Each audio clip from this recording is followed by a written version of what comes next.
Singularity. Let me pop muffle real quick, you know, destroy your eardrums. I honestly don't know how loud spells sound.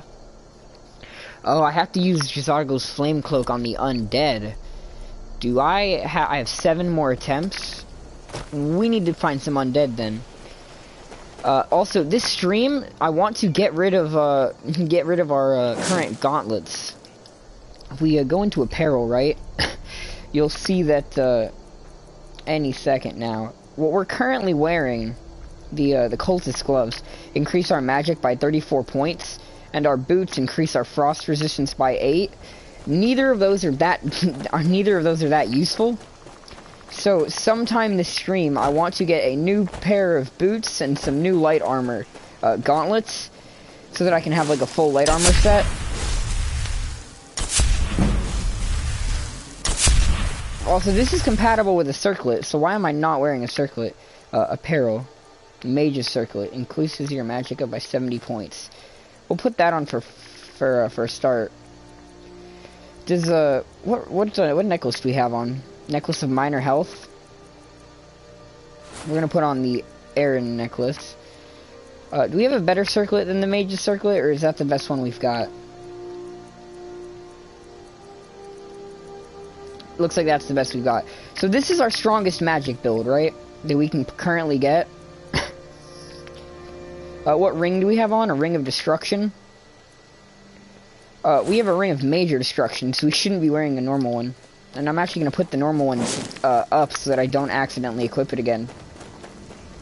But this is just about the strongest mage build that I currently have. Oh yeah, look at that. You can see I just have so much more magic. This build is particularly good at destruction, rather than, you know, the other different schools. But that's the thing, right, is that you can either go general mage, or you can specify a specific school to make it as good as possible. I feel like general mage is my preferred strategy. Because, like, if I were a mage, right, I would rather have a wide variety of skills that are decent than have a select skill mastered, I think. Yeah, welcome to stream. And you know, that might be a very, like, controversial opinion. You know, a lot of people might disagree with me and say I need to turn my gameplay sound down because I'm literally going deaf from using the muffle spell. Which is funny because the spell's purpose is literally to be quiet. Let's go over here. So there's Whiterun, so I want to find somewhere where I can find some undead. Where would I find some undead? Felglow Keep, maybe? But that's not certain. Bloated Man's Grotto. Where would I find some undead? I mean, there's pretty much undead in every cave in Skyrim, but I'm looking for somewhere specific. That's a barrow. Place marker. Yeah, so we're gonna go to Shroud Hearth Barrow and look for some undead to cast Flame Cloak on, so that we can test out J'zargo's spell for him. But we want to get a pair of boots and a pair of gloves, because this is currently the strongest mage build I have, but we can still do better. And you can see we're getting ready to have illusion leveled up. Why do you do this? Dude, we just instantly fry anything that opposes us. It's quite nice. But if we grab out Muffle, right, and I wait for an hour, this is how many times we can cast this spell. Remember, a few streams ago, we could only cast it once before we had to wait.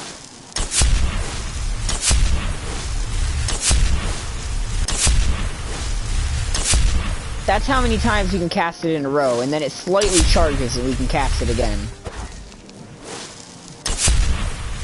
So, we've quite progressed in terms of the school of magic. And we are probably going to reach Illusion 100 this stream. So this will be the first stream where we get a skill point actually mastered. And I've still not, well, we get a skill tree mastered, sorry. And I've yet to put a single point into the Illusion skill tree, as you can see. Illusion 92.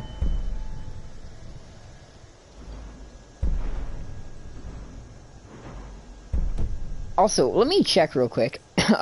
So this is an illusion spell. What kind is it? So Calm is Apprentice. Clairvoyance is novice. Courage is novice. Muffle is an apprentice level skill. So here's the thing about that, right? Someone said earlier that casting low-level spells is actually bad, and that doing so gives you less XP. Well, no. What they said was that casting spells that are low-level actually remove XP. Which, I was like, hold on, I've never heard of that being a thing. I don't think that's the case. But regardless, I assumed that it might give you less XP over time. But this is an apprentice level spell, and it's got us to level 92 without incident.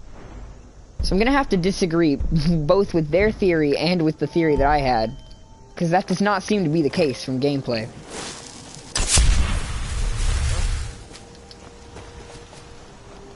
Because like we're not getting any downside from casting Muffle. It's only benefiting us. Yeah, here's our current fit. We'll stand out on the rock. Got the Mage's Circlet on. We've got a necklace that increases our magic. We've got the clothes of the College of Winterhold Master, and then we've got the Cultist boots and Cultist gloves on. This stream, we're gonna replace these gloves with hopefully a better pair that we're going to enchant ourselves. If I can get down the side of this mountain. And I'll tell you, there's two reasons I want to do that, right? One is that, man, good thing we just leveled up. One is that I don't want to look like a cultist anymore. And, two is that I want a better, equipment set. But of course, the best thing that we got last stream was an upgraded shield. We no longer need, and we no longer even have any of our old shields, because we got a much better shield, and we're going to equip that now just so I can show it off. That would be Spellbreaker. So if we go into it and look at it, you can see it has an armor value of 48, which is better than what we had before. But while blocking, it casts the ward spell as well. I did not mean to unequip it. So let's equip Sparks and Spellbreaker real quick, just so I can... What? Just so I can, like, show it off. You can see it casts the ward spell. And it doesn't use Magicka either, which means we now have the ward spell for free anytime we want. And then we can switch back to actually using Magicka, making Spellbreak the most useful Daedric artifact we've gotten so far, more so than even the Mace of Molod Ball. Although I should mention, the Spellbreak was not created by the Daedra, so I don't think it's actually a Daedric artifact. It's part of the Daedric questlines, and we got it for helping a Daedric lord, but it was actually created by the Dwemer. Which, you know, is pretty fitting, because we have been, like, Dwemer-based for pretty much our entire series so far. You know, Dwemer armor was our first major upgrade.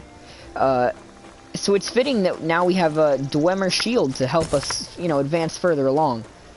We truly have been benefiting from the ancient Mer race of old. And I 100% believe that Dwemer are the best Mer race that have existed within, you know, Skyrim lore. They're definitely a greedy race, you know. They idolize their technology almost to the point of it being a god. Well, maybe not greedy, you know, I don't even think greedy is necessarily the right word. Power hungry, definitely. But, maybe the word we're looking for here is blasphemous.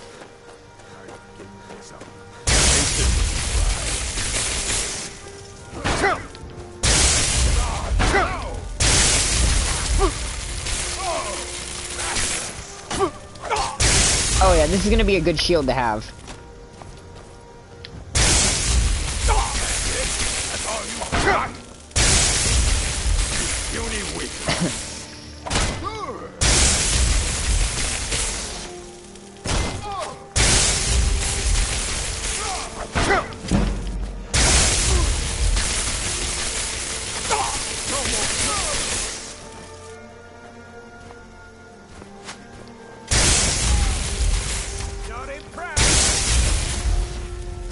You are a terrible archer. You have missed, like, every one of those shots. I mean, I'm also missing a lot, too, so... Can't really talk a massive amount of shit, but, like, goddamn, dude. You know, archery is the one thing in this game that I have no intention of actually, like, getting better at or learning. I do not want to become a stealth archer. Everyone apparently says that that's, like, a really good class. And a lot of people say that they accidentally become stealth archer because of how good it is. But that sounds actually boring as fuck. Like, that sounds like the least entertaining thing ever.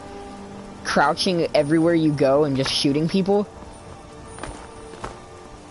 Like, don't get me wrong. Assassinating people from time to time sounds like it could be entertaining. But only being able to, like, assassinate people, never being able to actually fight them legit, sounds fucking disgusting. Like, that would get boring so fast that I don't understand why anyone would do it. I honestly don't. Yeah, what's good, Sebastian? Welcome to stream. Anyway, we're gonna make our way to that barrow. It's probably gonna take us a while. It's a pretty far away location. W already left, which is not very pog. But, you know, Sebastian's here now. Dude, go take a shower, bro. My stream can wait. I'm literally gonna be walking for the next, like, hour until I get to the barrows. Like, you don't have to worry about missing anything entertaining. Oh, really? W is still here, too. Yeah, no, I assumed you had left already. Oh, look at that damage. I am just an absolute god now. Let me equip sparks in both hands. I want to be able to even more, like, just maximize the damage. I want everything I come across to fry and suffer. Get fucked, W. Yeah. Well, you know what? That's what you get for not talking. You've been kicked for inactivity. You're gonna have to reconnect to the server, W. Sorry, it's just the way it is. You know, I don't support AFK. I don't support AFK chat. I just don't, man. Holy shit, I took so much damage right there.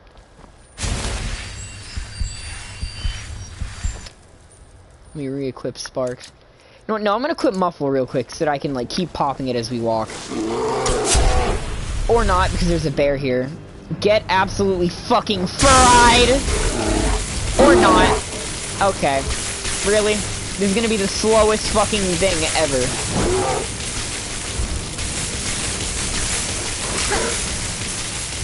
I'm literally electrocuting a bear, and it's like just walking it off. What the hell?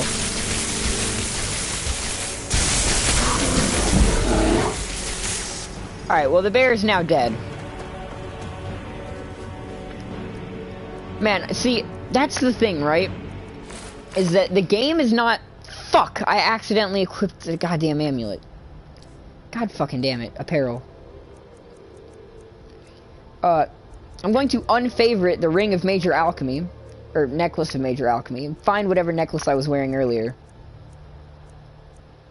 Here it is. Increases magicka by 50 points. Did I put it on? I wasn't paying attention. Yeah, I did. See, that's how I know that I'm not strong enough, right? Because last stream, we were breezing through everything, right? We were one-shotting bandits with our spells. But when I walk into the wilderness of Skyrim and I see a goddamn bear, it still takes me 2 minutes of electrocuting it for it to die. Until I can instantly melt a bear's health bar, I'm not strong enough. And so that is our end goal here. Although, actually, let me put a... let me just level up. Although we are getting to the point where we don't need to serve level ups, so that's pretty nice, I will say. Destruction. Apprentice Flames. No, we're gonna put Augmented Shock. Oh, it requires level 60? That is tragic. Shock damage disintegrates targets if their health is low. Okay, we found our goal. We want to get Disintegrate. I want to literally be able to turn someone to dust with my lightning. That is our end game here.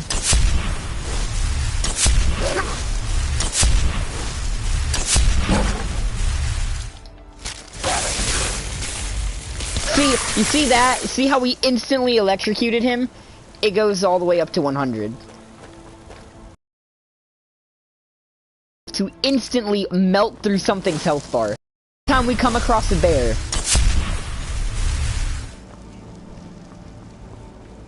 Yo, let me take a little break real quick and stare up at the completely cloudy sky. Oh fuck, why do I hear a dragon? You're fucking kidding me.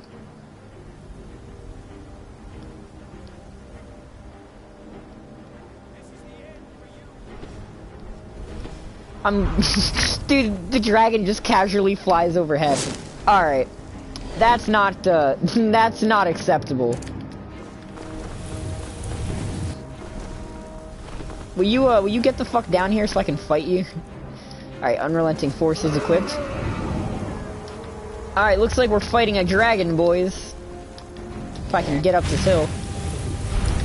Oh, there he goes. Land, you little shit.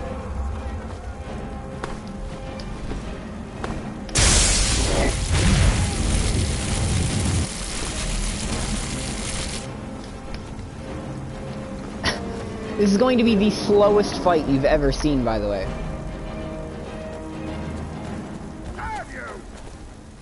Dog. This dragon is attacking everything but me, and this is the one time I want it to attack me. Alright, you're just gonna have to die now. You've exhausted your usefulness. Get down here, dragon. Was me murdering your friend not good enough for you people to learn a lesson? Alright. We have a dragon to slaughter. I will climb this goddamn mountain if I have to. Since apparently, it's not gonna come down and fight me. Oh, you little shit. There's not even a way up this fucking mountain.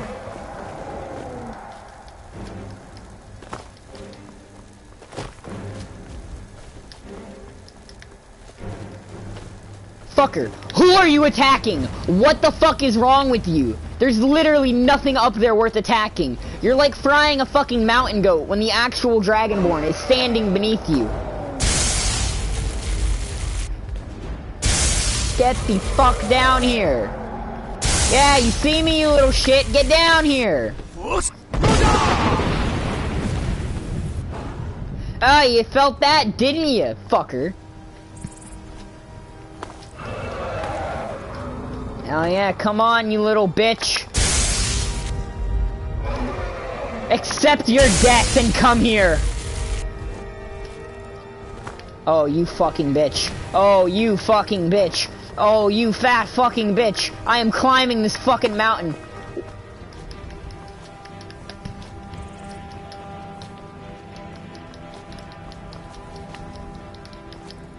I can't even get a fucking vantage point on any of these rocks either, because the fucking White River Watch entrance is right here. No. No. You are not running away. This is the one time I actually want to fight a dragon. I'm not letting you escape. Where are you hiding? Alright, what's the highest location on this mountain? High Hrothgar? I will fucking teleport to High Hrothgar and throw myself off the side of the mountain to fucking find your ass. Complete change of plans. I no longer give a fuck about those goddamn zombies or skeletons. I'm killing this dragon.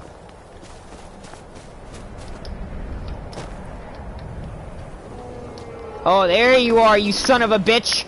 You remember me? Cause I sure as fucking hell remember you.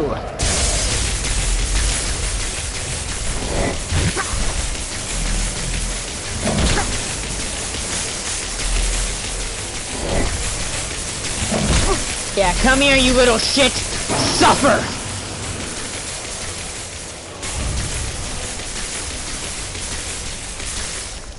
Now I'm going to eat your goddamn soul, you dragon fuck, and I'm going to use it to learn English!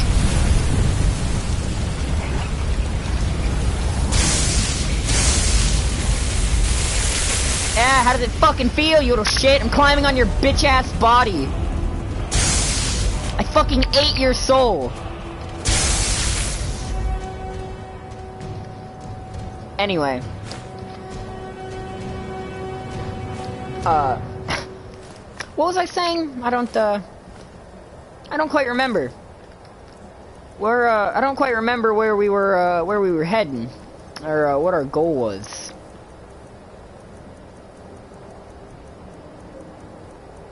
I'm just gonna drop one of the dragon bones. I'm gonna put the rest in my house.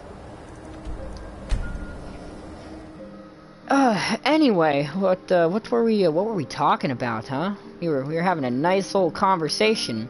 Zombies and skeletons, right. So, Jizargo, my Khajiit's friend from the College of Winterhold, has developed a new scroll that he wants me to test out. It's a flame cloak spell, and he wants me to test it out on the undead. So we're gonna go over to those barrows. And barrow is a burial mound, by the way, in case you didn't know that. Because I know that if there's a barrow, there's gonna be corpses. And where there's corpses, there's undead enemies to fight. Because despite Skyrim being anti-magic, every fucking crypt in Skyrim is either full of necromancers or full of draugrs brought back by magic. So, you know, that'll be interesting. Now, let's, fuck! I don't know who Medezi is. Bring the gold ore to Medezi. There's no quest marker for that quest. I know it's some random fucking... Okay. Let me, oh, yeah, let me look for the words here. See, it doesn't tell me where he is. I know that he operates one of the mines, right? Now that I think about it, it's probably the one in Markarth. Like, he's probably at Left Hand Mine.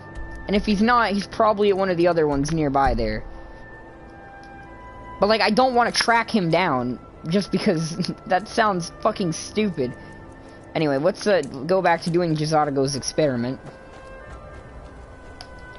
And let's go make our way to the Barrow Mound. This time we're going to take the main road, so that I'm not hopping up a mountain for 20 minutes. But, yeah, we are now the ruler of the College of Winterhold. We literally own the place, even though 2 episodes ago, we had never used anything besides restoration magic and muffle. It goes to show you that I am just the best at everything.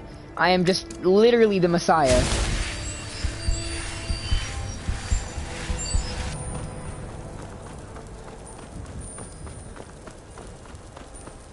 Ignore that moose. I don't know what happened to it. Oh man, more bandits. No, go ahead, keep shooting me.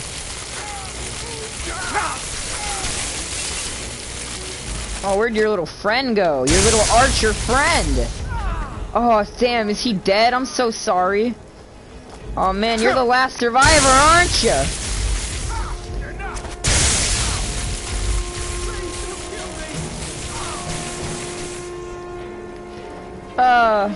You thought I might spare you. That's funny.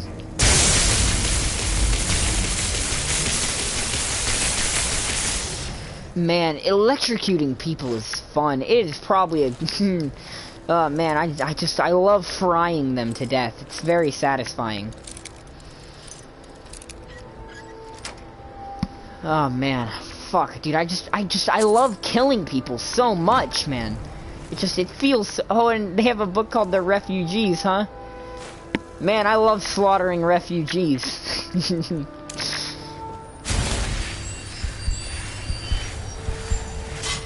They need to stay out of my country. Although, ironically, I am also a refugee.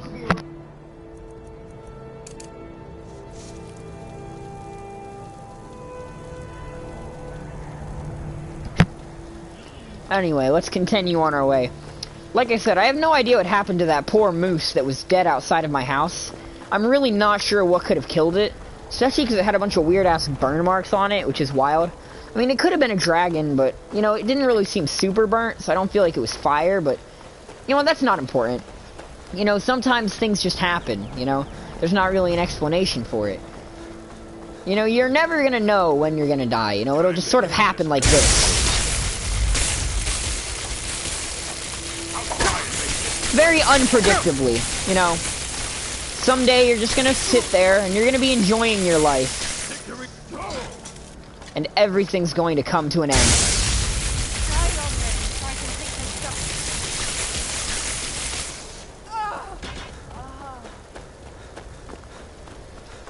But you know, that's life. Sometimes things just happen. And you know, there's not really an explanation, there's no one you can blame. You just gotta deal with the misfortune.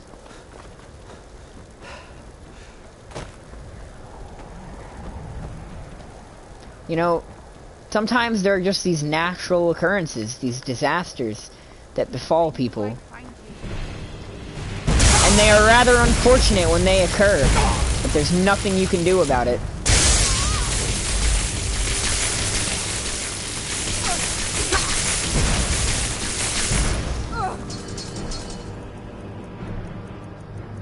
Anyway, this gives us a chance to show off that new shield that we got. Let me equip the Mace of Molag Ball in one hand and Spellbreaker in the other. Go ahead, cast your spell. So unlike before where our shield did nothing to help us when we got attacked by a mage, now, if I actually pop it in time... Let me back up a bit so you'll actually use your magic on me. What part of use your magic on me do you not understand, you dumbass? Go ahead, give it your best shot. Give it your best shot. Yep. So now I have a shield that does blocks physical attacks and magical ones. Very useful. Hey, calm down, little buddy. Yield. No, I don't just want you to yield, I want you to beg. You know what? You know what? Let me start this over again. Now that I think about it, I feel so sorry for what's happened to you. Let me just bring you back from the brink of death real quick, so that I can fucking break you again.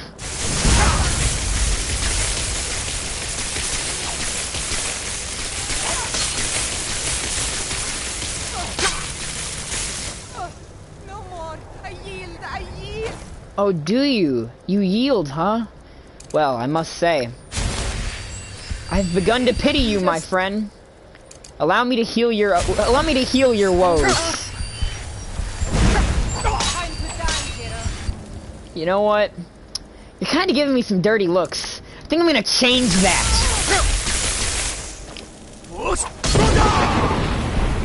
Don't you fucking lay your hands on me, you pathetic bitch. How about you go back to frying like you belong, like you deserve? Oh, I'm going to enjoy this power that I now have.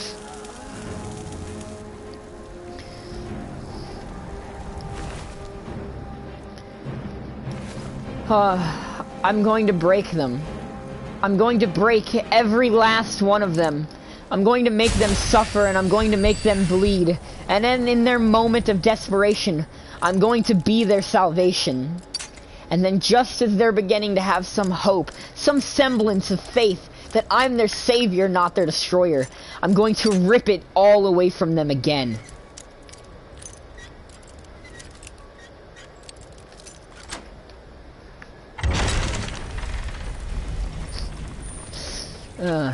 Skyrim is my fucking domain now. And Mundus will bow before me.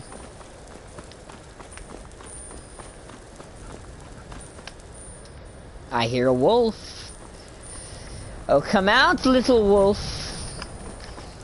Oh, welcome to the stream, my friend, Carnage. I was just hurting people severely and then bringing them back from the brink of death so that I could hurt them some more.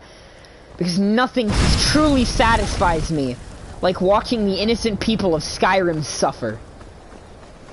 But, you know, other than that, things have been a pretty chill stream so far, not gonna lie. We're making our way to a barrow mound so that we can help Jazargo test out some stuff. Because when someone becomes my ally, I'm perfectly glad with helping them, you know. Of course, if they were to betray me, I would break every ounce of willpower they have and laugh at their suffering. But, you know what?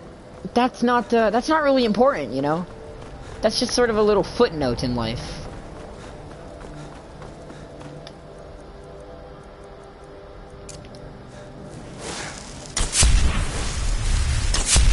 Anyway, did I mention that this is a lawful good playthrough?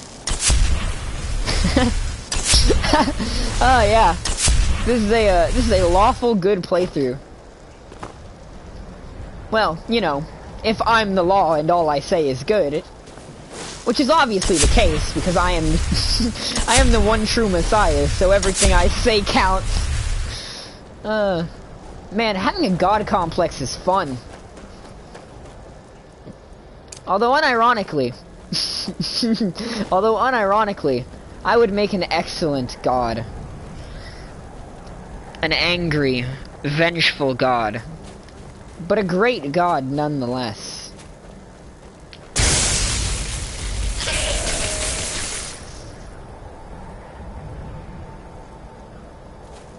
Anyway.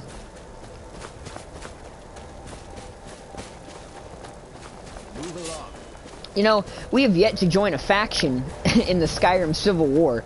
I'm thinking eventually I'm just going to have to let chat decide. Because I legitimately don't think I'm going to be able to choose which faction I want to take. Mortal moment? I am no fucking mortal. I am immortal. I am a god. I've yet to die, and because we can only know something is true once we've seen it happen, the fact that I've yet to die means that we can't prove that I'm mortal. Therefore, I must be immortal. And thus, I am God.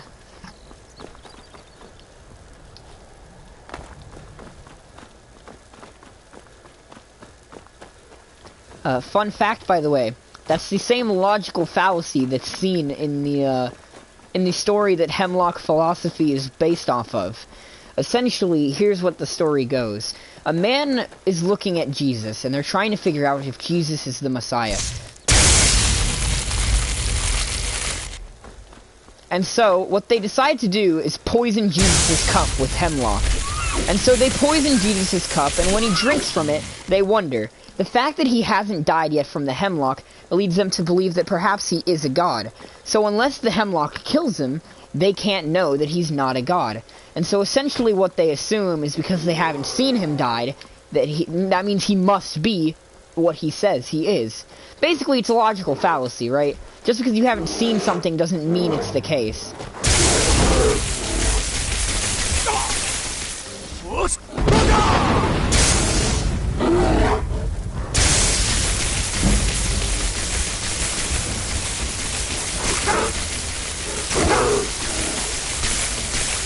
Aw, did your friend come to rescue you? That's almost cute.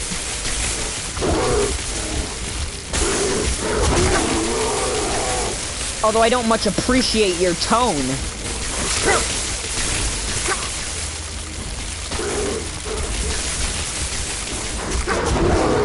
Nor do I appreciate the sheer effectiveness of your attacks. So long as I don't die, I can't be proven mortal. So I'm gonna keep running. And pretend, no, not pretend, it's not pretend, it's the truth. And acknowledge the fact that I am Messiah here within Skyrim. Oh man, you're the last survivor.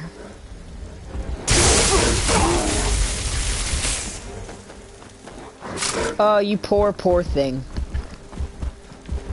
You know, I almost pity you.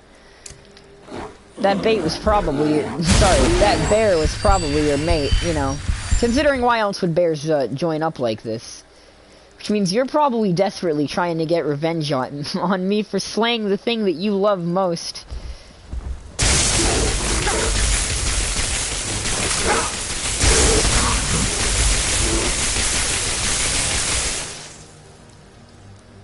You know, I wonder. Let's see. Conjuration. You know, I've yet to test out whether or not this will work.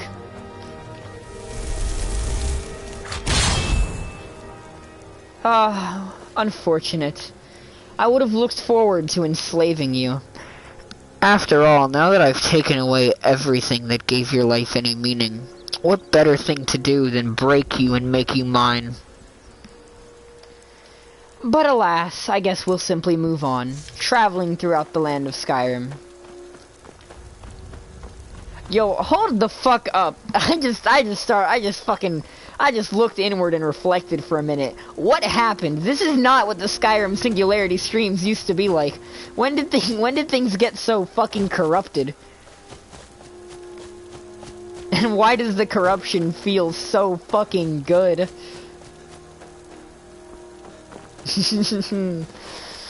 Oh, shit.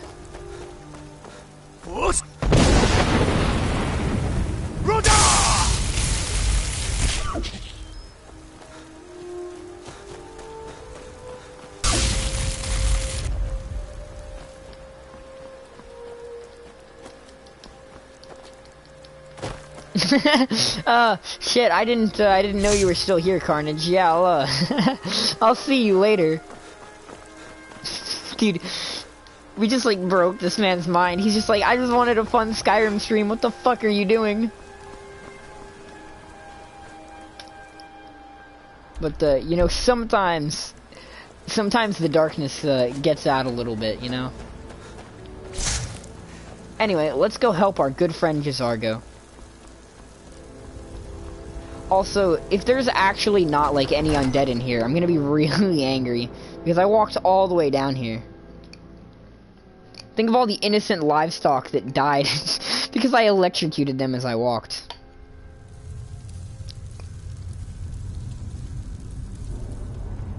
Welcome back from your shower. Yeah, I suppose that, I suppose I'm ready to talk about femboys.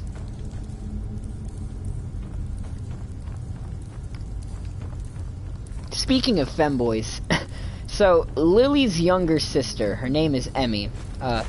Apparently, she's extremely traditionalist for reasons they don't understand. For whatever reason, the idea of men acting feminine actually angers and upsets her, and she believes that only women can act feminine and wear feminine clothes. And so, logically, this has made me realize something. I'm going to piss off Emmy by purposely wearing feminine clothes near her. This place. No one tells me what to fucking do. I'm just gonna go deeper. So I'm going to purposely piss Emmy off by intentionally wearing feminine clothes around her to try and cause her to have like a fucking mental breakdown or some shit because of how actually angry it makes her. So I guess I guess what I'm saying is I'm going to have to adopt the femboy lifestyle.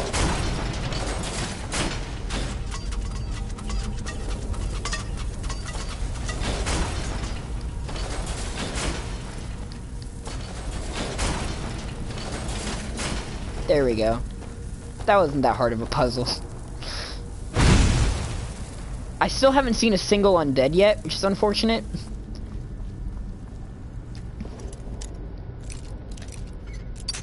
Shit.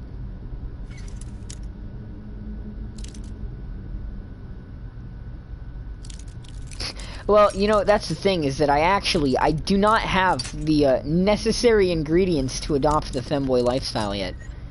Which is not very pog.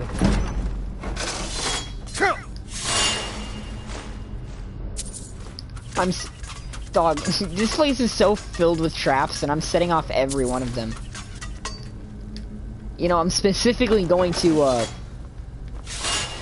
Yo, I'm very oh, there's a fucking chain right here. Dog, is there actually not gonna be, like... Dude, I'm walking into every trap. I need to shut the fuck up and actually, like, pay attention for a few seconds. Just, like, for one time in my life. Just, like, for one time in my life, I need to actually pay attention. And I don't have the claw that's needed for this.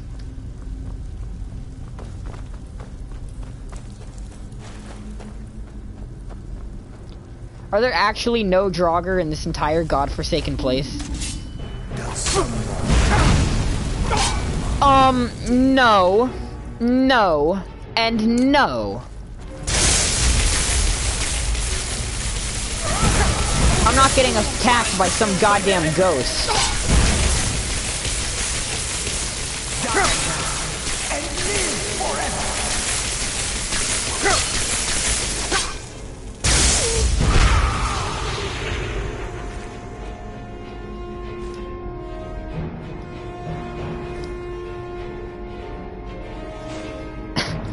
You know what, Sebastian?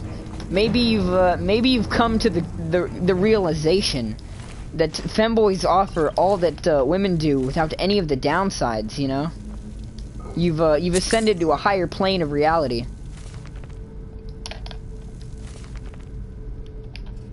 I'm actually gonna take both of these books because they sound like they might be interesting to read later.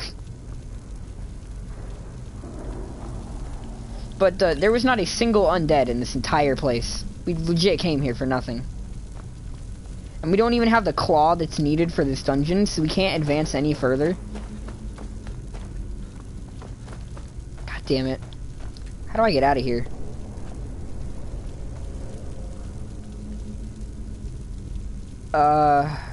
How do I get out of here, actually?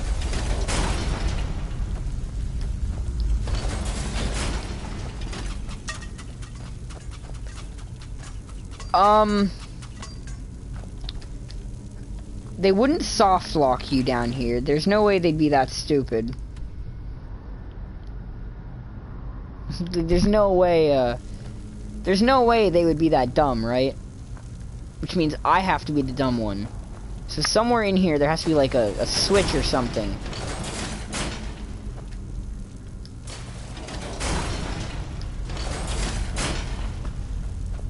Yeah, that's what it is. You have to lock the door behind you when you leave. Makes sense.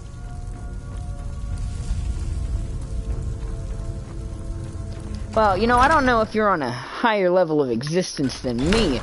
I have accepted the truth behind the femboy revolution many a year ago. Okay, well, not really. It was like fucking 6 months ago. I was just like, shit, I guess I'm gay. And that is literally what happened, too. Like, I was just like sitting there 6 months ago. And out of nowhere, I came to the profound realization, fuck, you know what? Maybe it wouldn't be that bad to fuck a femboy. I guess I'm gay now. And that was it. That was just the moment. Dude, that was literally it, too. Like, I was just sitting there one day, I'm just like enjoying my life. And then I realized, you know what? Fuck it, might as well fuck a femboy, you know? They have all the benefits of a woman. None of the drawbacks. Oh, shit. But, yeah, no, pretty much. Like, legit, like, before, like, 9 months ago, right? I would have been like, damn, bro, that's really fucking gay. But then like, 8-9 months ago, you know, I'm literally fucking sitting there, and I'm literally just chilling there, right? And I realized, yo, unironically, I would low-key fuck a femboy. And that was the moment that I realized, fuck, I guess I'm bi. Dude, and to this day, I stand by that reasoning. Oh, shit. Which is also why it was really funny to flirt with Caleb. Because he was being, like, extremely homophobic. So it was really funny to flirt with him. But now he acts gay back, and so it's not as funny. Which is really funny in a different way, though. Because he used to make hella, like, homophobic jokes. But now he just be saying the gayest shit all the time. Perhaps I've corrupted him. Dog, if there's not a single fucking skeleton in this place, I'm going to be pissed.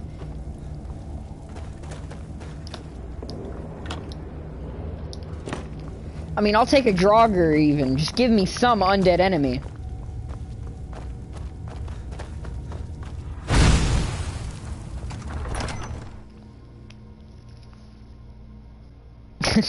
Oh shit, Sebastian. Maybe you're bi, dude. Maybe you need a femboy in your life.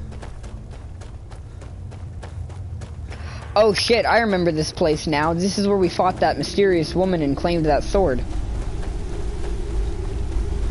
Right. Well, I guess we'll leave here then, since there's not really any reason to stay. Okay, so here's the thing, right? There is an extent to how far you can take a femboy before you're no longer a femboy. You're just... Oh, you mean how far can you take a wait, hold on, let me read that again. So, if you are the femboy, as long as you're not fucking a dude, it's not actually gay. But if you're trying to get with a femboy, the most you can do without it being gay is, you know, as long as you have socks on, you can deadass go at it. You know, because when you have socks on, it cancels out the gay. So, you know, if you're like just trying to fuck a femboy, just make sure you got socks on and you're good.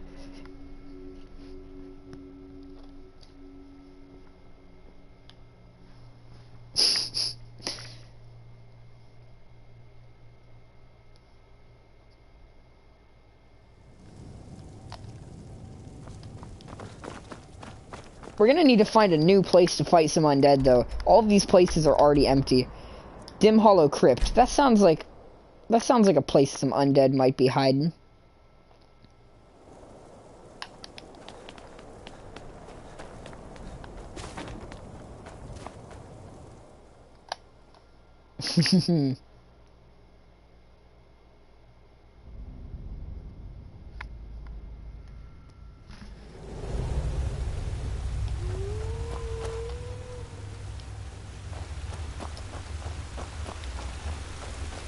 Alright. We'll just, get rid of these wolves real quick.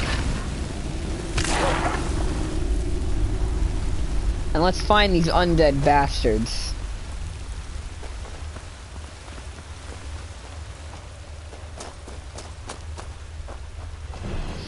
Oh shit. Oh shit. Oh fuck. Stone flesh, stone flesh, stone flesh, stone flesh.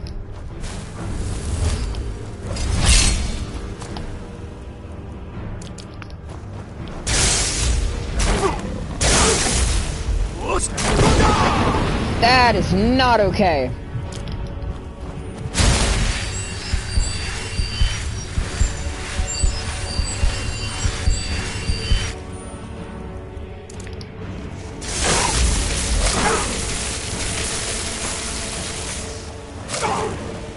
That is not fucking okay whatsoever. You really need to die.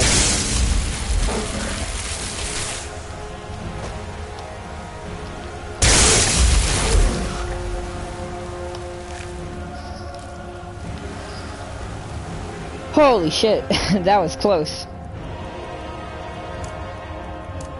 But yeah, no, as long as you're wearing socks on, you can pretty much go all the way without it being gay. You know, it's PEMDAS or whatever. You know, it cancels out. Man, PEMDAS is some useful shit.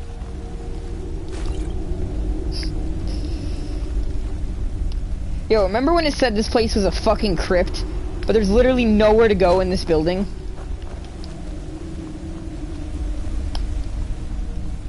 And not only is it not filled with the undead, it's filled with a bunch of fucking saber cats and shit. God damn it.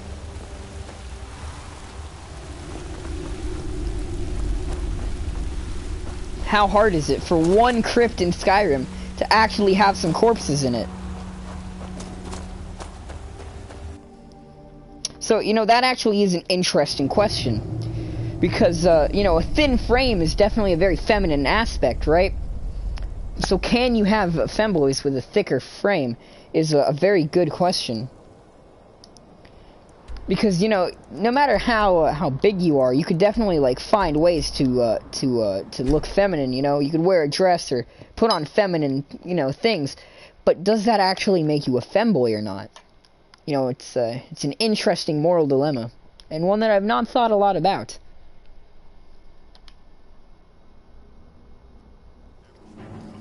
Because you are right, there is a bit of a difference between a femboy and someone who's just, like, cross-dressing, you know? One is like an ideology. One is a religion, you know?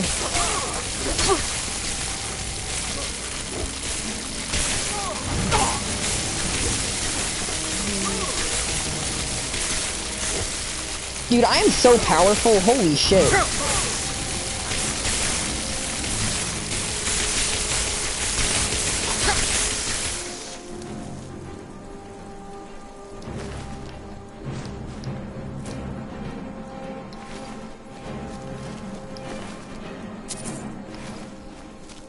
I am just a monster.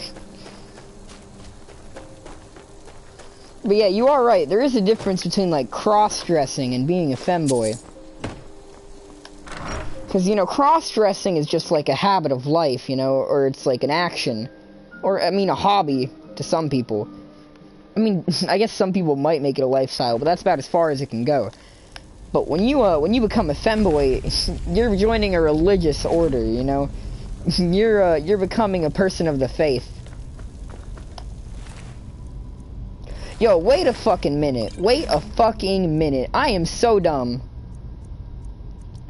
I'll equip Jazadago's Flame Scroll in one hand, and I'll just use Raise Zombie. I can make my own undead.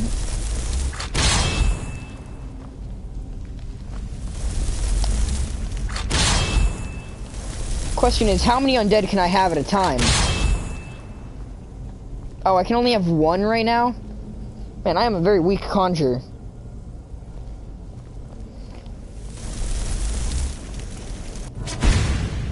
Okay, so that is an interesting question, right? Really? You can fight back even though I'm the one that summoned you? Interesting. Which is that, here's the thing, right? I would argue, right, that, whether you're a sub or a dom doesn't really, matter in terms of how straight you are. So I don't think it would necessarily be gay to be the sub to a femboy. You know, I don't think that would really be gay. What am I looking for here? I'm looking for the Raise Undead spell.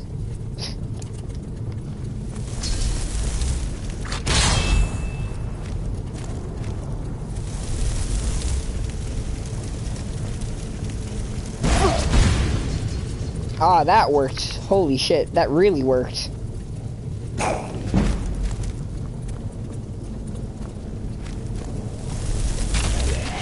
Alright, so we can't do it on the Necromancer. It has to be on a previously undead enemy. But this shouldn't be a problem.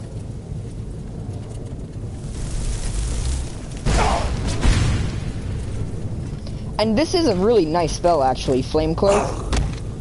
Like, it's very effective on the undead.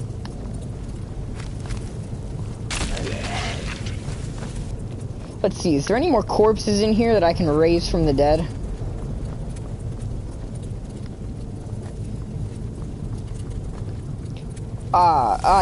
You were abandoned in your previous life. I need to find someone who's already a corpse. So I guess we'll travel deeper into the cave. Here we go.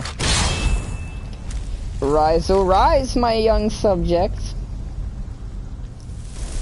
Want to tell me what it feels like to die? Oh, holy shit! He fucking exploded. Oh man. And it is very satisfying to raise the dead, I'm not going to lie. Being a necromancer might be a fun experience.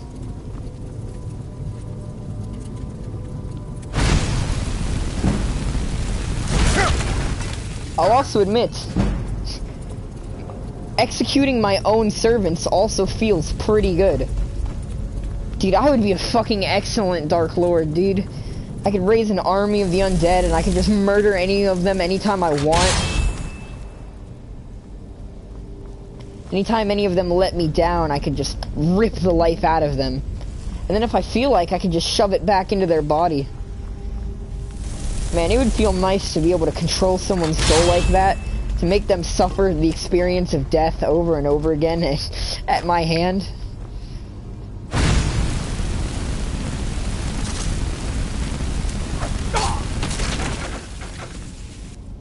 And then watch as his body crumbles to ash. Man, I am probably not going to go into Conjuration, because if I do, it is going to take me down a dark path.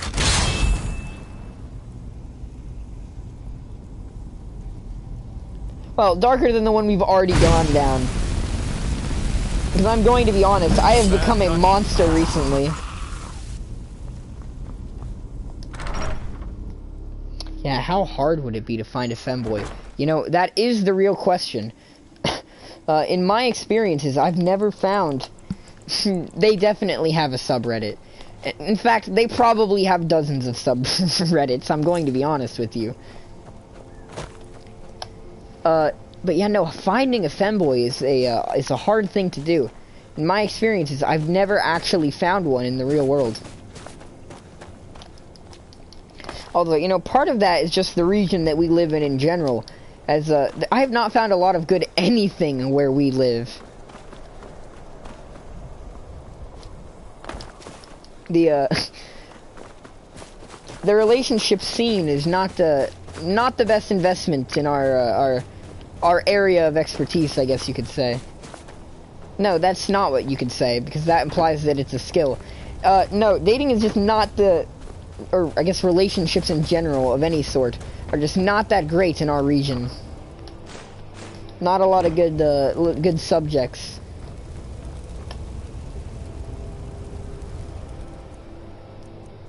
What am I looking for? I guess we'll just get Muffle back out. Anyway, time to return to the College of Winterhold and tell J'zargo how his spells went.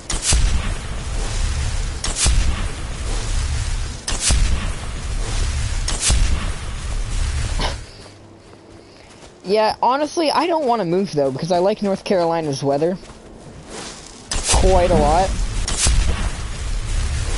And the other thing is that I know a lot of things here in North Carolina that I actually do really enjoy. The only problem is finding other people to enjoy it with is rather difficult. I don't find a lot of good people in North Carolina. There's just a lot of boring people. I know like 7 Hispanic dudes that are all identical. They all have the exact same fucking dream to become a professional soccer player, and they all live in the same like 2-mile radius. They're actually carbon copies of each other. They're all nicotine addicts, they're all potheads, they all have the exact same fucking end goal in life, to become a professional soccer player. They all live within the same fucking neighborhood. They're literally clones of each other, and it pisses me off so much. Like, it makes me legitimately angry at how identical they are, to the point where if I brought all 3 of them into a room and you only met each of them once, and each of them mentioned a specific fact about them that separates them, but then they also told you their exact fucking life story, which sounds identical, and then you came into a room with them again a year later, you would not know which one is which, because they all act exactly the fucking same. Dude, yes, it's the fucking Clone Wars. The only difference is like how fucking good at what they're doing they are. Like, they're so fucking similar.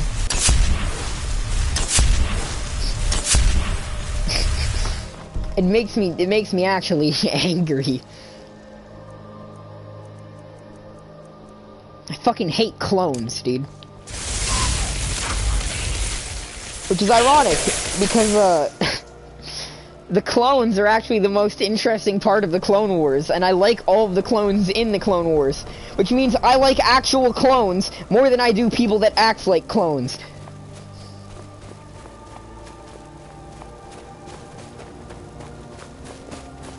Yeah, you know, that's a good point.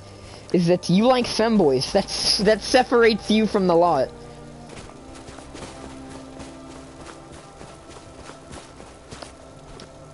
I was gonna say you're also probably not like a nicotine addict, but I actually don't know whether or not you are. You might be like a heavy smoker for all I know.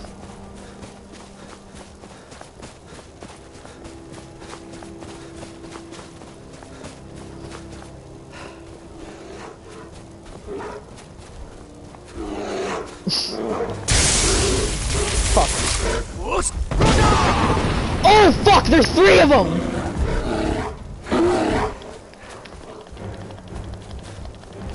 Fuck, fuck, fuck, fuck, fuck, fuck, fuck, leave me alone!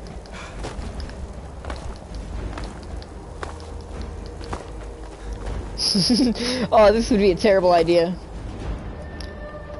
Allah, forgive me for my sins. I'm gonna be honest, I really wanted to, to jump off that mountain and just fucking die while praising Allah. But no, I don't smoke because I don't like nicotine. Like I won't vape or pop a puff bar or a cigarette or anything like that because I don't fuck with nicotine. Because it literally only gets you buzzed for like 3 seconds and it's highly addictive. And so yeah, I don't fuck with nicotine. Nicotine specifically, I don't fuck with. I'm more like Caleb when it comes to things like illicit substances. Or, you know, I could literally do what Caleb does and have no subtlety whatsoever. Oh, hey, bro, you enjoying this night in the woods stream? Why don't you go smoke up so you can enjoy it more? Goddamn. Dude, he has no subtlety at all.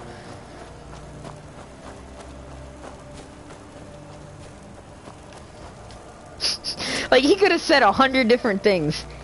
And my man just blurts out, damn, bro, you know, being high would make this really entertaining right now. You should go do that.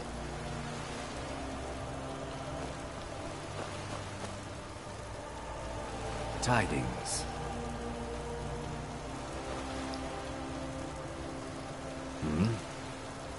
Yes?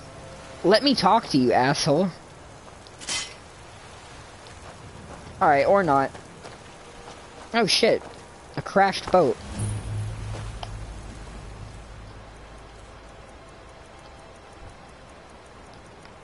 But yeah, my TV was on when that happened too. Yeah, let me just say, hitting the old skooma is rather entertaining. I will admit. It can definitely be very fun. And of the times where I've taken a bit of skooma, you know, it was pretty fun. See, you see that? You see how there's, you see how there's at least some level of plausible deniability, some level of subtlety, instead of just, you know. See, that's what you want to. That's what you want to have in life. Don't be like Caleb. Don't be like Caleb. Be like anything but Caleb.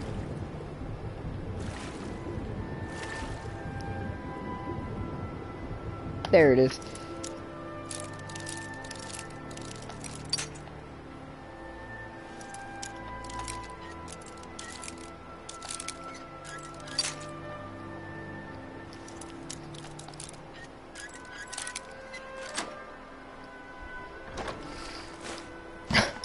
But yeah, no, it can be a pretty entertaining experience, especially if you're with friends.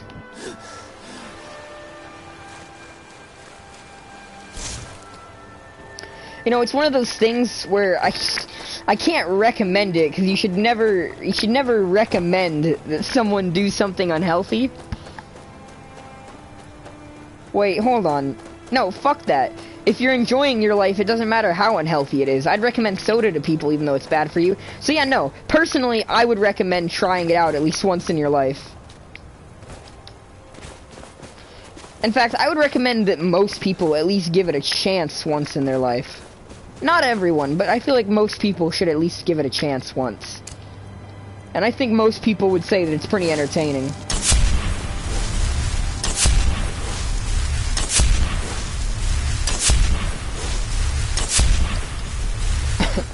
Because, you know, that's one of the things is that I've always been... Yo, is there a stone here that I haven't gotten yet? What the hell? Holy shit, there is. We're actually about to find something useful. Well, I say useful. This stone might suck complete ass. But we're gonna find something new, and that's exciting.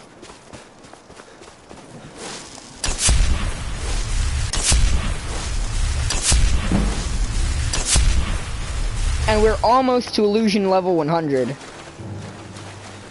Dude, if we become a master illusionist only from using the muffle spell, it'll be so funny. Also, if I'm being honest, I don't think that clairvoyance should be an illusion spell. Because, like, yeah, it creates a visual for you.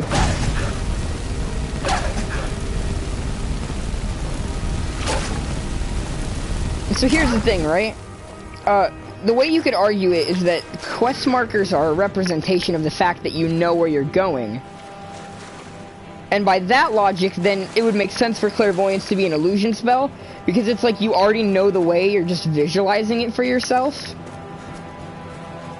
But if that's not the case, you know what? That's probably what it is. Never mind. Yeah, it makes sense that clairvoyance is an illusion spell. I'm gonna change my mind right there.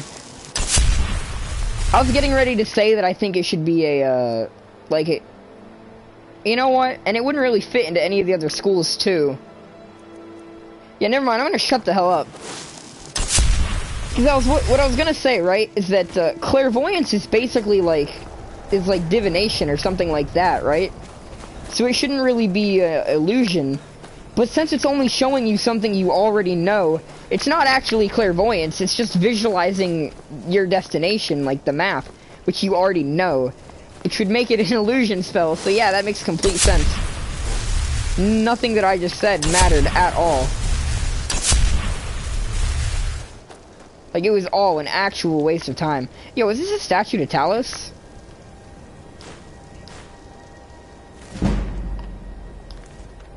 Damn.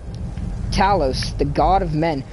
Okay, holy shit, that was really badass. Right when I robbed the dude's statue, it thundered.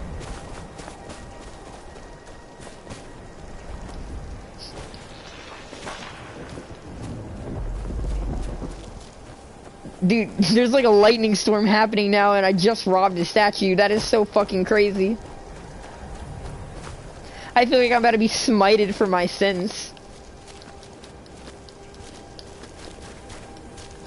How do I get... Oh, there we go. There's a way up.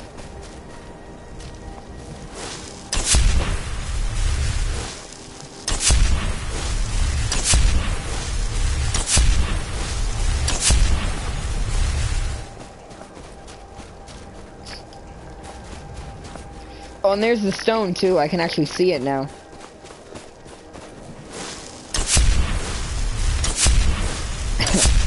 But to go back to what I was saying the other day, I had like a 2-hour-long discussion on game design the other day. It was just W that was in chat at the time. There was actually like 6 viewers. That was one of my better streams. But only W was actually talking at the time in chat. What stone is this? The tower. Automatically open expert or lower locks. Holy shit, that's really powerful. But I'm not gonna take it.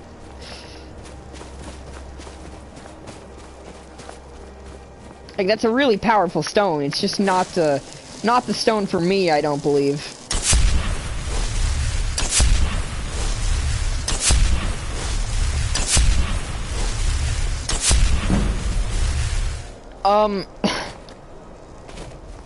I'm not sure how long I plan on streaming. Basically what's happened is that starting like a week ago, I stayed up 24 hours for something. And then the next day I slept normally. And then I stayed up 24 hours and then slept normally. Then stayed up 24 hours and so on and so forth. And that basically went on for like a week. And I'm trying to stop that from happening again because it's incredibly painful. Like, it's taking a massive physical toll on my body because my body is not used to that much sleep deprivation like it used to be. So I'm trying not to do that again. So it's already like, what, 12 o'clock? I'm trying to definitely not stream until 3 a.m. After I'm done streaming, I want to like be able to chill for the rest of the night. So because I want to like at least get to sleep by like 3 o'clock so that I don't just accidentally stay up all night, I want to end the stream at least by 1 o'clock. So the latest I'm willing to stream is 1 o'clock, although I hopefully won't end up streaming that long.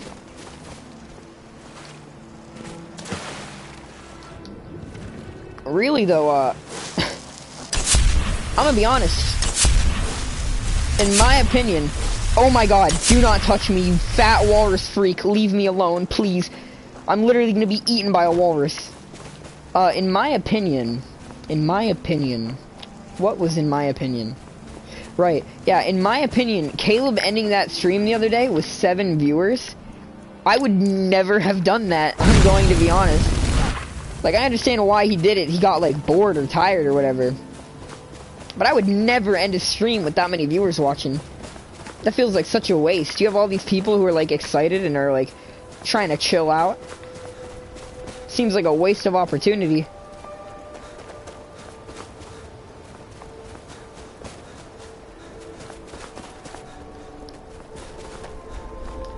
But, you know, it's clearly working for him. His channel is doing rather well, and he does have a lot of activity.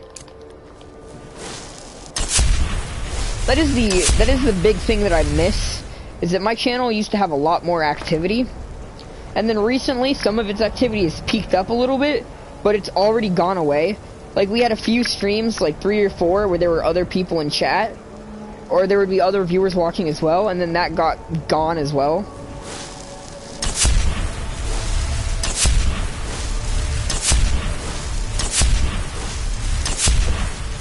Oh, dude, I am so fucking powerful. A few streams ago, I could only pop Muffle 1 time, and then I had to wait. Now I can pop it like 6 times in a row. God, the progression feels so good.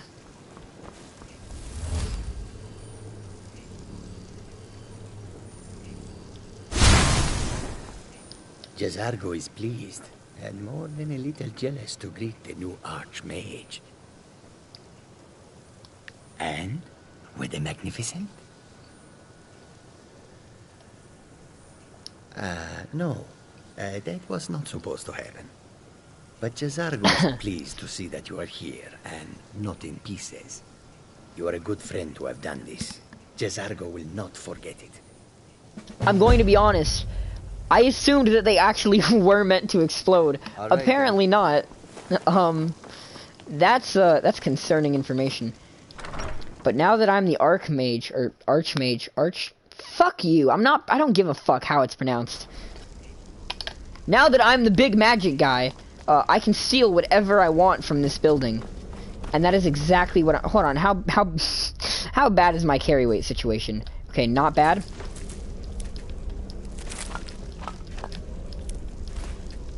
I'm gonna put the bowl back though. I don't want the bowl. But I am going to steal everything in this room.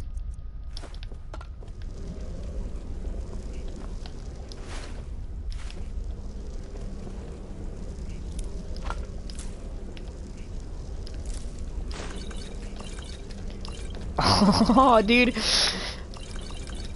Oh, it feels so good. Just being able to steal everything.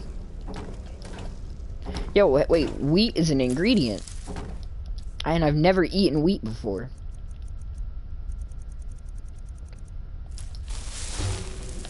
Restore health. Interesting. That is not what I meant. I don't want the bowl. Oh, yes, dude, this entire place is just filled with things that I can steal. It's not even stealing, it's legal. I mean, I'm taking everything for personal gain, so this should be like money laundering or fucking something, but it's legal. I can just take everything.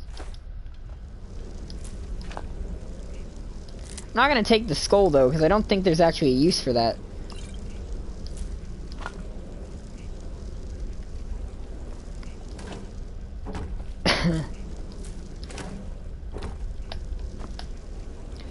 We don't need to steal the food. Yeah, go ahead, ask whatever, and I will answer. Alduin is real. The Amulet of Kings. Scourge of the Grey Quarter. I have a feeling none of these are gonna give me anything. None of them are gonna... Okay, the Wisp Mother, that actually sounds interesting, because I've met her before.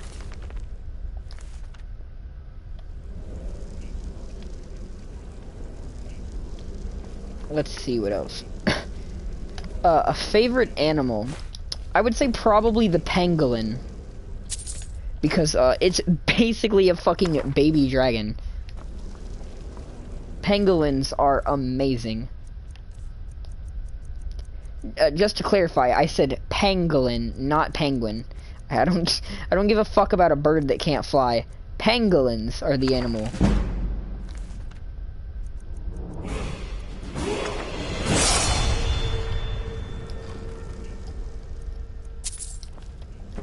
Yeah, just to clarify, not penguin. Fuck penguins. They're literally flightless birds. It's a bird that can't do the one thing birds are meant to do. I don't give a shit about penguins. Pangolins are the good animal. And pangolins are indeed a great animal. Oh, look at all these soul gems I can steal too. This is like a really aesthetically pleasing room, and I've taken everything of value. And then there's a massive garden in here that regrows too, so everything I take from here will come back.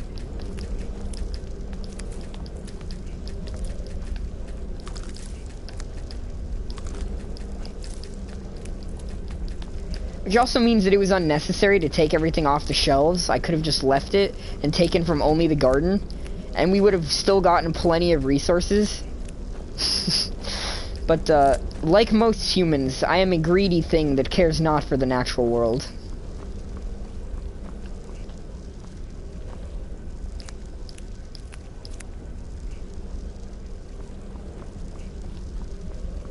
Alright, I believe we've taken everything of value from the Archmage's room. Unfortunately, I can't rob the library, even though I'm, this important. How tall am I? I'm pretty sure I'm around 5'5". If I remember correctly, I was like 66 inches last time I went to the fucking doctor's office. Which is 5'5". So yeah, I'm pretty sure I'm 5'5".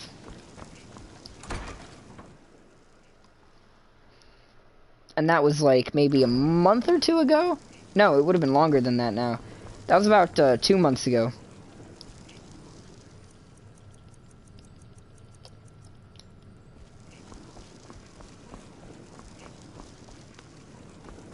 I'm sure you've made note of who's been the most helpful during your time here, Archmage.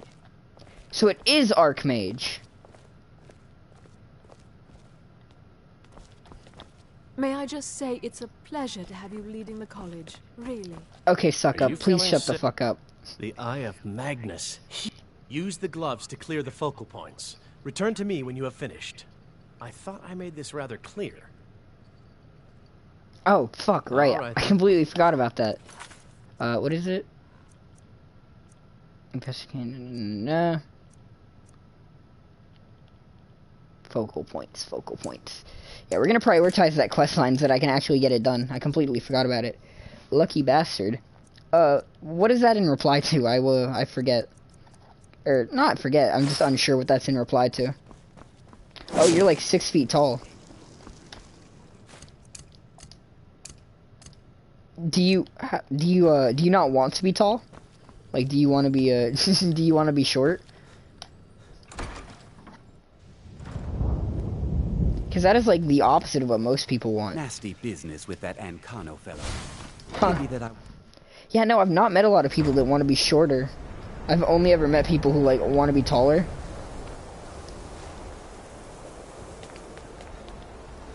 This is such a boring quest line. It's literally just walking around and pressing X. These gloves don't even give you, like, a unique spell.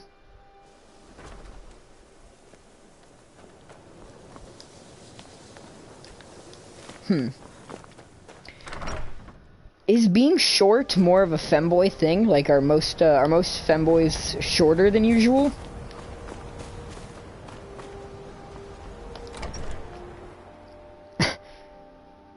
Yeah, you get to keep the gems. Speedrun Skyrim.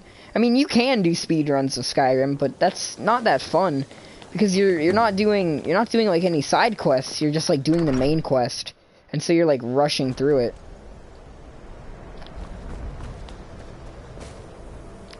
I really think what they should have done is that when you have these gloves equipped, it should have automatically given you a different spell that's exclusive to when you're wearing and then instead of just walking up and pressing X, you'd have to walk up to the focal points and cast tuning on them, so that it actually feels like you're doing something. You know, it goes to show you something about a quest line when I'm literally writing it better than the fucking writers are, off the top of my head.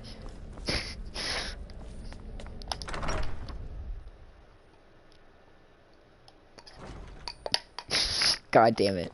I fucking hate the Mages College. It's such a bad quest. Everything about this place is fucking ass. It could have been so much better. I wonder what we could have done with the eye. Yes, they have. I can feel the difference already. But, of course, I'm far more in tune with these sorts of things than most. Thank you. I appreciate your assistance. And he takes the gloves back. Although, you know... Until next time. Maybe that's a reason not to have... Well, no. No, I disagree. Because even if you can never use that spell, except for this one questline, right? They still created the gloves for this questline. Which means they were ready to give you a quest item that you're not going to get to keep. And so, making that item at least useful would have been fucking appreciated. Because the Unbreakable Lockpick is also a quest item that you're supposed to turn in, and it's extremely fucking useful. So it's not like them giving it a spell to make it more, like, I don't know, exciting or more interesting. Would have been that far out of the realm of reality.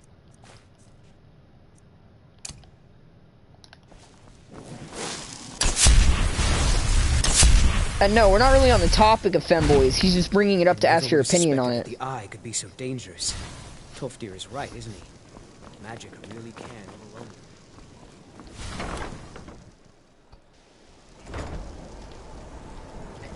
overwhelm you. The question is, where would I find a pair of gloves to replace the ones I'm currently wearing? I don't even know.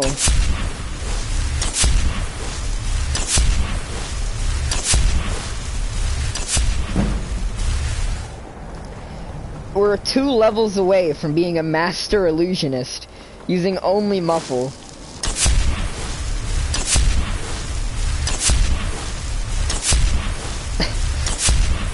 Yo, it is a good thing that this is not Thaumcraft, because if this were Thaumcraft, the amount of illusion spells I have been using would have caused so much corruption to spread across Tamriel. Like, I would have doomed Skyrim with the sheer amount of muffle I've been popping.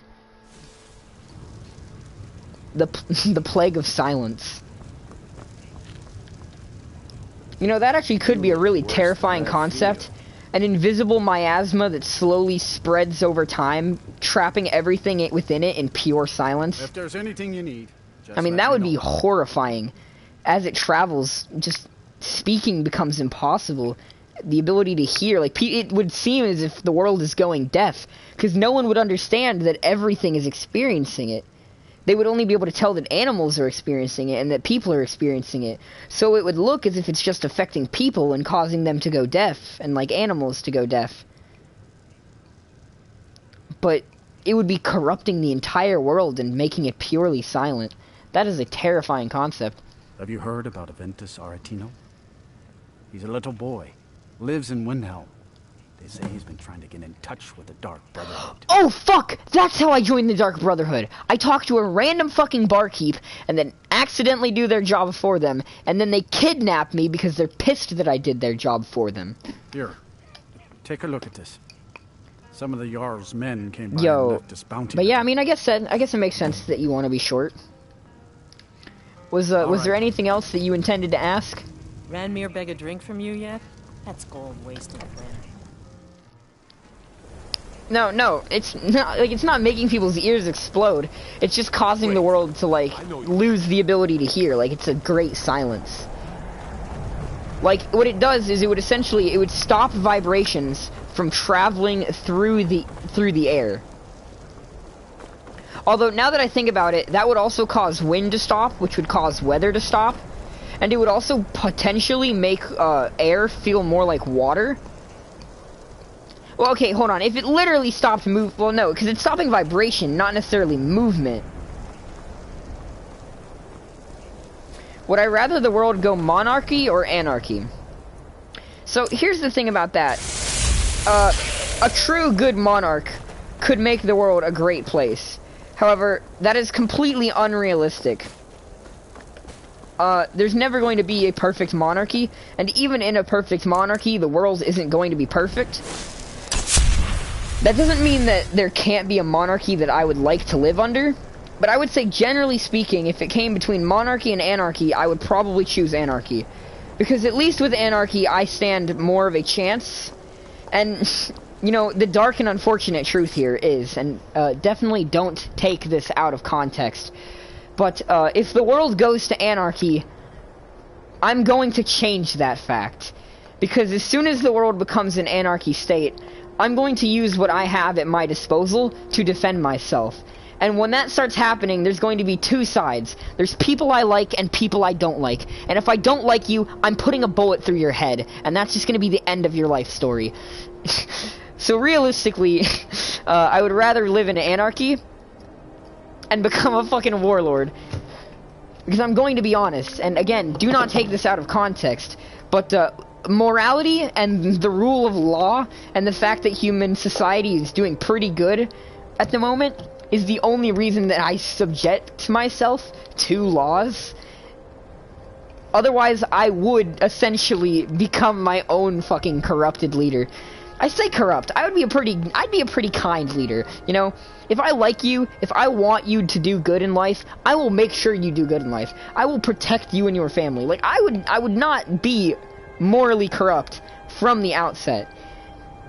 What more accurate would be, I would be an isolationist state, which is that you're either part of my state or I don't give a shit about you. You know? Like, I wouldn't go out of my way to just murder people, you know? I'm not that kind of asshole who's like, oh man, I want the apocalypse to start so I can slaughter innocent people. You know, that's not me.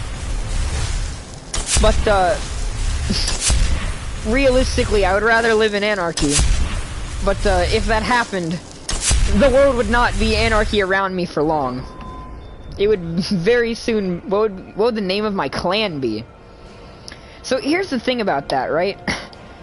There's a lot of different things that I could do to create a clan name.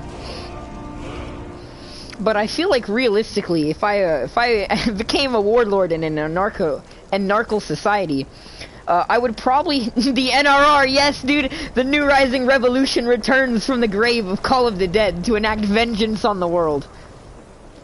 Yo, I'm gonna be honest, the NRR is one of the few ideas from Call of the Dead that was original that I still completely stand behind, right? They got tired of the Hunter Society never actually engaging in the world, you know? They got tired of their society being this isolationist state that never goes out and helps people. And so they essentially, holy shit, I'm going to die. They start offering their services and going out of their way to help people as much as possible, which builds up support for them, until eventually they became so loved by the people that they essentially became the new rulers of the Hunter state. They never took over through violence. They simply became so popular that they essentially, the same way that the Nazi party gained power, just became so popular that they took power without a problem. Like, the NRR is the one idea from Call of the Dead that was completely original that I still think was completely fucking brilliant. And the entire way that their storyline was handled was fucking brilliant. Because at first, they were literally just like one of many random guilds within the city, right? Like, you could help them if you wanted to, but they were a pretty low-stakes guild. But they had a message, and their message played on emotion. If you're just like a random hunter within the city, right? You idolize the hunters of old. You hear all these legends about heroes, and you want to be like that. You want to be a part of that. So when you hear this group and they preach this message, we are your saviors. We are the people who get shit done. Our society has been completely drowned in insolence, arrogance, and inactivity. And you hear someone preaching about how they're going to change the world. You want to be a part of that. You want to engage in that. And so if you're a member of this society, you hear that and you give them your support. And if you're one of the many, many refugees scattered from across the world who watched your world burn while the hunters did fucking nothing, when they had the power to fix every problem that came into your life, that ruined your fucking family, you don't want to support that society. So when you see this group that offers essentially some level of vengeance, some goal in life, some reason that makes life worth living, obviously you're gonna want to join into that. Like, I fully stand behind how fucking well the NRR was handled. And I fully believe that the NRR was handled better than every other faction within Call of the Dead. Because if you look at Cortex or Nighthawk, you know, they're just generic fucking neo-Nazis, basically. You know, they're just the generic evil group. And if you look at, like, any of the other different factions, no matter which faction it was, even if it was our main characters, none of these factions had any real depth to them. The NRR had depth.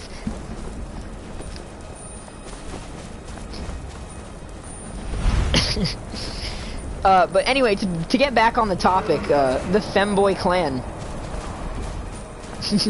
I don't think I would make my my clan based around femboys. I mean, we would definitely welcome femboys with open arms, but we wouldn't really put them in our promo. In part because whenever you're creating a clan like that, you want to have you want to project strength when you're creating essentially a warlord society. And so glorifying femininity might not be the best way to project strength. But, you know, if I were to create a, your ability to change sexualities is mind-blowing. You know, I'm not going to lie. It is sort of weird how, I mean, it is sort of weird. I've gotten a few different straight people to start acting gay, and I've gotten a few gay people to start acting straight. I'm the gender bender 3000, bro. I'm not even gonna lie. But, you know, realistically, if I took over an anarchical state and started creating a clan, I would probably do what most dynasties do and use my name to create the dynasty, which is pretty lit. Like, that is legit what every family does. If you look at Japan, China, like the imperial family, or if you look at the royal families of Europe, Prussia, you know, all these different lands, you know, it's their family name sort of becomes their insignia. So, you know, there's a good chance that my last name would essentially become the dynasty name, but then the actual clan would receive a different name. Because just like with all of those different countries, right? The country isn't named after the royal family. You have the actual, like, name of the group or country, which is like the clan name or whatever. But then within that, you have the dynasty which rules over it. So, like, my last name would essentially become the dynasty name. And then the name of the clan... I mean, I could name it after the NRR, but I'm not going to do that. Because realistically, if an anarchical state breaks out, my clan is not going to be this new rising revolution, you know? We're not going to be this group that parades around on the idea of heroism. We're going to parade ourselves on the ideals of survival. Because when it comes to anarchy, you can't truly be a hero. It's not realistic. You need to focus on survival. As for what I would name it, you know, I'd probably have to think about that. But, you know, there's a lot of things I could name it.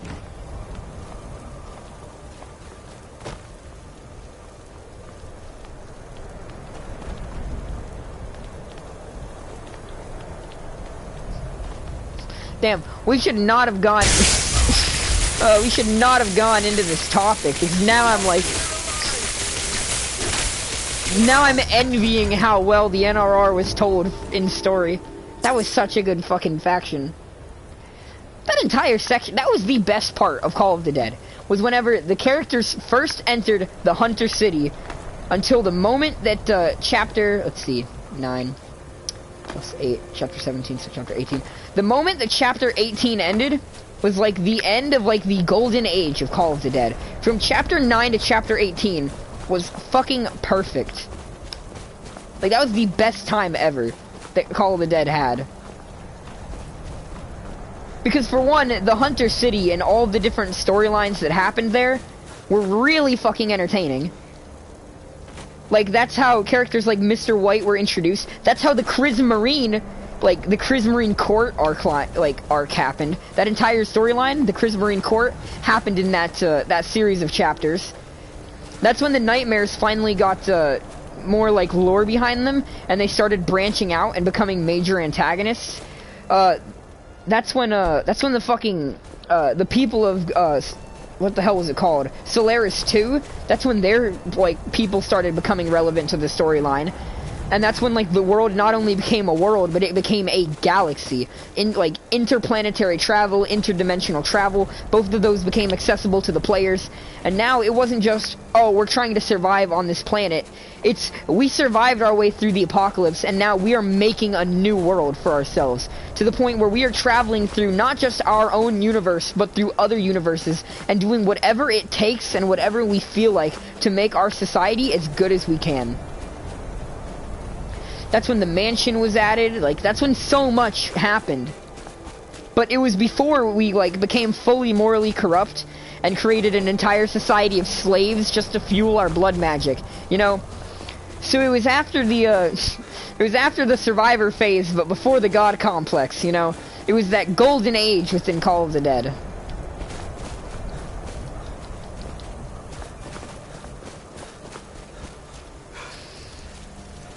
Yo, hold up. Let me go back, because I still have, like, on Discord, I have some of my notes saved from Call of the Dead. I wanna look back through those real quick. Chapter 1. Alright, I'm only gonna read, okay, around this time, the last island of the light, which had a city known as the Lone City. Yep. There we go. What do we have in Chapter 2? At the Lone City, there's a massive argument about the destruction of the world as known, and factions begin to develop, one in particular growing faster than the others. This one being the NRR, or New Rising Revolution, a group that strives to defeat and destroy any threat to human civilization on the planet, and to establish a new foothold on Earth for the surviving few who remain.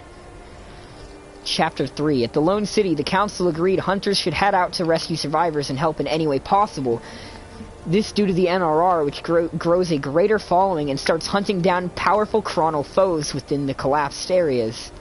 Alright, within Chapter 4, at the Lone City, the NRR has grown to a massive faction, sending troops on strikes and missions, taking out any threats to the city. But the NRR and the Hunters Council learn of a group that took out the Walker King and has been roaming the wasteland rescuing survivors. The word of them travels around, and soon a name is uttered amongst the shadows, the Walking Saviors. Chapter 5. At the Lone City, the NRR is still growing, more people with each passing day, as refugees from the wasteland are escorted to the city for safety from the coming war. Alright, and then here we have in Chapter 6, and apparently a lot happens in this chapter. The Hunters, now with a connection to the Atlas Corp, try to take down Cortex and manage to strike a head facility. They get in and kill the head of the Cortex Corporation and battle their way out, but in the process, Atlas Corp is destroyed. The Hunters find the Vex and battle them, defeating seemingly their leader. They meet a hunter from another solar system who brings word of the traveling star and the troubles that will soon encounter them. A Lazarus Gateway device is installed at the Soul Well, made by the same cultists of La Diablo Fortress. The NRR learns of the Lazarus device and prepares a strike force of 6 to disable and destroy the Soul Well before it activates, while the Hunter Council tries to think of a different plan that's less hasty. And then once again, you see the Hunter Council refuses to act on anything. You can see that they're purposely, like, not purposely, but you can see they're so hesitant that it constantly puts them at a disadvantage. The Saviors learn of the Lone City and tell themselves that if they survive, they'll go there. But first, they prepare to take down the Lazarus device. During this time, in what would eventually be known as Solaris 3, the Hunters of the Planet Guardian learn that a hive god... Yeah, and that's like going into that. Chapter 7. Go to take down the Lazarus machine. When they arrive, they fight their way through Nighthawk soldiers and vehicles until they reach the machine as it's about to activate. But before they can cause it to deactivate, earthquakes cause and rip open the Soul Well, and the Walker King is revived. During this time, the Hunter Guardians come to the Hunter City to create a unified force within the galaxy to resist the oncoming threat of the Eris event. Basically, the NRR sends 30 troops to the Lazarus device to destroy as much of the tech as possible so that it can't activate a second time. Within Chapter 8, teleported from the ruined castle due to a fracture within the Soul Well. That's how they I'm not reading any more of this out loud. It's very hard to read. And also we're getting more people in chat. Transparent, transgender, trans fat, trans gangster. Does this have text to speech? No, it does not. I have to read chat. And the reason we don't have text to speech on is because it's annoying as hell for the people who are trying to watch the video. No one wants to, like, be interrupted all the time by that. Like, when people, like, the people who aren't in chat want to be able to just, like, watch the gameplay, you know? So having text-to-speech on would be, rather painful. That, and it was being abused back in the day. People used it to constantly send 1s and 0 messages that would fucking read out individually, and it was toxic as shit. Which is also part of why it annoyed people to the point where I had to disable it.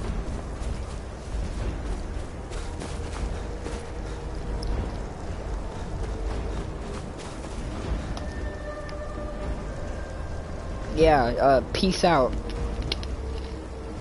Yeah, fucking, it read emojis as their actual name rather than the emoji. So people would spam the fucking moon emoji and it would say, emoji, new moon face, emoji, new moon face, emoji, new moon face, emoji, new moon face, for fucking 2 minutes straight. It was so fucking annoying.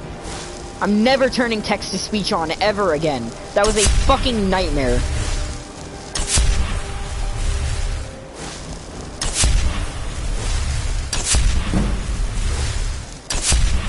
Yo, we're almost to level 100 though.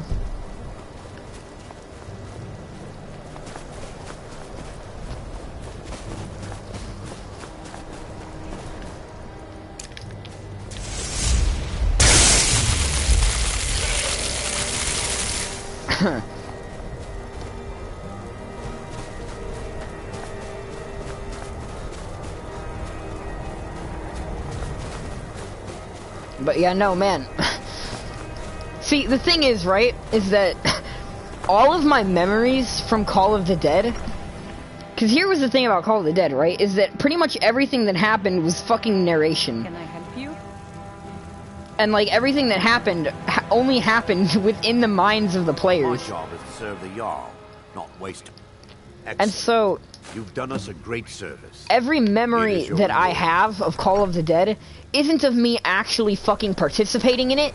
It's of the memories of the storyline, which means that I have memories of, like, this actual, like, these are memories, and yet they're vivid as normal memories, but they're all completely fantastical. Like, I remember it from within Call of the Dead, from the perspective of the characters. Like, I can remember the faces of NPCs standing, and I can remember the trees swaying in the background. Because my memories are from within Call of the Dead, not from, like, outside of it, from the perspective of a player. But they're from the perspective of the actual characters. So every time that I'm, like, reading those messages, and I'm remembering the NRR, rather than, like, remembering what the NRR were supposed to be, I literally remember looking at members of the NRR standing within the lone city and having their dialogues. And it's so fucking amazing. Like, part of the reason that I miss Call of the Dead so much is because all of my memories of it are from within a universe that doesn't exist. Like, these are memories. It's like, right now, how you're watching this stream, that is what it's like for me. It's like I remember things from the perspective of this, from within it. And it's so fucking cool to me. Like, I can remember watching helicopters crash down and erupt into flame. I can remember watching blood spill from, you know, from the characters that followed us, these NPCs that had so much personality to them and life. I remember in Chapter 4, we met a young Chinese woman, right? And she was, like, wearing, like, this really bizarre outfit. Like, a very, like, she was this, like, young Chinese woman, right? And she was wearing this very elaborate, like, dragon costume, right? And it was like a spiritual costume, and she had a fucking, like, a hand cannon that was shaped in the shape of a Chinese dragon, right? That could shoot out explosives. Like, it was basically a rocket launcher, right? And I remember this character very vividly because she was relatively important in Call of the Dead. In Call of the Dead Chapter 4, because we met her in the Wasteland, and she became a member of our party for a long time. And, like, I actually remember the personality that this woman had. so well that I remember her as if she was an actual person. Like the same way that I remember people like Caleb and like Lily, I remember this person and all the interactions that we had with her.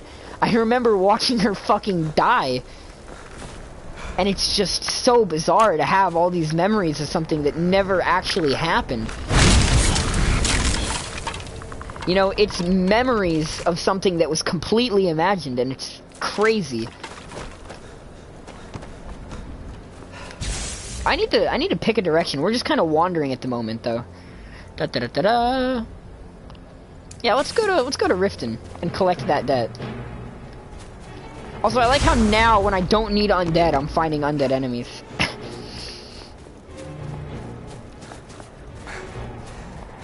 You know, that's the thing though, right? Is that because I remember everything from within Call of the Dead rather than from the perspective of a player, I don't remember how I narrated it to make it entertaining. Which is why I don't know if I could ever do something like that again. I feel like Call of the Dead was this bizarre anomaly that's never gonna be able to be fully recreated. Because, like, none of my memories of Call of the Dead are of playing Call of the Dead. They're all of being there. So I don't remember what the narration was like. Because, like, when I try and think back on Call of the Dead, right?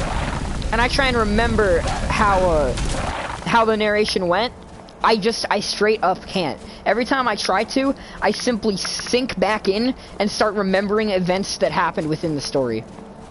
Also, we're getting ready to discover the city of Windhelm, the last hold that we have not been into. And I accidentally did it, like, this wasn't intentional either. We're accidentally gonna fall into the city of Windhelm.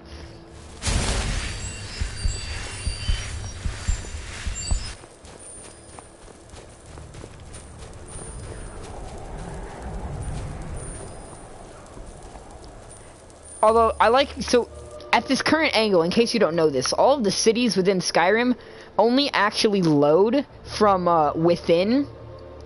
So when you're outside of them, they just use placeholders. So you can see how bad the placeholders look because of how close we've been able to get without entering the city. Like, that house is literally just a roof, and that's it. there's a barrier block here, so I can't actually fall into the city. But, like, you just saw how it looks from the outside. Get ready to see how it looks from the inside, because it's going to be amazing how different it is. I mean, yeah, you can try and like show me how I narrated it. But yeah, Call of the Dead is definitely like an anomaly that happened. And it wasn't actually intentional either. Like, okay, so let me think back to this, right? The way that Call of the Dead started was, back when the Wii was out, right? There was an Indiana Jones Wii game that had you go into the Chinese underworld and fight ghosts, right?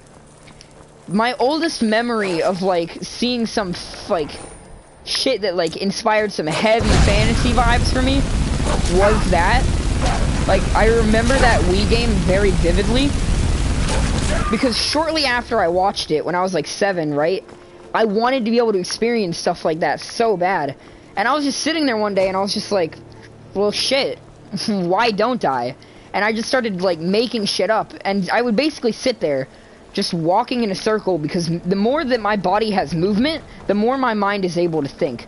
Just by spinning something between my fingers, my brain moves faster. It's able to think so much faster, because there's just, my body isn't frozen in place. And walking helps out, too. Which is why, essentially what happened was, I would just be sitting there, walking in circles around the tree in our front yard, with a stick between my hands, spinning it in this, like, circular pattern, and I would just sit there thinking, and would get so vividly lost in thought, that I would blank out what I'm actually doing, and just sit there in this other world, repeating this motion, and I would just play out these fantastical stories, right? And eventually what happened was, The Walking Dead came out, right? And, it was a mix between watching, The Walking Dead, watching DayZ, and watching, like, some old Minecraft Zombies mods. that like inspired me to create like this, you know, zombie apocalypse storyline.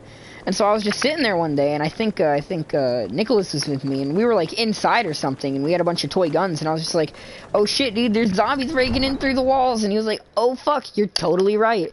And we just started like fucking shooting at these zombies as they'd break down the walls that weren't really there, and, you know, moving around the house and stuff like that. And, you know, that continued, and so we'd be outside, and we'd have all these like toy guns and stuff, and we'd be running around and shooting these undead and doing different things. And you refuse to help the Stormcloaks. But we haven't taken a side because it's not our fight. Hey, maybe the reason these Greyskins don't help in the war is because they're Imperial spies. Imperial spies? You can't be serious. Maybe we'll pay you a visit tonight, little spy. We got ways of finding out what you really are.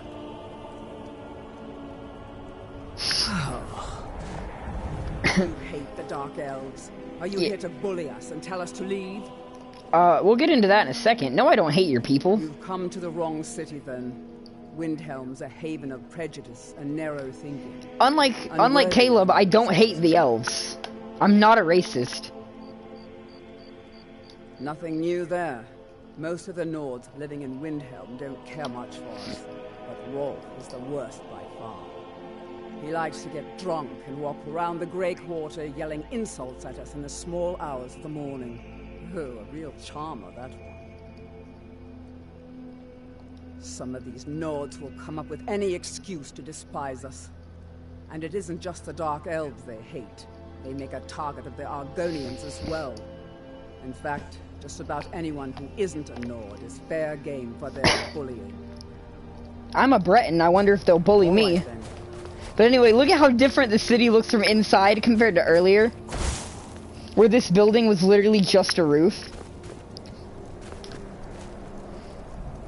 But yeah, so how did Steve join in and when?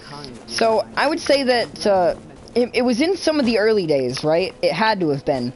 Because we had that old Jeep at my house, right? And it was like a little toy, like, kiddie Jeep that was, like, really small and ran on one of those electric batteries.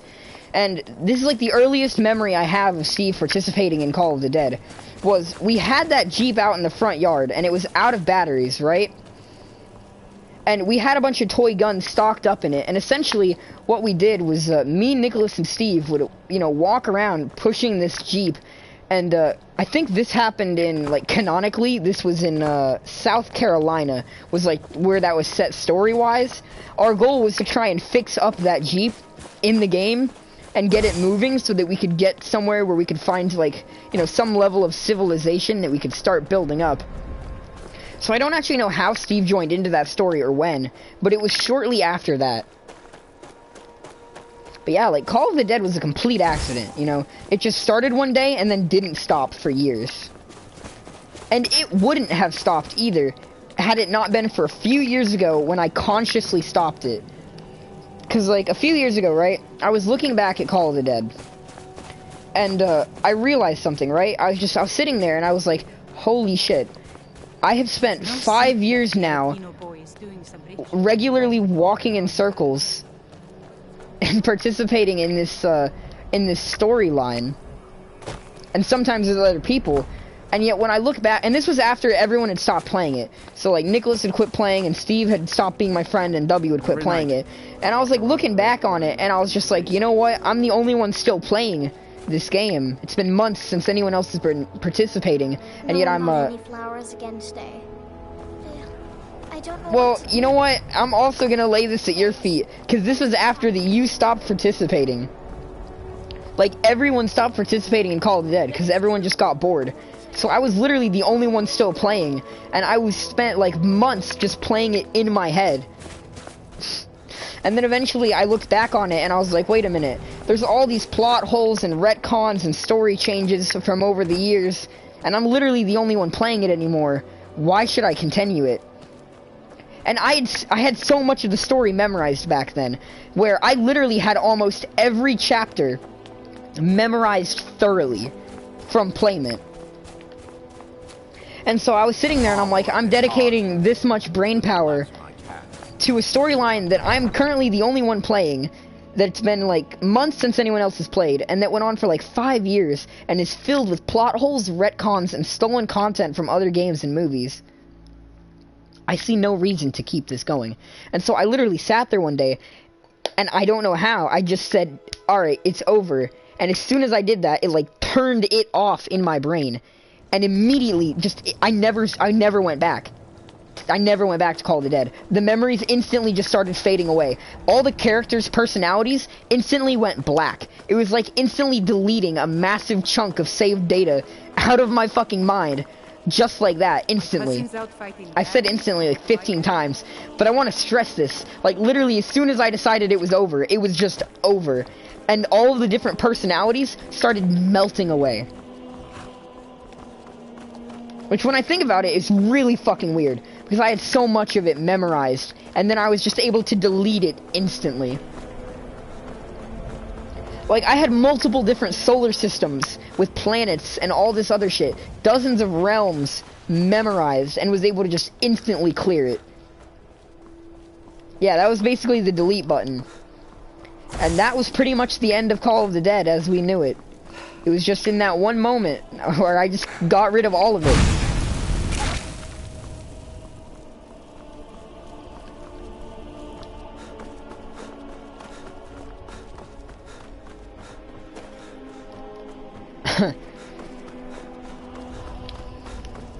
But I think it was shortly after that, right? Shortly after I basically cleared out Call of the Dead, and you know what? Here's the thing, and I will admit this is really sad. I've not been able to keep a story going since then. I've had literally dozens of storylines that I've started since then, and that work the exact same way Call of the Dead do, where I literally just play them in my head. Like, I'll be sitting at school and ignoring everything the teacher says, because all I have to do is put something in my hand, and as long as something is spinning between my fingers, I can completely zone out and create entire worlds that are as vivid as actual, like, memories or images. And I just don't have to pay attention. I can play a game in my head as easy as that. So, it's very convenient for when I'm, like, out somewhere and I'm bored, and it always has been. Because I don't need to bring, like, a game console or anything. I can just sit there and zone out completely. But, ever since I cleared out Call of the Dead, I've not been able to keep any of my storylines going. Like, I start new stories and I create these characters and stuff like that, right? And they're not all the same genre either. Like, there's been massive differences. Like, I'm talking, you know, fantasy, modern times, futuristic, westerns. Like, I've been able to create any number of different genres of stories. From actions to fucking political dramas. But ultimately, I always just, like, it goes on for a few days and then it just wears off. And I'm just like, you know what? I'm no longer interested. And it just ends again. So that is the only downside, is that I haven't been able to keep a storyline going.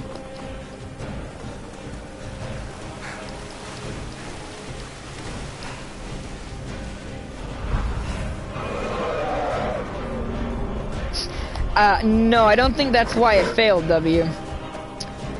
I think it failed because I'm just, like, it's been years since I've played Call of the Dead or any story like that in person, physically, where I have to, like, actually be there.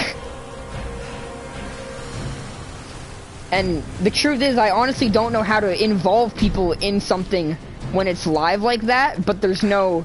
Because, like, with D&D and stuff, it's different, right? Because everyone is just casually sitting around a table, and you're purposely just... You know you're there to listen to narration, right? But when you're actually walking around, and you're, like, moving physically, it feels weird to have, like, a lot of narration. So I don't really know how to, like, do live stories like that, where each of the participating characters are real people who are actually moving around. Like, I can't do LARPs anymore, and haven't been able to for years. Because now it just feels, like, stunted and awkward. Which is why I feel like tabletops are the best route to go. Because I feel like with a tabletop, it would just let me sit down and start explaining what's happening to the players, and letting the players do what they want to do off of that. And there's no limiting factor to it, you know?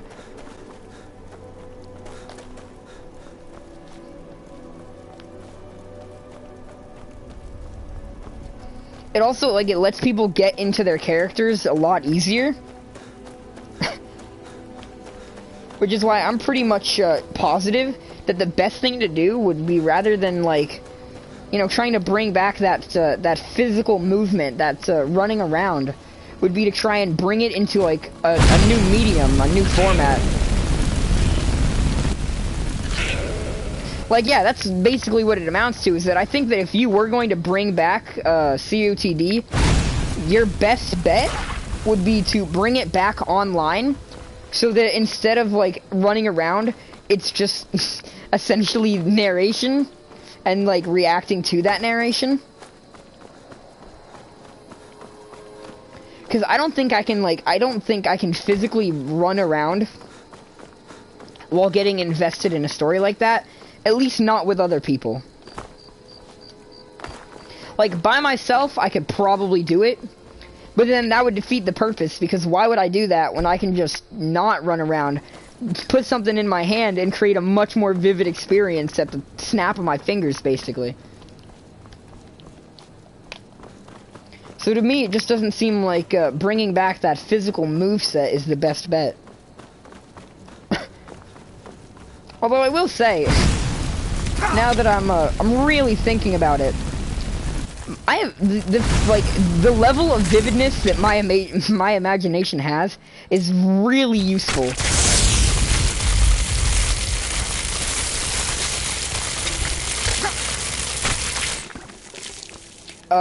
Welcome to the stream, Sniping Hawk. Okay, so basically, back in about 2012, when I was pretty young, I'm not gonna go through the whole story again because it's pretty long. But basically, I created like a fucking, I don't even know what to call it, like a LARP, basically, that went on for a few years with a bunch of random people. Back when I was young and didn't have a pride that would stop me from doing that. Now I'd feel like awkward and uncomfortable doing that. But yeah, that's basically what it was. But essentially, the storyline that was used in that is the only reason anyone actually cares about it, because the actual like experience itself was, you know, pretty cringe when you really think about it. But the storyline that played out in it was apparently pretty entertaining. And so, you know, essentially, we're talking about possibly bringing back that story, but in a new medium, as essentially, you know, either a tabletop experience or as a online experience.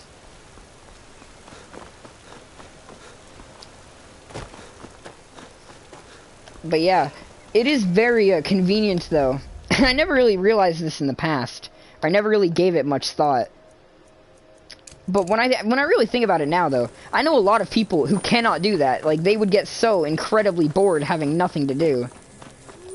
And they can't just, like, zone out and turn everything into something it's not. But I can do that really easily. Like, even if I'm just, like, sitting in a car, all I have to do is turn it on, and suddenly I can watch buildings change around me, and it's fucking amazing. It's very entertaining. I do that a lot, though. Like, if I'm in a car ride, I'll just, like, watch buildings fucking break and bend. Although, the other thing is that... Holy shit, what is attacking me?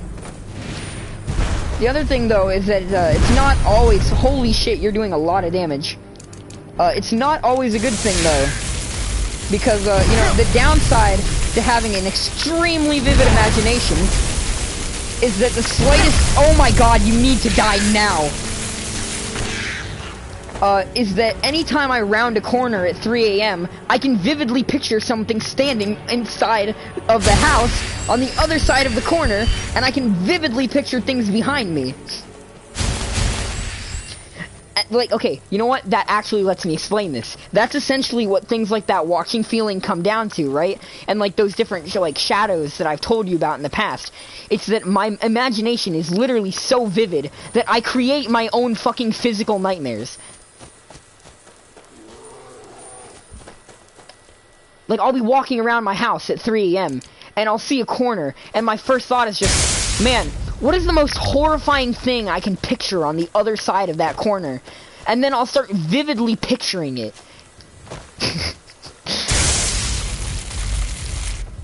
And that is slightly inconvenient, because it means that I am very easy to paranoid at night.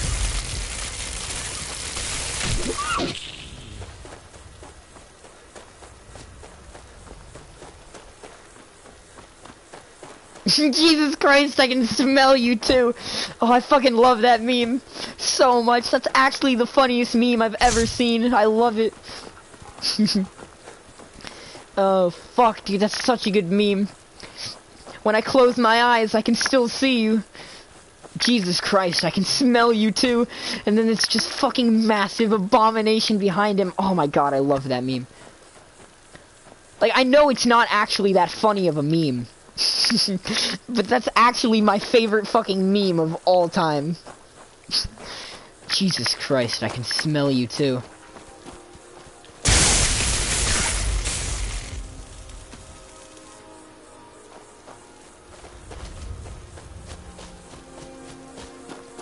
I'm gonna be honest, I love curse memes, like the troll face memes that get like really dark. Step 1, blood floats on blood. Step 2, cover yourself in blood. Step 3, ascend. No, step 2 is wait for it to blood. Yeah. Step 1, blood floats on blood. Step 2, wait for it to blood and the sky turns red and it starts raining blood. Step 3, cover yourself in blood. Step 4, ascend. And he starts flying through the sky with the curse face. I love curse memes so much. The darkness is the only thing that keeps my soul afloat.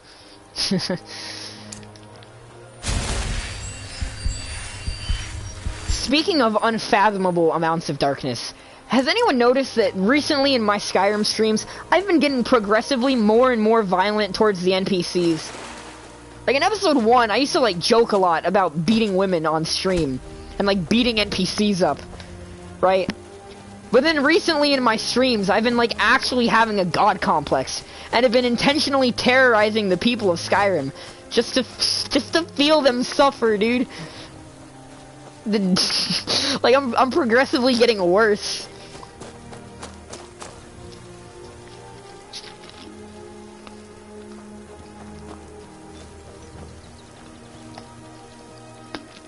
Oh yeah, I don't disagree.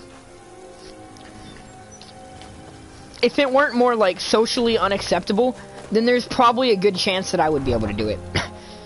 Because the reason it feels so stunted and awkward is because of how socially unacceptable it is. Because that is what it comes down to. It's acting with a group and playing through a storyline. And that's what tabletop games are too. And like even tabletop games though are really like shunned upon by a lot of people.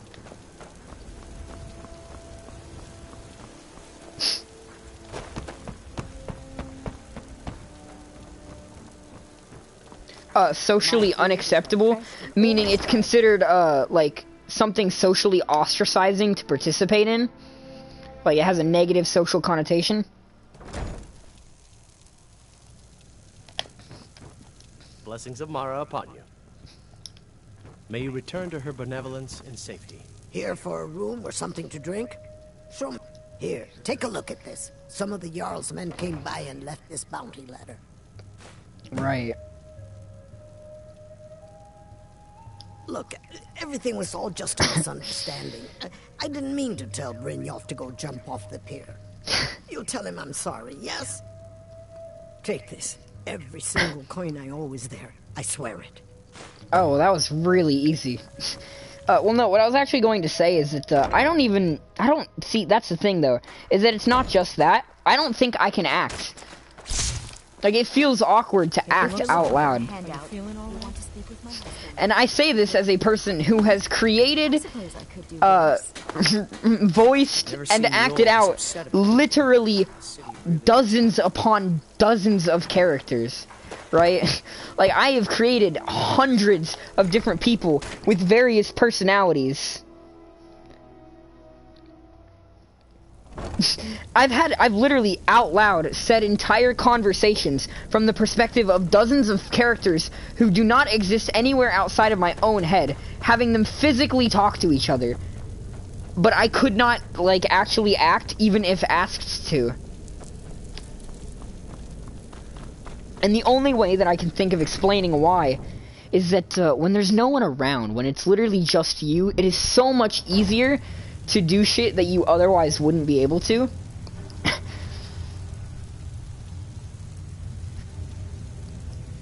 Oh, hold on, someone texted me. I'm gonna go see who. The first one was Lily, and the second one was Caleb sending a disgusting Family Guy post. Dude, Caleb's dad has more followers than he does on Instagram. That's funny. Anyway, both of those texts are from like 2 hours ago, so I don't know why I'm just now noticing them. I can't stand having notifications that I like don't actually read. Like if I see that red bubble, I have to just click on it. But I love getting notifications on like Instagram.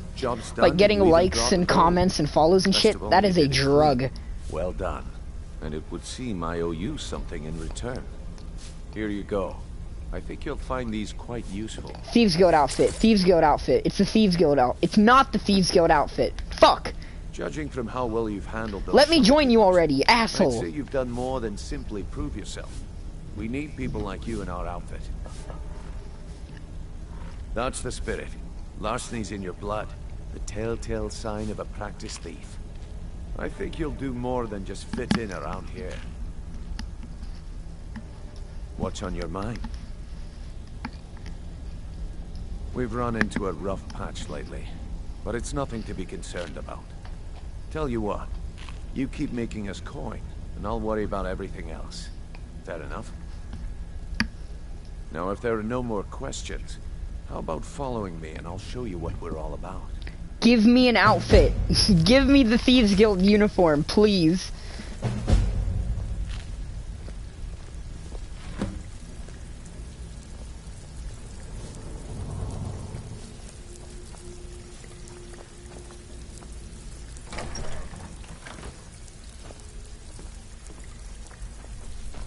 Fucker, stop texting on Discord, W. You little shit. I don't care what Drakeon said. It doesn't matter.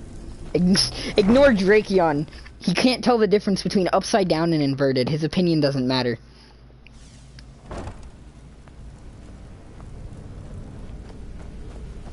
See, that's what people don't realize. I see everything.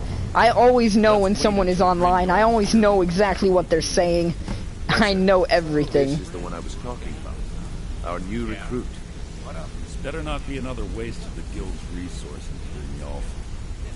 Before we continue, I want to make one thing perfectly clear. If you play by the rules, you walk away rich.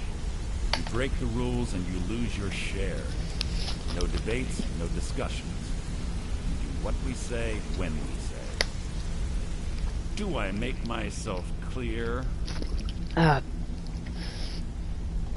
I understand. Good, then I think it's time we put your expertise to the test. Wait, how about you give me a... talking about Golden Glow, are you? Even our little Vex couldn't get in. You claim this recruit possesses an aptitude for our line of work, so let him prove it. Golden Glow Estate is critically important to one of our largest clients. However, the owner has suddenly decided to take... W, no! Fucker, don't say that. He needs to be taught a lesson. I saw that, you little shit. Mercer, aren't you forgetting something? Since Brynjolf assures me you'll be nothing but a benefit to us, then you're in. No, don't laugh at that, Sebastian. Don't encourage his behavior. Welcome to the family, lad. I'm expecting you to make us a lot of coin, so don't disappoint me. Simple. Do as you're told and keep your blade clean. How about both of you get off Discord and get back in the goddamn chat? Stop it! They know their way. What part of stop typing do you not understand? Get off Discord. See, we just lost a viewer. Talk to Cornelia in the flat. We lost a She'll viewer set you because up you with a guys new kept one. saying stuff in Discord. They got disappointed. Golden Glow Estate is a bee farm. They raise the wretched little things for honey. It's owned by some smart-mouthed wood elf named Arengoth.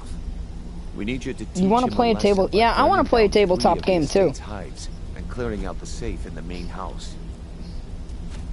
The catch is that you can't burn the whole place to the ground.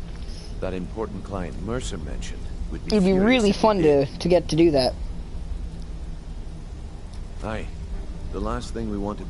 Maven prefers that... The guild has a lot riding on this. Won't make me look foolish by mucking it up. You know, that's pretty interesting, because, like, IRL, you want to be shorter, but, you want your fictional character to be beefier.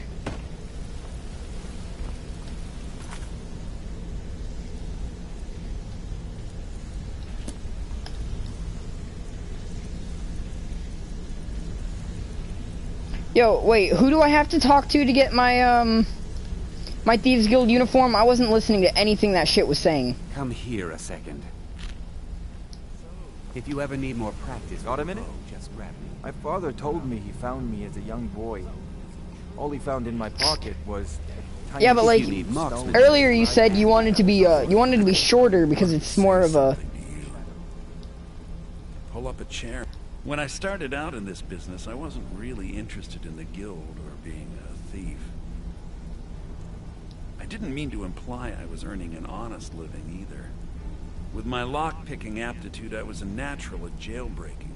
Made a great deal of gold doing it, too.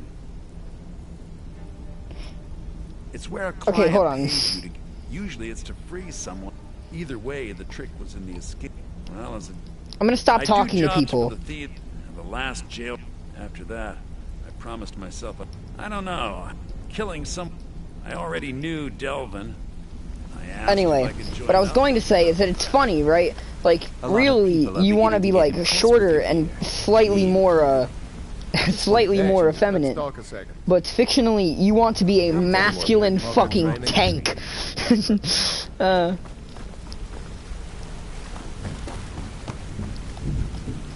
better be important. I'm quite busy.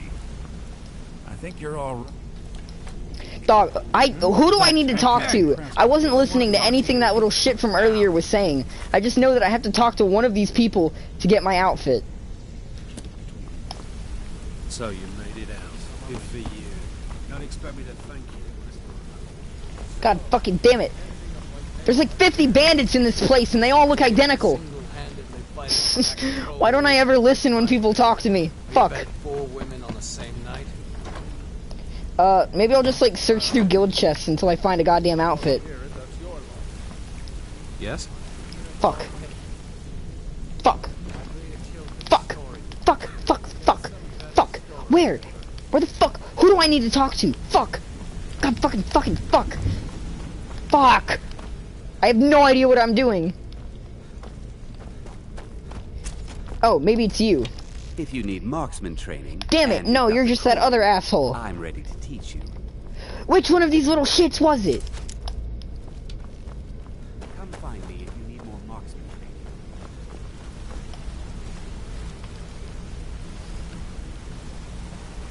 You want to talk to me? Okay. Well, I mean, you could always, like... Good to see you. I mean, you could... Well, no, because you could be a tank. We're making waves around here. I like Although, you know, you couldn't be a tank in real life. about anything.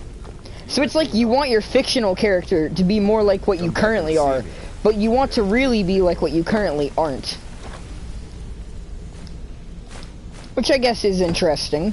Something I can help with. Sorry, I'm trying to, like, talk to you and talk to chat, but I'm a bit caught up by the fact that I have no idea where the fuck I'm going, because I don't remember who I'm supposed to talk to, because I wasn't actually paying attention the entire time he was talking to me, and was telling me to do shit. Retrieve your Thieves Guild armor from Tanilia. Who the fuck is Tanilia? None of the people in this room are named Tanilia.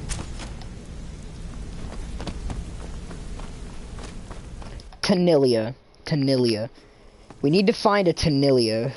Where would Tanilia be? How do I, where's the, is there like a chain? Yeah, there it is. Alright, we need to find a Tanilia. Tanilia. Tanilia, where are you? We're looking for a woman named Tanilia who will give me the Thieves Guild outfit, right? Are you feeling sick? I feel like she's probably in the Rataway, right? And I really stuttered through that word, I'm not even gonna lie. Rataway. Or sorry, the Ratway, not the Rataway. Tanilia. Well, oh my god, there's just a corpse right here. You know, she might actually... Oh, she might actually be, like, at the estate that we need to go to.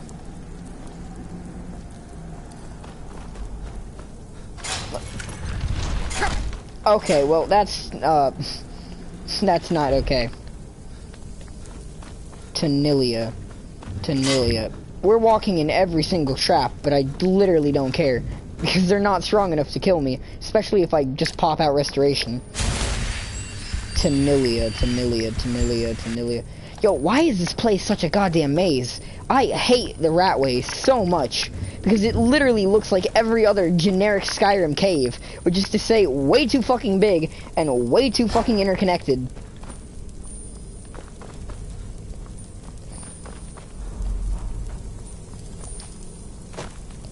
I just want a suit of armor. You know what? That is understandable. That's actually on my list of of goals at the moment, is to, you know, finish getting a suit of armor. Because at the moment, all I have is my my Crusader helmet, and it's actually not that strong of a material. So it is technically a helmet, but it's not really proper armor. It looks like armor, and it looks good enough, but it's not actually practical. Tanilia. Before we begin, I want to make two things perfectly You're not Tanilia, you little bitch. One, I'm the best infiltrator this rat hole of a guild's got. So if you think you're here to replace me, you're dead wrong. And two, you follow my lead and do exactly as I say. No questions, no excuses. I actually am here to replace you, but that doesn't matter. It's time to get your feet wet, and I don't want to waste a lot of time talking about anything but business.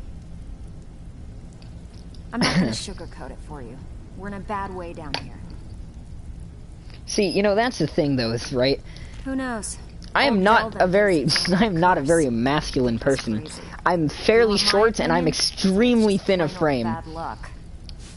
And because of my genetics, my muscles densen but do not expand, which means I'm always going to be extremely thin of frame.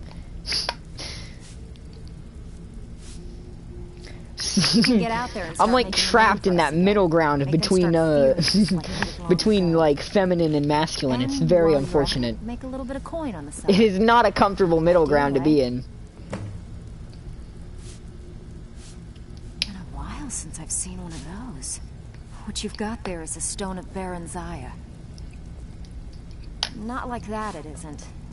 The stone was pried off of Baron Zaya's ceremonial crown by a thief in order to cover his tracks.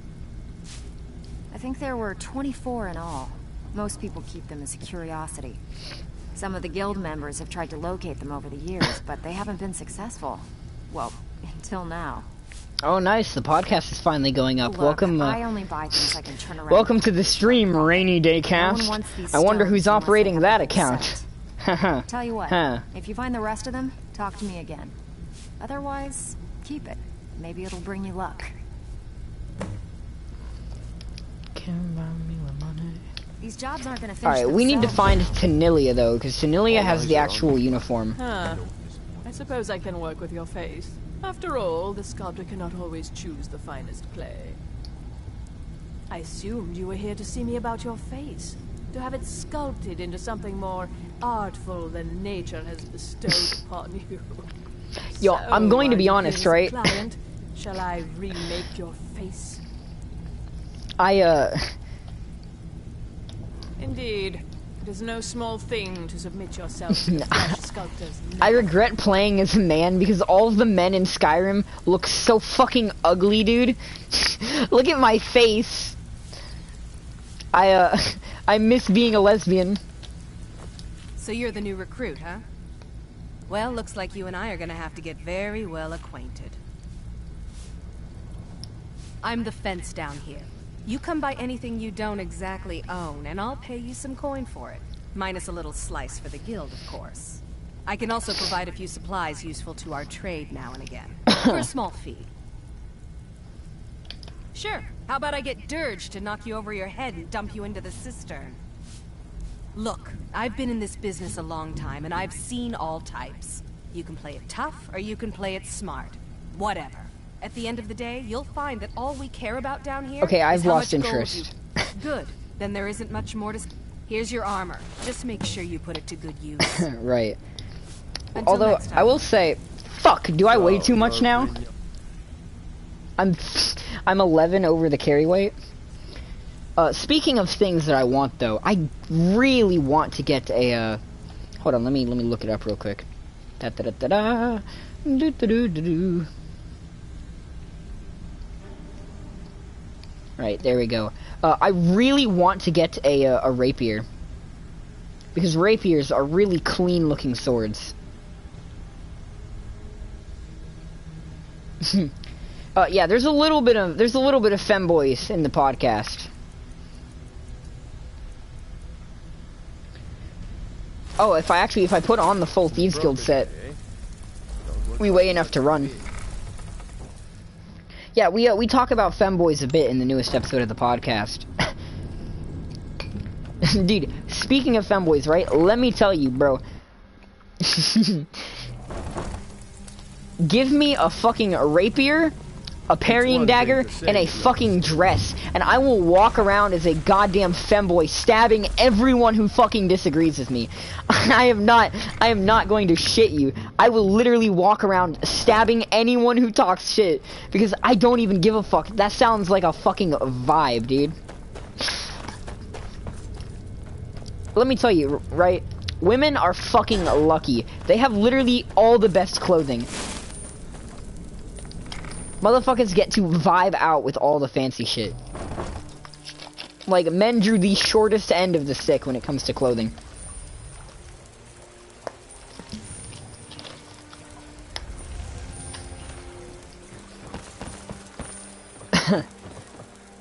Yo, a mage thief? That could be an interesting combination.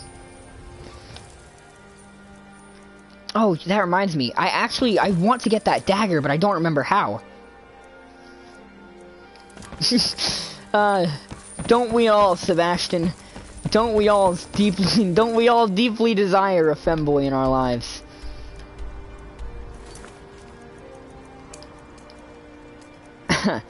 You know, let me tell you, that's how you know if you can trust a man. If a man doesn't want a femboy, he's not worth going after. He's not worth keeping around, you know?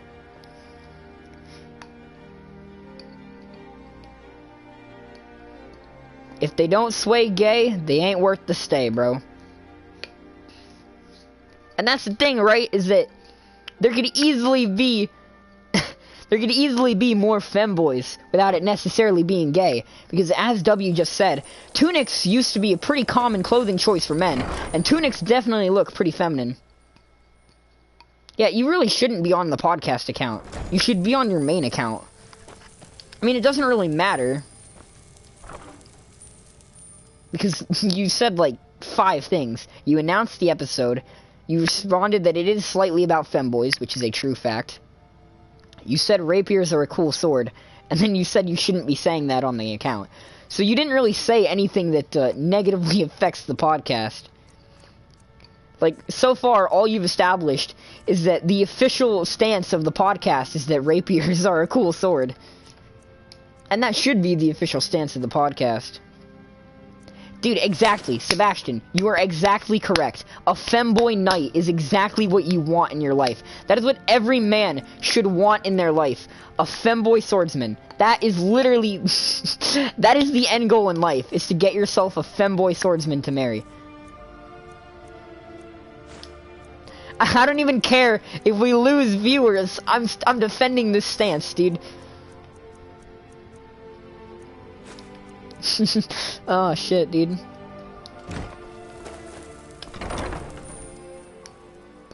Cause you get all the best parts of all of the different these different pieces, right? You know, you get an absolute hottie. You you get the glory of knowing that if you piss them off, they can kill you in single combat with ease. Dude, I would fucking sell my soul to Lucifer himself if he popped up right now and offered me a femboy night.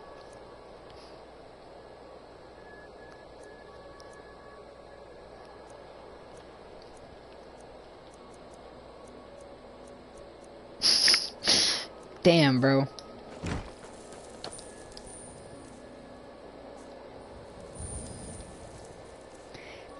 Shut the fuck up. You're so dumb, Caleb. You're literally always wrong about everything. You know, alright, here's the thing, alright? I have turned men gay in the past, Caleb. I will fucking turn you gay.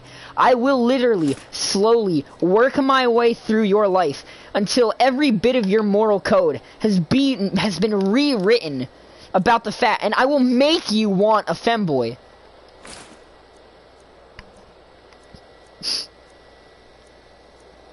Fucking... No, he will be swayed, W, and you need to be swayed too, because you're both fucking idiots, dude. Femboys are literally where it's at.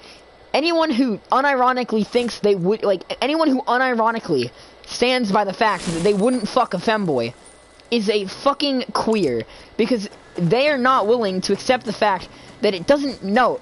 You're fucking stupid, Caleb, you're wrong. Femboys are not a dumb concept. You literally get all the benefits of a woman. They have all the attractive feminine features of a woman, with the added benefit of the fact that they're not actually a woman. They're literally just better women. They're stronger women. Femboys are what happen when we evolve as a species. It's not gay, Caleb. Let me explain why it's not gay, okay? Everyone has an ass, right? You know, you can fuck a woman in the ass. You can fuck a femboy in the ass too, alright? And as long as the dick is feminine, it doesn't really matter that there's a dick right there. And scientifically, the male's G-spot is in the ass, which implies that if there is a god, then in his intelligent design, he believed that men needed to be fucked in the ass in order to get extreme pleasure. Therefore, God intended for men to get a little bit curious and fuck each other in the ass. So realistically, the best thing for you to do would be to find a femboy and fuck him in the ass. Which is exactly why you should go date a fucking femboy, Caleb. Just put on some goddamn socks so that it isn't gay and fuck a femboy in the ass. Yeah, God may have added that for pegging, but you know what? Fucking a femboy just means you get natural pegging. And yes, that is actually true. The male G-spot is in the ass. No. Okay, now hold on a minute, W. I want you to think about this. Use your brain for a second, right? Evolution is what created humans. We evolved to have the G-spot in our ass. Pegging is not a natural process because you have to make the dildo. However, homosexuality is natural because sometimes niggas are just gay, alright? That's just how it is. Some people are just gay sometimes. Therefore, God put the G-spot in the ass because he intended for men to sometimes just fuck each other in the ass a tiny bit. Not a lot. Like, you don't have to go fucking balls deep in there. Just like, you know, get a little curious, you know, stick it in a little bit. It doesn't have to... It doesn't have to be gay. Just stick it in a little bit, bro. It doesn't dude, holy shit. I can't keep having this fucking conversation. I can't keep having this fucking conversation. Look. Alright, look. Let me, okay, fuck. I'm gonna need to take a drink real quick. Give me a second. Holy shit. Holy shit, that was really fucking gay. That was the gayest thing I've ever fucking said in my life. Oh my god, alright. Fuck. Oh, give me a second. This is gonna need a timeout.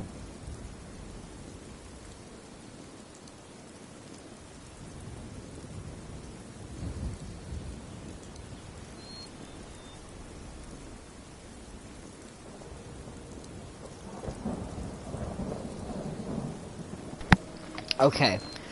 I've calmed down a little bit. I'm in actual pain at the moment, so this is going to be a struggle. Alright, look. And yeah, I caught myself saying that. Like I said a few days ago, I hang out with a lot of Hispanic kids, and they use that word a lot. So it sort of became a part of my vocabulary. I used to never say that. That used to be the one word that I refused to say. But unfortunately, it's become like an actual part of my vocab. Not as much, though. Like, I've started saying it less and less, which is good. I'm probably going to stop saying it, like, for the most part. And I have. But the thing about femboys is that I'm very invested in this topic. It's a very emotional topic for me, you know. I am very much, you know, talking about femboys elicits the same emotional response from me that, you know, talking about God does.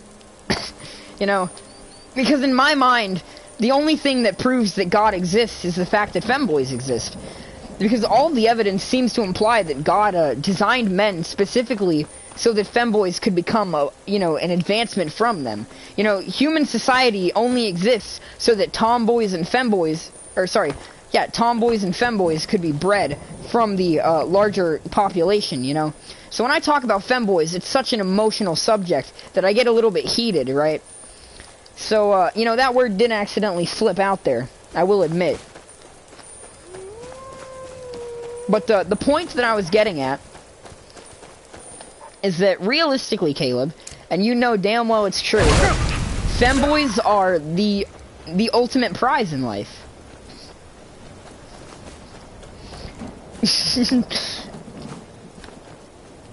And if you don't accept them, I'm not gonna tell you to become a femboy. I don't think you should become a femboy. You know, an e-boy maybe, because I'm not even gonna lie, you looked kind of hot as an e-boy the other day, when Lily edited that picture of you. I'm not even gonna lie. But no, I don't think you should become a femboy. I think you should date a femboy.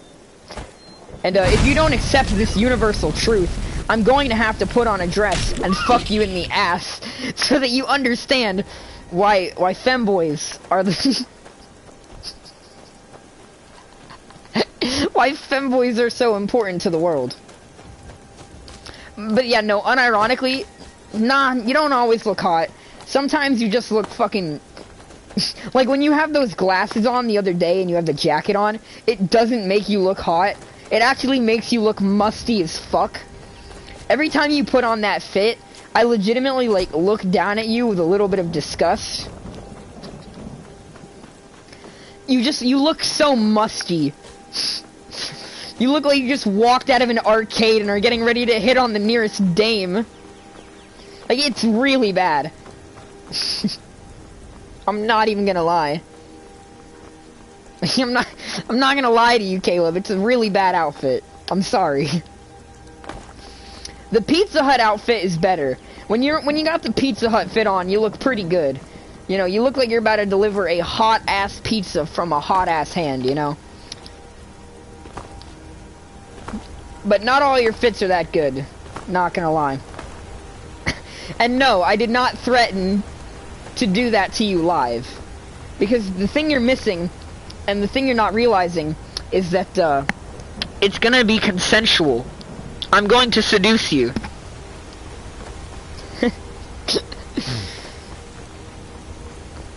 I'm not even gonna lie though, I've literally dated every person in the group chat legitimately besides Caleb. Like, I jokingly dated him for like 15 seconds. But like, I've actually dated everyone in the group chat besides Caleb. So at this point, I feel like I have to date Caleb so that the trifecta is complete.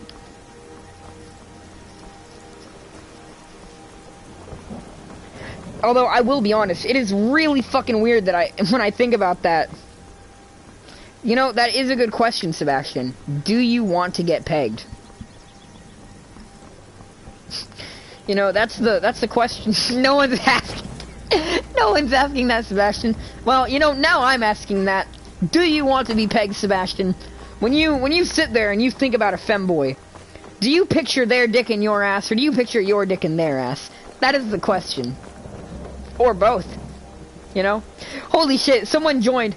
Whoever is new to this stream, it is not usually like this, but currently we're having a topic about some gay stuff. So there's gonna be some gay stuff this stream. So if you don't want to hear that, you might want to come back next time. We're currently figuring out whether Sebastian wants to be fucked in the ass. I'm not lying. It is not usually like this. We usually do not go into topics like this. Usually we talk about game design, or fucking Skyrim, or religion. We talk about religion pretty often. Usually, femboys is not the main topic. Although, femboys are kind of a religious order, when you really think about it, you know?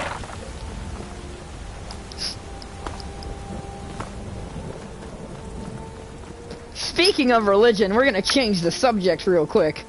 Since we have 6 viewers now. Move along. No, because my Minecraft is broken, remember? Wait, were these elves? Never should have come.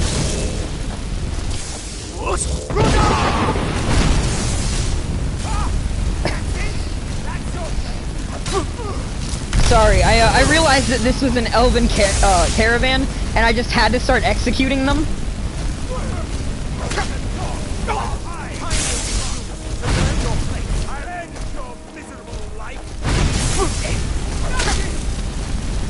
I mean, eventually if I got Minecraft fixed, then yeah, I could live stream it, but until I get Minecraft fixed, no, I can't live stream it.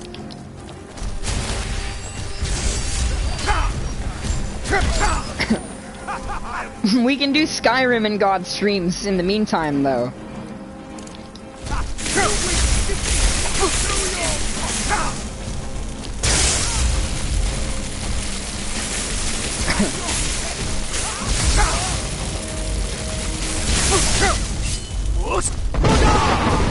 Alright, we need to go.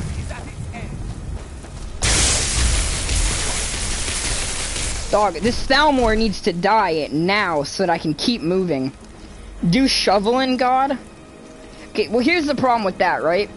I don't think that Shovel Knight is the appropriate stream, or is the appropriate game for going into deeper topics like religion. I feel like Skyrim is the game for topics like that. Death is the only way out of... How are you talking? You're already dead. We're gonna put on Spellbreaker though, because I am kind of suffering at the moment. But I'm gonna keep this out in my other hand.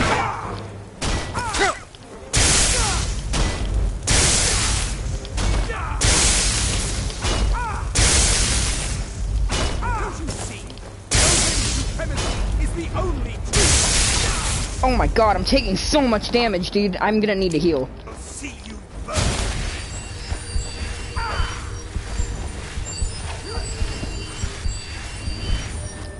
But the answer is both, not gonna lie. Understandable.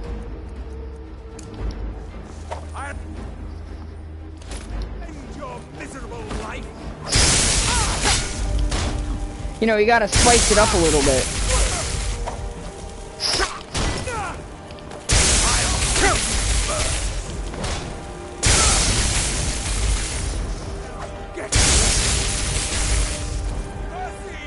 Oh, he begged me for mercy.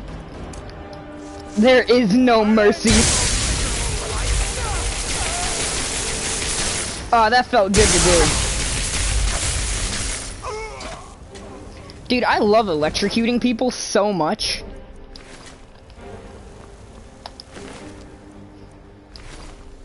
Anyway, now that we've executed those Thalmor scum, let's keep moving on our way. See, you know, that's kind of why I'm not really sure I want to join the Empire. Because the Empire roll over for the Thalmor like a bunch of fucking dogs with their tails between their legs. At least the Stormcloaks have the audacity to stand for what they believe in, even if some of them are a bit racist. The dumbest game I have is Putty Squad, which was bought when my PlayStation was first purchased as just like a filler game, and I've had since. I've played it one time.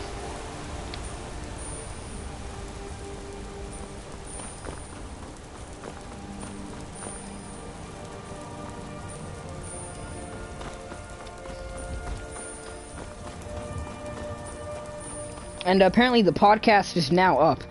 But I'm probably not going to be watching that for a while. Fuck! Fuck! Leave me alone!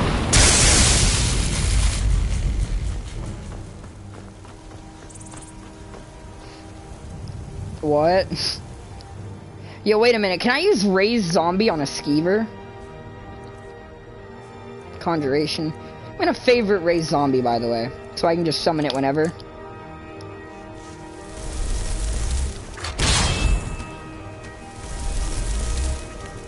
Huh.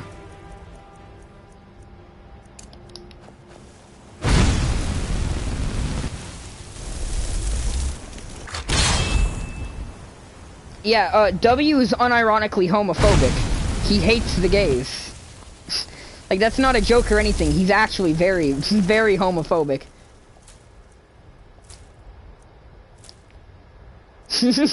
Gonna get canceled now. No, don't say, well, it's true, you are. Like, you are actually a homophobe. You said like 2 weeks ago you don't think gay people should be allowed to get married. Like, you're actually homophobic, W. There's no getting around that.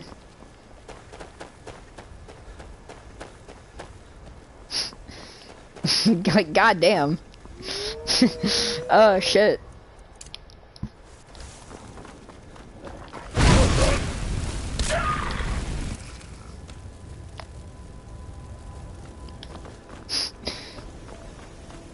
Which is funny, because I am really gay.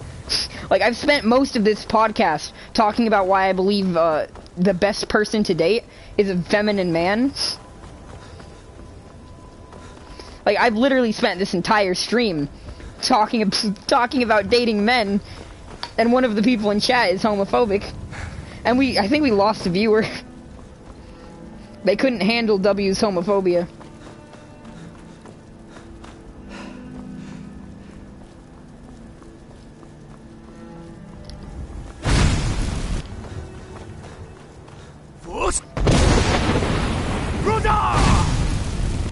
Damn it. You know, why am I using fire? Burning people alive is much less satisfying than electrocuting them. Get back here, my victim. I want you to fry so gloriously. Oh, you're a real runner.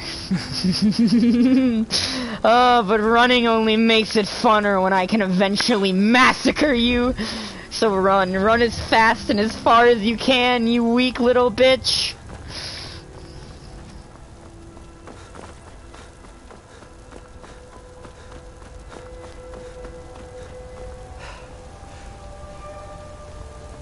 Dog, why are you, like, trying to fucking explain your homophobia?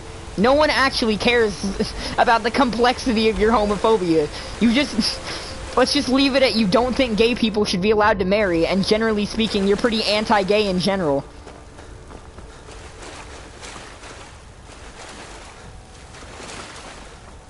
Like, pretty much anytime anything gay is discussed, you immediately get very negative on the subject, like... There's no deep explanation needed, you're just homophobic. Like, you don't go out of your way to fucking target people, but you're still homophobic.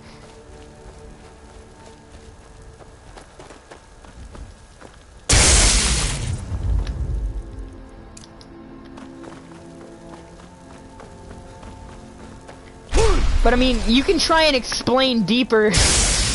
You can try and explain it deeper if you think that you're not being accurately represented here. But I mean, to me it seems pretty clear and cut.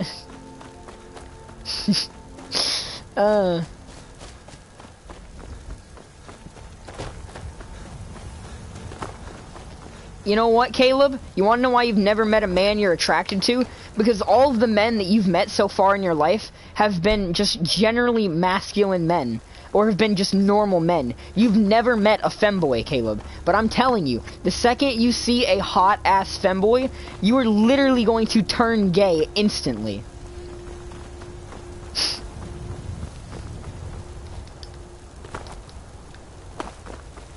Exactly! You've never seen a femboy.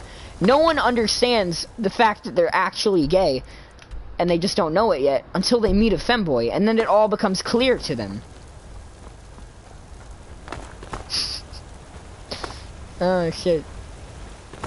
Yo, the funniest thing is though, is that unironically, fucking literally everything that I've said this stream, and literally everything that I say to like other people, I could never say to any member of my family, because like pretty much everyone in my family is at least mildly homophobic. Even if they don't like actively dislike gay people, or even if they just don't care whether someone's gay, they all get like they would all get like disappointed as hell if they thought I was gay.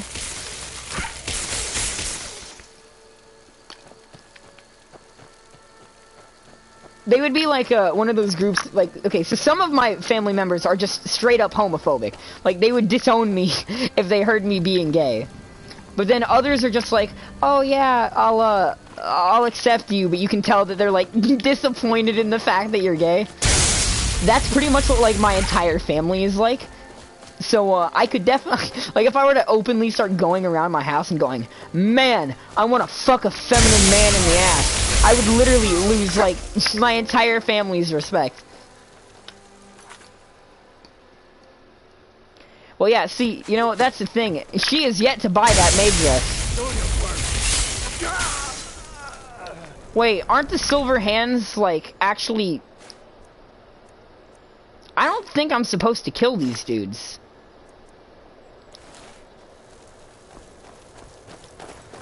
And, yeah, that is the textbook definition of homophobia, Caleb. You are literally discomforted by people being homosexual. That's homophobia.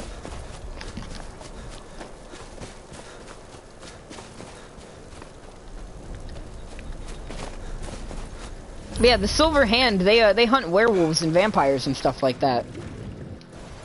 Also, we're losing more and more people by the second. Who is still watching this stream? Because we're at 2 viewers now.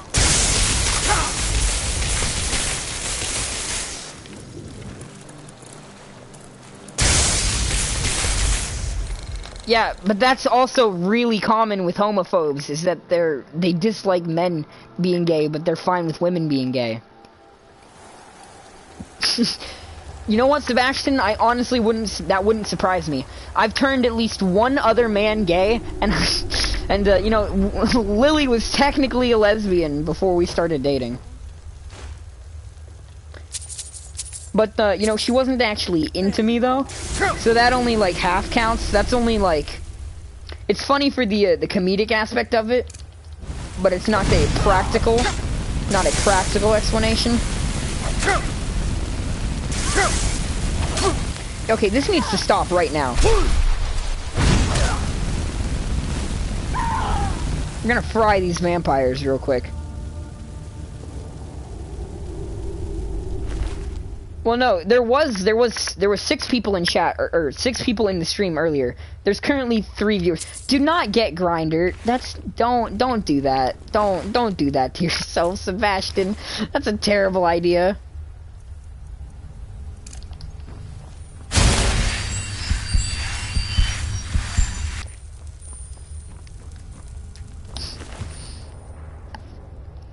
Just every night at 11:11.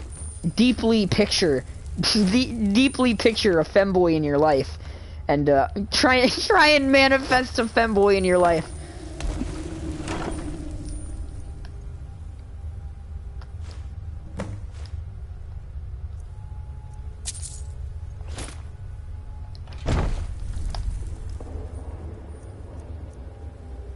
You've never seen a gay person in real life? How?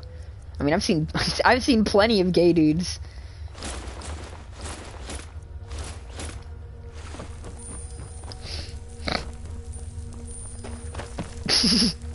Like,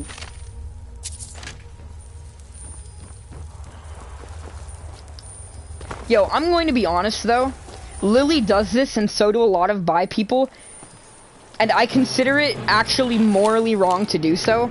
Lily is literally in a relationship but will constantly talk about wanting to date women while dating a man, I consider that disgusting. And literally any bi person that is in a relationship and actively talks about how much they want someone of the opposite gender than the one they're currently dating in their life needs to fucking stop it, because that's seriously disrespectful. Like, that's actually morally wrong. You are already in a relationship with a person. Just because it's someone of the opposite gender doesn't fucking make it okay.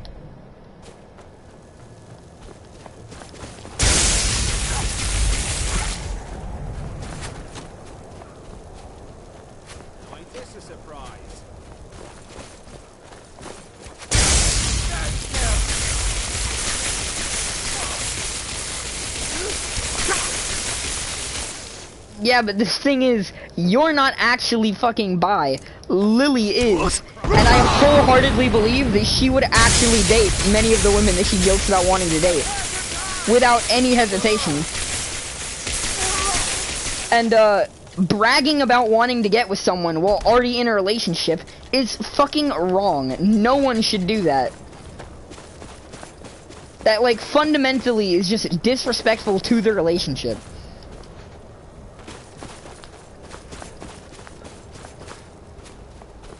You know, it's different if you're someone like Kathleen, where you're kind of a little bit poly, and you're willing to date multiple fucking people at once.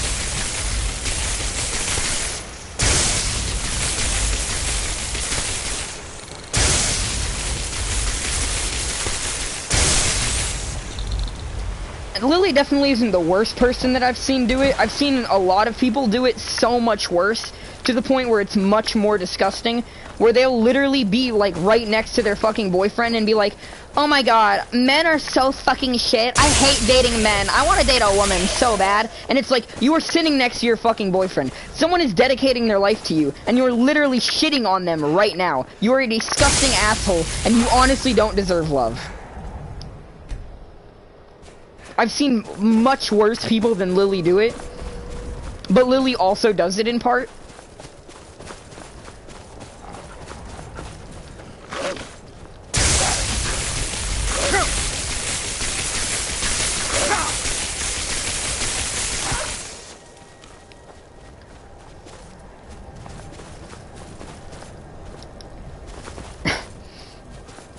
Dog, that isn't that's not just fucking joking around, dude.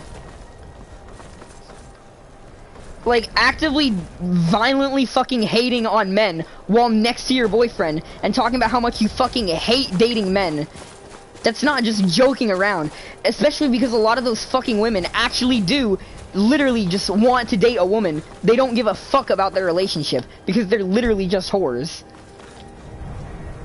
Yo, am I a vampire now? Oh shit, I'm a vampire now.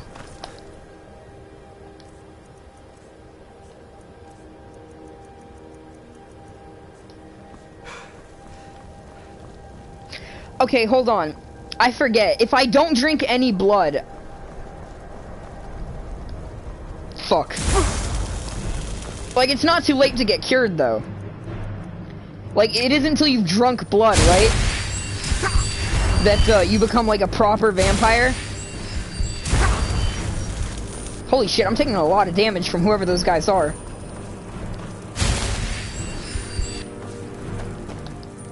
Much snow in Skyrim. As long as I don't... as long as I don't drink blood, I don't turn, right? Like, I'm infected, but I'm not gonna turn.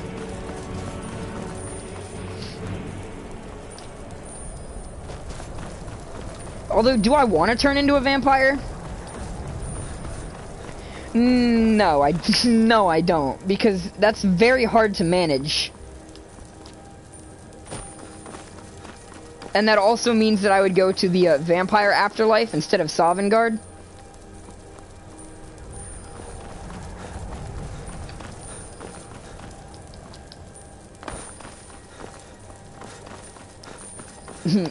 Yeah, go sleep, Caleb. Go sleep. Go sleep.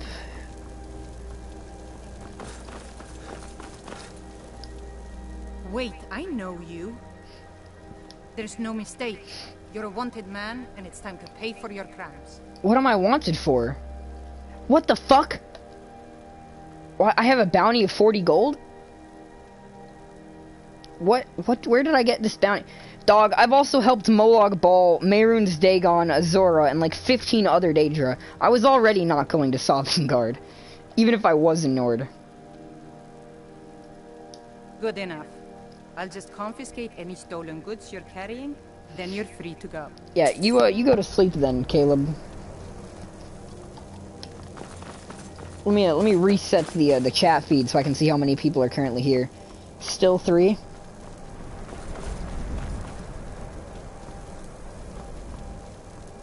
Hey, 420 comments. Wow. No, I didn't. I had like nothing stolen on me, remember?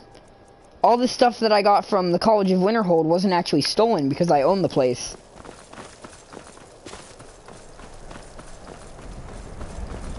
If something is stolen, it'll have a red tag in your inventory. Yeah. Important deliveries. Alright, well, Caleb is now gone, so time to shit talk Caleb, right? This motherfucker is constantly talking about how he's so sorry he misses my stream, but doesn't care, and it pisses me off when he pretends to care, because I know he doesn't care. I don't like people that are dishonest. Just say that you don't give a fuck. You have better things to do with your life. That would actually make me happier than you going, oh my god, bro, I'm so sorry to miss your streams, but they're so entertaining. No, they're not. My streams are not entertaining, or you'd be there and you know it. My streams are boring as fuck.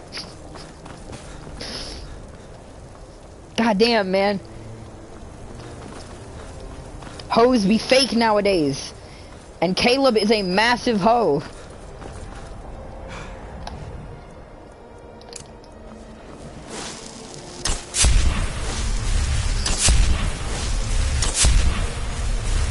Well, yeah, see, that's the thing, though, is that you're actually here. So, because you're actually here, it gives credence to your words, right? For whatever reason, my streams actually entertain you. They don't to Caleb, or he would come around more often. My man is just a liar.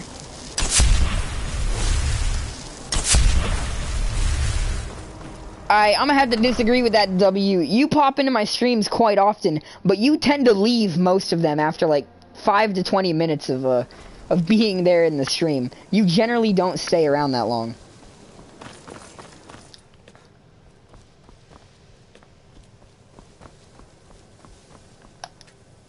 Alright, Enthier, let's talk. I'm quite pleased that we're back to business as usual.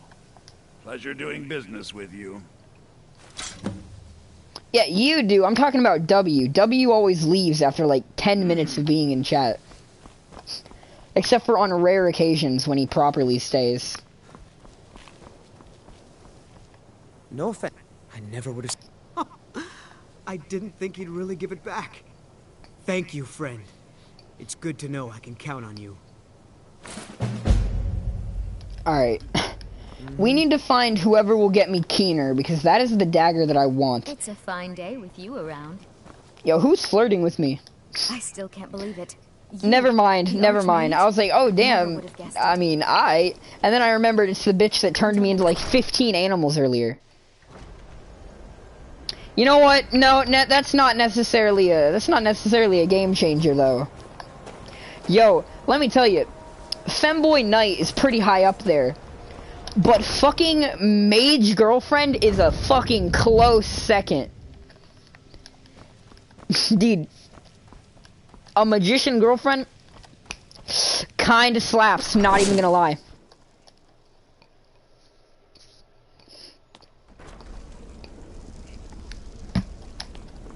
Like, Magician Girlfriend is a solid S tier relationship right there, dude.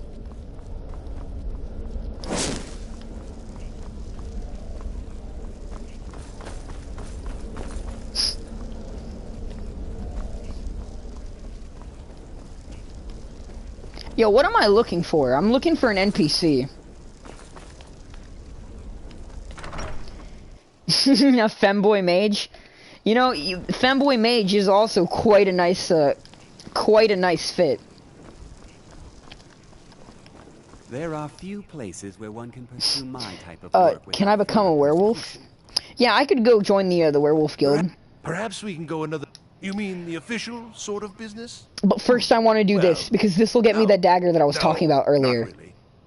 But I can't help but notice that you're doing quite well for yourself. Rising through the ranks and all. It may not be official, but there is a project I've been working on. Oh, gladly. I wonder if perhaps you could assist with it. Dude, I will fucking gladly do it. Yes. No, I don't think so. Not at this point. It's just that, well, I'm not even really sure it's going to amount to anything just yet. All theoretical right now, you understand? Yeah, of course, The implications are quite intriguing, I think. I simply need some experimental results to confirm my suspicions. Just bring me some Dwemer cogs. I need to examine them for the methods used in forging them. Bueno. 10 of them should be enough for me to get a better understanding of Fuck, that's a lot. That's all I need, alright? Remember when we were diving into the Dwemer ruins? And I told you, everything is useful in a quest, you just don't know it yet. This is what I meant by that. Because there were tons of Dwemer cogs right there, that if I had grabbed, I'd be able to give now. Sneak King and God? I have no idea what that means. Sneak King and God? What does that... What? Deliver? Right. I have to actually get the cogs first. I don't know what that means, W. Shit. We need to... Okay. We're gonna fast travel to my house and dump off all these ingredients, right? You know, I will say, though... if I had the ultimate power of God in the palm of my hand... I would erase our universe entirely. I would erase reality. And I would recreate the world in my own image. And, if I had that power, I would choose to make the world a fantasy universe. I'm gonna be honest. We would lose all the technology and the interesting science that makes our world tick. But I would gladly do it. For the sake of creating my own world of creation. And I wouldn't be a god forever, you know. After I create this massive world, I would, like, make myself immortal so that I could live in the world. Or potentially even, like, yeah, no, I feel like that was good enough. Yeah, I feel like I would, like, make myself immortal. Or like a demigod, so that I could just live in my world. Or, you know, maybe not. Maybe I'll just, like, wander the world helping different people out, exploring. Although, the thing is, I wouldn't want to be a god, you know? I'd like to have the power of God, and to create a world in my own image, so that I can, you know, destroy the world we currently live in. But I wouldn't want to stay a god. I'd like to live in my world as a mortal man.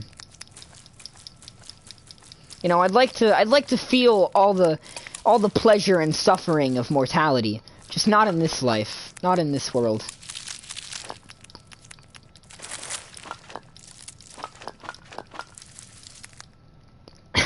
But, you know, yeah, it is probably a good thing that, that I am mortal.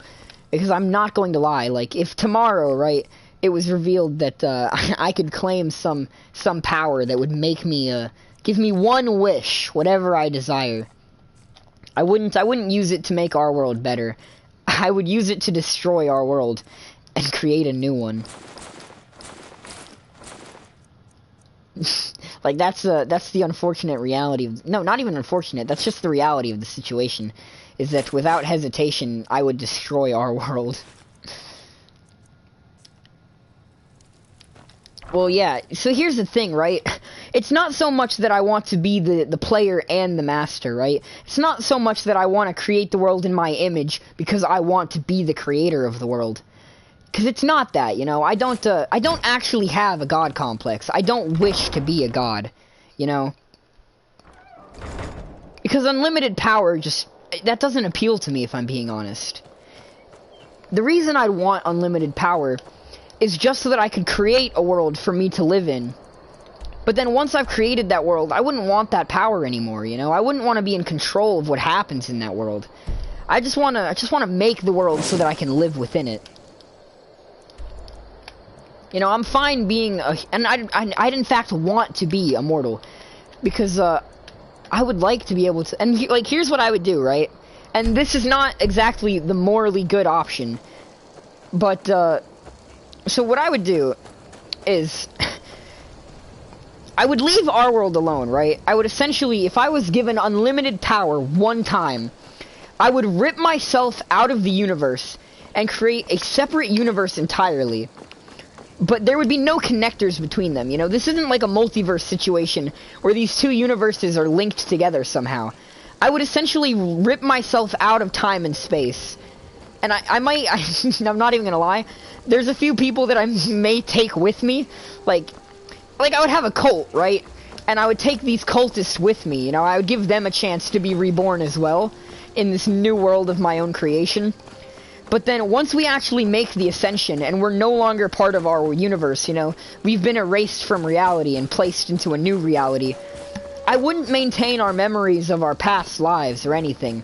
I would drop us down in this new world completely unaware of our past lives. So we would never know that we truly wished for this, you know? We would be born, we would live, and we would die as if we had always been a part of this universe. And in fact, it would be as if I was never the creator. And from within the universe, I wouldn't be the creator of it. You know, even though I'm the creator of this universe, I created it when there was no such universe, you know? I created it when reality didn't exist. So now that reality does exist, I'm no longer the creator because a separate creator exists. Essentially, because what I would be doing by having this unlimited power, and by essentially tearing myself from reality and building a new reality, is I would temporarily, in that split second in between each reality, I would exist outside of time and space. And in that split moment, nothing that I did would happen, but it would happen to everyone and everything at the same time. Like, it would literally be this primordial eternal power happening in a moment. But then once it's done, you know, it never actually happened. You know, it's a moment that I would be committing that I would erase from existence, you know. I would be erasing my action as soon as I commit it so that it never happened. And so now that I'm in this new reality with the chosen few, it would be as if there never was a previous reality. Because there wasn't a previous reality. Because that it's one of those paradoxical situations, because what I'm talking about is literally breaking and reforming the fabric of time.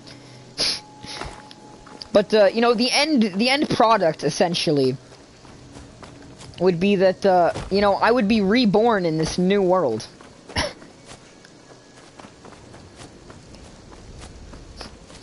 And I would live out my mortal lifespan, and so would the others who I bring with me. And, you know, I would send them to the best place that I think they should go within this world, you know. I wouldn't intentionally put them somewhere they don't belong. You know, so in that split second between when reality existed and when reality didn't exist, where and when I choose to put them in this reality.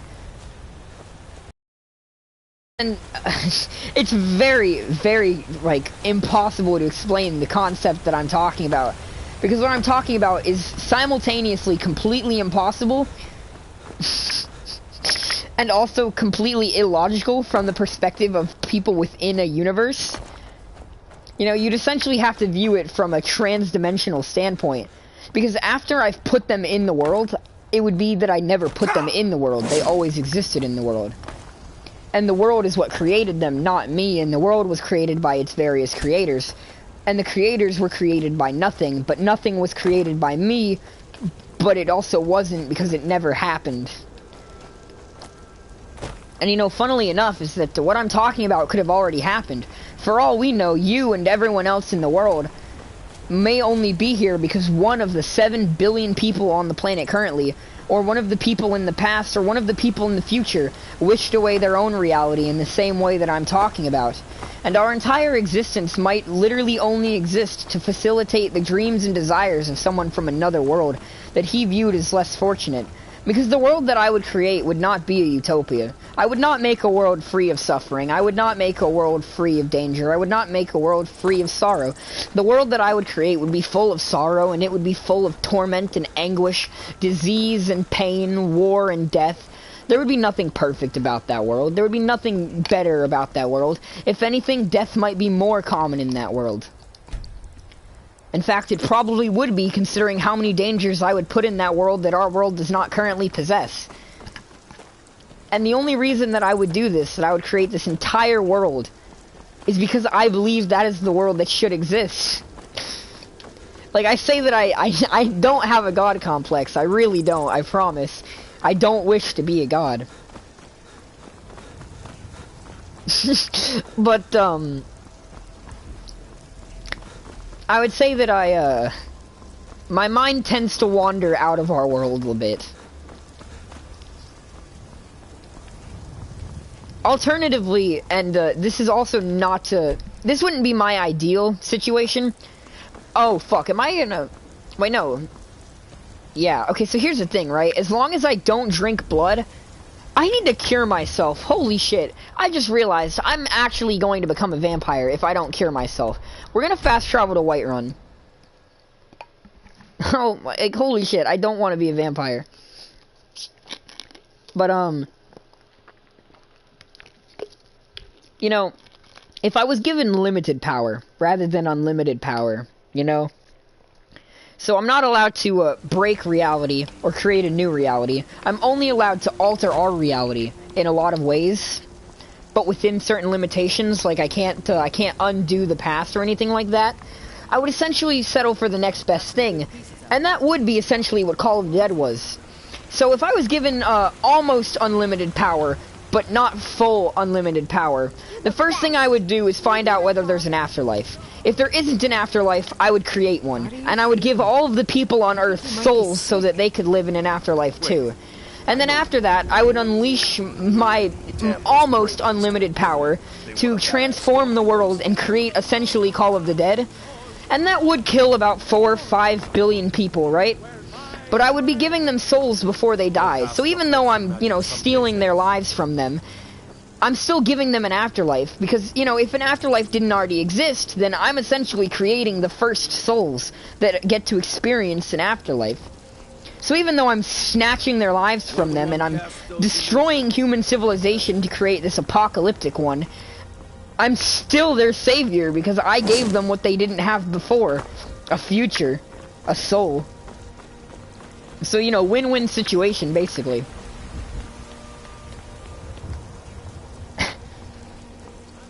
And then, you know, after I was done doing that, once again, I'd make myself mortal so that I can live amongst the dying.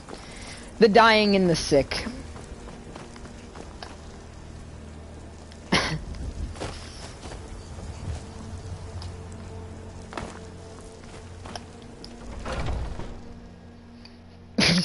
Because, you know, that is the thing, right? Is that I don't want to... Yo, can you cure me of vampirism? Fine day to you, friend. Fuck. I wouldn't. Dog, I actually don't want to become a vampire. I'm very worried. Yeah, I have sanguinary vampirus. Well, that's the thing, right? Is that, in that moment, right? Like, if I was given almost unlimited power, in that moment, the first thing that I would do with that almost unlimited power is find out whether or not there is a god. And if there already is a god, then obviously that'll change my plans, because, you know, if there already is a god, and he does have omnipotent power, then whatever I do is something that he decides that I can do. If he wants to stop me, then he'll stop me. So at that point, I'll choose a new course of action, and that still might mean the destruction of human civilization and an unleashing of a plague of horrible abominations and demons upon the earth to cause suffering to all of mankind. But, you know, only within the construct of the current God's plan. And that's assuming it is either Allah or the Christian God, Yahweh. Or, well, that's the Jewish name that they give for God, is Yahweh. I think the Christians have a different name, I'm not sure. I think it's like, isn't it Jehovah is like the Christian name for God? But that's besides the point. You know, assuming that it's a polytheistic religion instead, you know, again, I would change my plan. But, you know, of course, all of this depends on where would that split moment of unlimited power or semi-limited power come from. And, you know, that could be given by a god. That is, you know, wholeheartedly a possibility. But, you know, there are also other possible origins of such a power. You know? It could be some fourth dimensional being, you know? Because we can't prove that there isn't some being that's so out of shape with our perception of reality that we perceive it as omnipotent even if it isn't.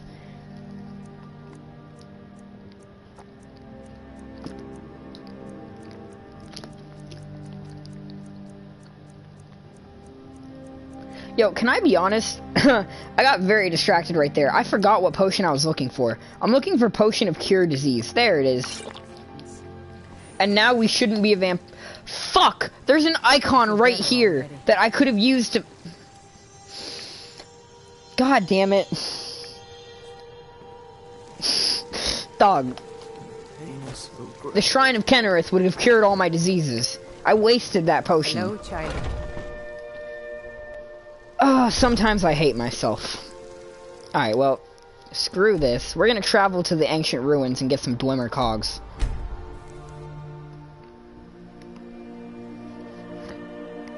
Yo, I hope there's actually... You know, even if there aren't Dwemer, I can loot the Dwemer corpses.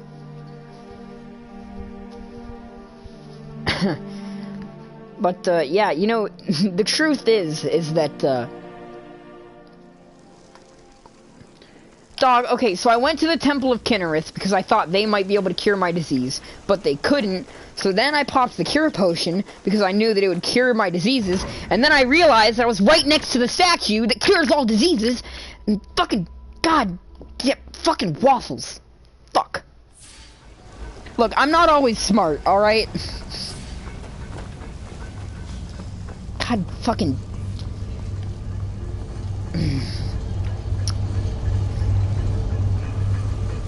Is my phone gonna die? It's at 34%. Probably not. It'll probably last long enough.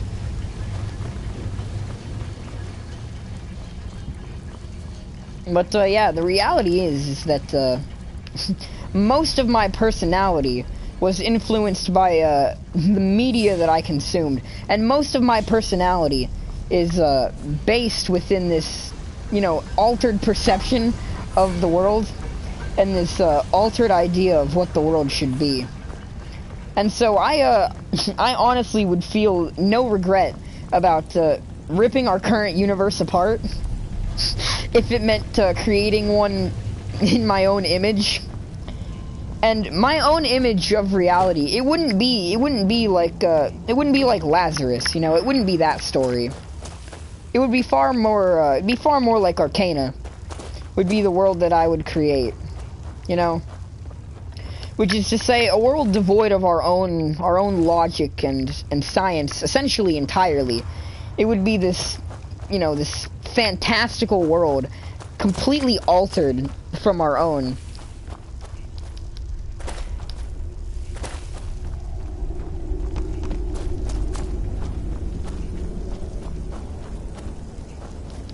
Because, you know, the thing is that I feel like that's the best world that I could create. The current limitations of our universe just don't sit with me very well, which is why telling stories in the modern era just doesn't entertain me that much. Which is why things like Lazarus or you know, COTD never they're more realistic. They're more probable. But they never feel the same radiance that things like Arcana do. They never truly sit with me as well. And you know, I could easily just, if I had that, you know, semi-unlimited power, I could easily just, you know, rip away all the guns and create what essentially amounts to the world that I'm talking about. I could break all the technology, and I could still use that magic to transmute the world into this world that mimics my own creation. But then the world of science is still a governing factor, and eventually people might work their way back through the technological sphere and reclaim what they once had. And I wouldn't want them to have the ability to reclaim our world. You know, if someone manages to find a way to use, like, if I were to destroy our universe with our, well, not destroy, if I were to rip myself from our universe and place myself within this other one, like I was talking about earlier, this Arcana-like world, you know, theoretically, eventually, people could use a mix between technology and magic to create what essentially amounts to a world similar to ours, or even more advanced than ours, because it has magic. But that would be okay with me, because that progression would still follow my grand design, you know? And that's what it all comes down to, is the grand design. As long as everything, you know, falls into place how it should, then it's okay for them to advance. They can't advance the way we did. They need, and I don't mean that they need to advance better. They need to be a better society that balances the technology with whatever. No, fuck that. I don't care. They can be as greedy and destructive as we are, because that's what humankind is always like and is always going to be like. A thieving, conniving, greedy race unworthy of the life we were given. I don't care about that. I just want them to follow the grand design, you know? Because they're always going to live short, arrogant lives. You know, in the grand scheme of things. So it doesn't really bother me. Even if they destroy the world that I create for them because of their greed, then, you know, it is what it is. But I just want them to be given that initial chance to follow the grand design.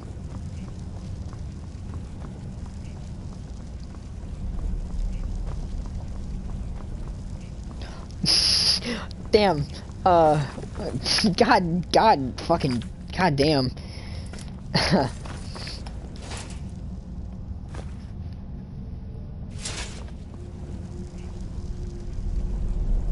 Well, no, I'm not just judging the universe by what I've experienced, W. Because I've not actually experienced the worst that humanity has to offer. But I know what humanity has, I know what we've done, though. I know the worst things that we have to offer, even though I haven't actually experienced them. You know, I'm unable to tell whether or not there's a god or not, or anything like that. I'm unable to explore the far reaches of the universe and see all the dark things that lurk in the far corners of reality.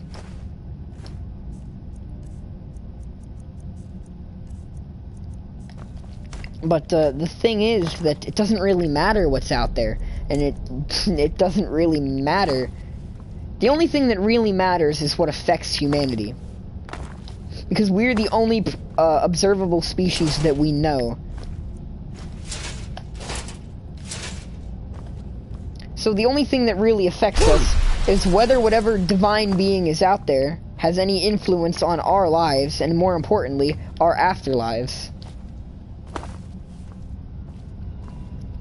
And as far as I'm concerned, if I was given near unlimited or even unlimited power, in that split second before I decide to choose my course of action, I would be able to tell whether or not there is or is not a god. And if there isn't a god, then it doesn't matter what I do, because the world was created by a twisted cosmological chance.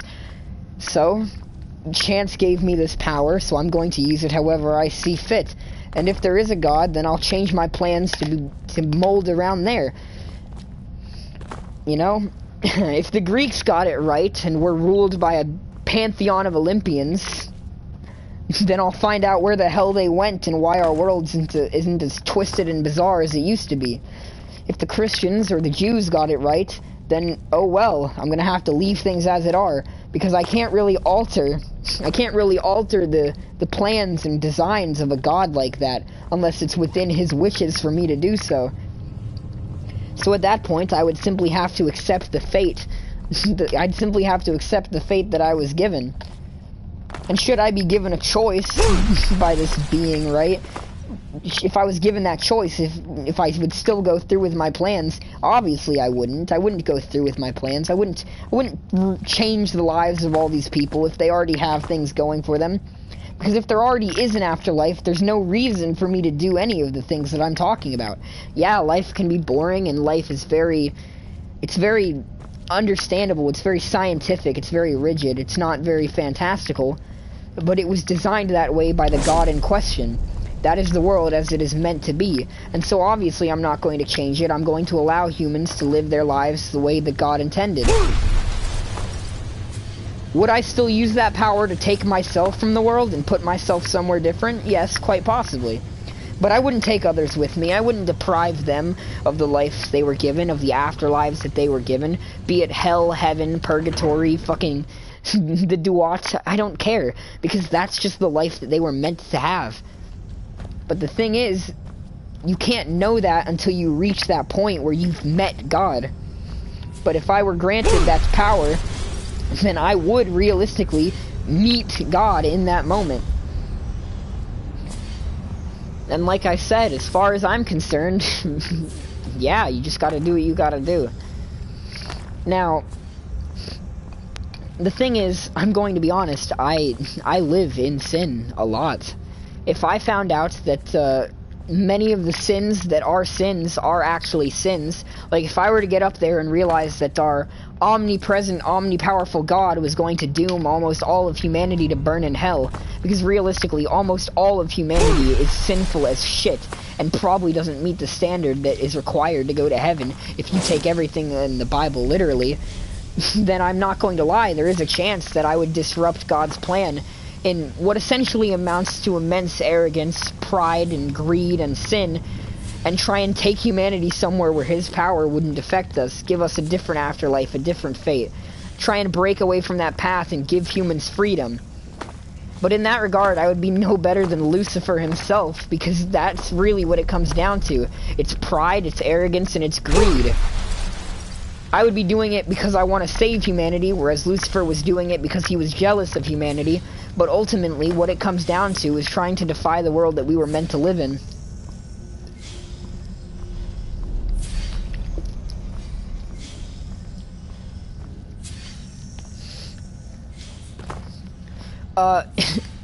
If our afterlife is literally the gulag, and you're given one chance to kill or die, I'm gonna go ahead and say, that would be really fucking weird. Oh, it looks like Sebastian's going, though, so that's a bit of a rip moment right there. Yeah, see you later, Sebastian. See you in the next, see you in the next life, as it were. The next time we meet, reality will have bent and broken around my wishes. Anyway, go enjoy your dreams, Sebastian. Go enjoy your dreams.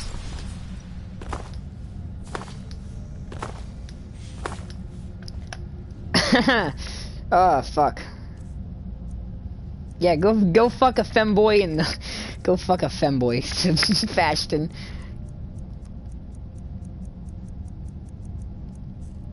Yo, I need to get 10 cogs, and I'm nowhere near that amount.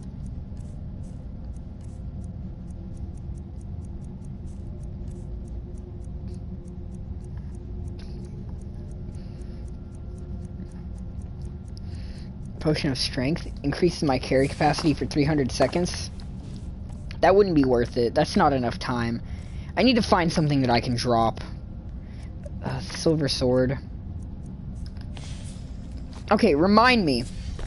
If anyone sees an enchanter, remind me that I need to break something down at the enchant. Never mind, this isn't worth it. Hold on. What is it? Destruction? It's like an iron armor of destruction. Destruction? Yeah, that's not fucking worth it. We're just gonna drop that. I don't know why, I don't know why I bothered. That's not remotely worth it. Yeah, see you, Sebastian. Good night. No, this is the way out.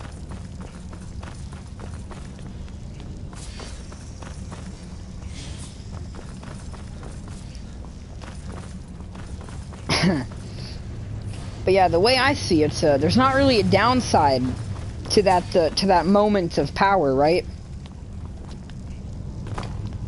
Because either way, whether I enact my plan or not, I still find out whether there's an afterlife or not. I still find out whether there's a God or not. So in that moment, I win regardless. Either there's already a God and there's already an afterlife, and I know that humans can rest easy at night knowing that they do have a soul that gets to move on. Or there isn't a God and there isn't an afterlife, and I just create one so that people don't have to suffer a short life that ends in nothingness. You know what I mean?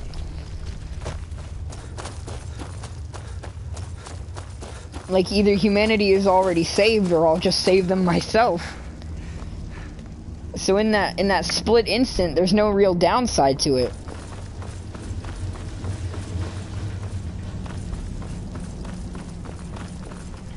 You know, I'd say the only exception is, for instance, if there was some sort of consequence to my actions, like, yeah, I'm given this power, but in turn, by using it, I'm destroyed and I don't get an afterlife, then, you know, that also changes things. But, the way I see it, if I find out that there is a God and there is an afterlife, I just won't use the power, and I'll just let the world happen how it happens. But if I find out that there isn't a God or that there isn't an afterlife, then I'll end my life and I'll die and become nothing. Change all those who come after me. They'll get to live on, you know. And I honestly think that because otherwise everyone who dies just disappears. And at that point it's like, if everyone's just going to disappear anyway, including me, yeah, I could use that power to make myself last forever, to give only myself like an afterlife so that I don't disappear. But then, what would be the point of being this one thing that lives on? So at that point, I would just destroy myself so that others could have a chance, you know? Like, I'm a greedy person, don't get me wrong. But, you know, my sort of exception is when it comes to that. Because I don't think that anyone should have to live a life that ends in nothingness, where all their work just amounts to them disappearing.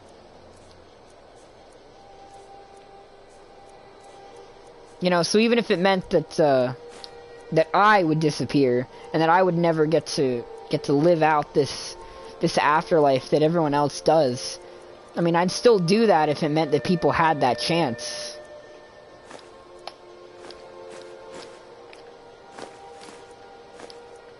Because I don't think it's right, and that's, you know, one of the reasons I'm not an atheist.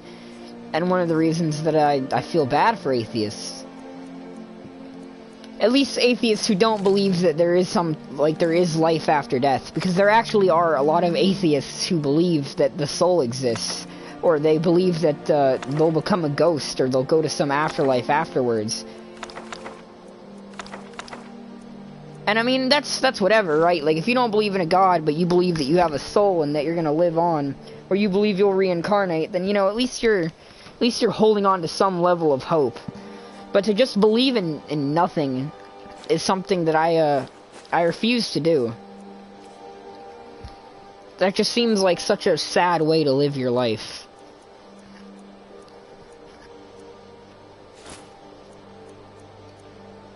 And I wouldn't want to live my life that way. I'm not gonna say that I'm, like, deeply, I'm not gonna say that I'm, like, deeply, entrenched in my beliefs, you know? I'm not gonna say that I'm confident that there's an afterlife, because I'm not. Because I know the truth is that we don't know. No one knows. No one's ever going to know, unless they die and it turns out they're right. There is an afterlife. No one is going to know. So I don't have this deeply entrenched confidence that that there's something out there, that there's something afterwards. But you know, I'm not gonna. Shit. Maybe you should. Maybe you should. You know, I'm not gonna bet my life on it. I'm not gonna invest my life in this idea. But you know, I'm not gonna choose to believe in nothing. I'm gonna try and have hope. Even if I deep down think that it's, well, I know that it's possible, and I think that it might be the truth. I'm not gonna just believe in that and accept that. In fact, I refuse to accept that.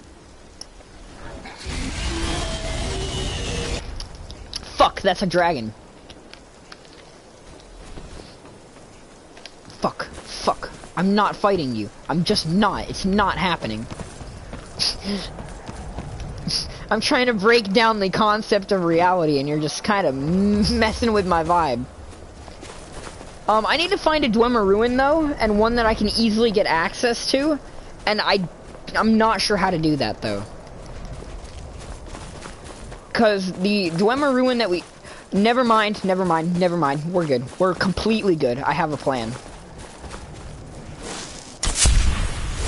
It's a shame, though. Sebastian left before we reached level 100 on Illusion.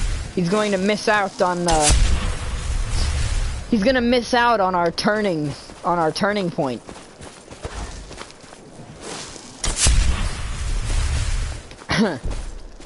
But yeah. Anyway, to go more in depth on the world that I would rather live in than this one. Yeah, I feel like a lot of people might want to participate in Call of the Dead. But yeah, that's the thing though, is that I wouldn't want to live in like I wouldn't want to live in like somewhere like Skyrim or the Elder Scrolls in general. You know, I wouldn't want to live in a world like that. I wouldn't want to live in a world like fucking, especially not a Song of Ice and Fire. Jesus Christ, that's like the worst world to live in. You know, I wouldn't even want to live in a world like like Lord of the Rings or anything like that. You know, none of those worlds sound like entertaining places to live. And in fact, I don't think there's a single game or movie that's world appeals to me in terms of where I'd want to live there, more so than I want to live in our current world. Which is, you know, kind of why I have to create a world from scratch in order to actually find that satisfying middle ground. Why am I not using restoration so that I don't run out of stamina?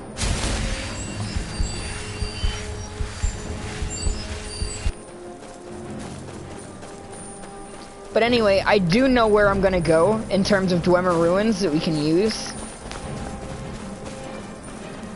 Terraria? Dude, no, I would not want to live in Terraria. Are you kidding me? Actually, hold on a minute. Wait. Let me think about that.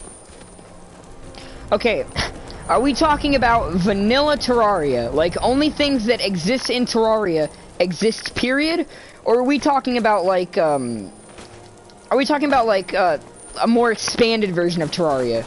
Where it's, like, more like an actual world, since there has to be like more there for it to be realistic. Like, are we talking straight up just you live in Terraria, or are we talking like a bit wider of a frame?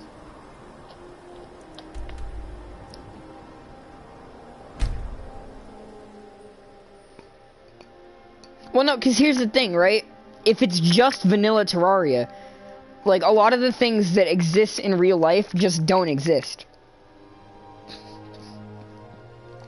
Like, carpet doesn't exist in Terraria, which means that if you lived in the Terraria universe as it is, just vanilla, there's no such thing as carpet. You see where I'm getting at now? Like, are we talking purely vanilla Terraria? Like, only things that exist within the game are exist, period? Or are we talking like a more expanded version of Terraria that's more in line with an actual universe built off of what Terraria has as its base?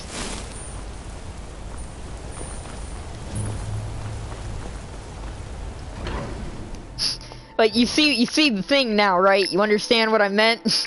Because literally fucking carpet doesn't exist within vanilla Terraria. Well, no, because I'm still... Yeah, no, I don't mean... You wouldn't, like, it wouldn't be 2D. Like, it would still be 3D. I'm not hiding anything. But it would, like, only have things that are in the game. Imperial lies. First, you take away Talos.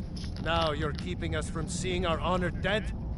You and the Jarl will answer for any desecration of my ancestors' bodies. That's enough, Thonvor. We're done. If it's about the Hall of the Dead, no, you can't go in there. New to Skyrim? I was confused at first, too. The Nords call their mausoleums the Hall of the Dead. It's where people in the city are buried. Fathers, forefathers, mothers, foremothers.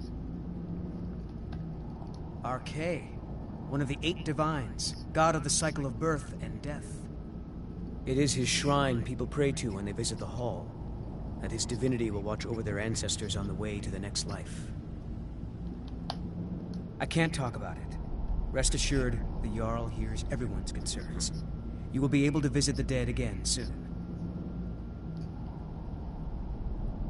All right. I was going to suggest the Jarl hire someone to sort this mess out anyway. We've discovered that some of the dead have been eaten. Flesh has been chewed off. Remember when I said I was going to become a cannibal? Marrow inside.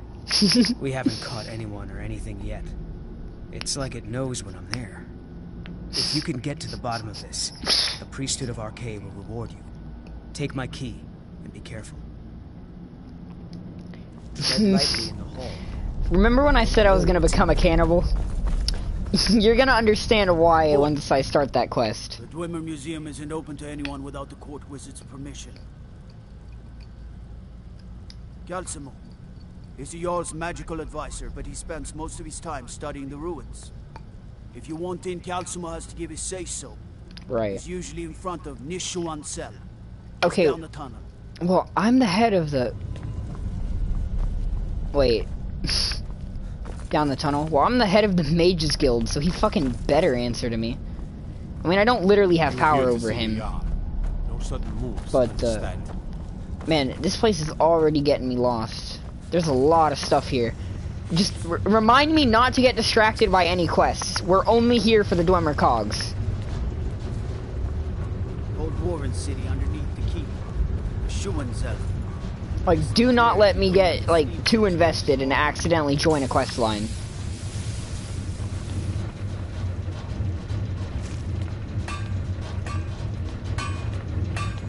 But yeah, like I said earlier, are we talking base Terraria or expanded Terraria? You're trespassing here. You'd better clear out. Because, like, base Terraria is ass. There's literally almost nothing in the universe. The Dominion is here. You! Who are you to approach the Jarl of Markarth? But, like, expanded Terraria wouldn't be that bad. And, like, if it was expanded, it might have, like, other stuff. Like, so the way I see it, right, is that if it's purely vanilla, even if you take a few creative liberties so that it's more like our world, so that, like, it's actually livable instead of being so gamey like Terraria is, but you keep, like, all the important stuff the same, like, in terms of progression, I wouldn't want to live in that world. But if it was altered a little bit, it wouldn't be that bad. Very well. You may approach the mournful throne, but watch your words.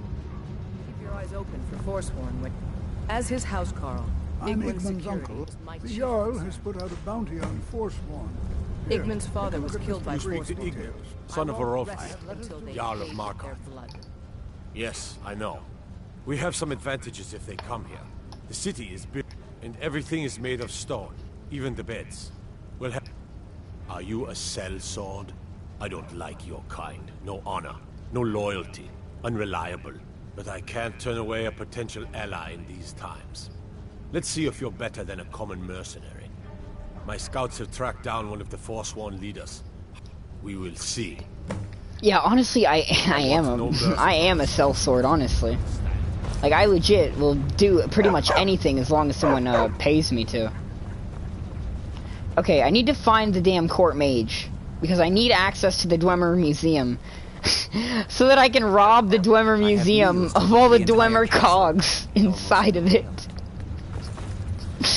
Oh, shit. I need them to trust me so that I can betray their trust.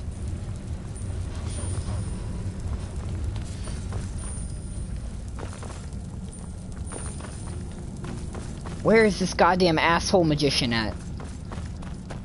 He says, as an asshole magician, but that's besides the point. Speaking of an asshole magician, I do not currently look like an asshole magician. I need to get my my fit on. There we go. Fantastic. Now we look like an asshole magician. I'm Calcelmo's nephew. I help him around the laboratory. What are you doing here? The excavation site is closed. I don't need any more workers or guards. I told you I'm not hiring any more guards. Why do you people always bother me when I'm trying to finish my research? Oh, actually, we might not need to rob the You museum. even know who I am? The most recognized scholar on the Dwemer in all of Tamriel. And I'm the fucking person in charge of the Mages College, you asshole. Sorry, I got too excited. I'm in the middle of some very stressful work, and I shouldn't have yelled. How can I help you? Correct. It's a private place where I can catalog my research. Occasionally, the Jarl will come in and have questions, but that's thankfully rare. I'll let you in if you agree to something for me. There's a giant spider in the Chuanzel. My workers call her Nimhi, the poisoned one. If you deal with Nimhi, I'll let you into both the excavation site and my Dwemer museum. What do you say? Yeah, that spider's gonna die. Enthusiasm. Good. Here's the key to the dig site. Alright. Now, this is... We're actually... Okay, so basically... Oh, goodbye. We are gonna go do this, right? However, this is related to getting the Dwemer cogs, because we're going to be able to get... Wait. Fuck. Because we're going to be able to... Fuck. What the hell? Damn it. We're going to get cogs while inside here killing this spider. So instead of... We can't get into the museum without doing this anyway. But instead of robbing the museum, we're just going to get them while we're already in here. So this is still the original plan, basically. It's just slightly different. Slightly different.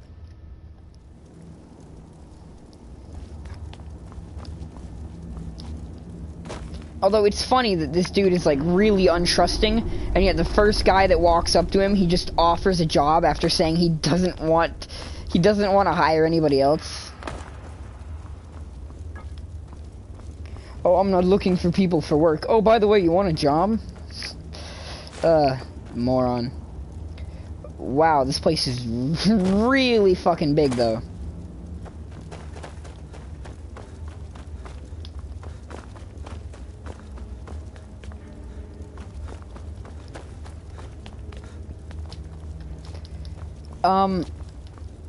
And already kind of confused. Wait, do I actually have to jump down that giant pit? Oh, shit. I think I actually do have to jump down that giant pit.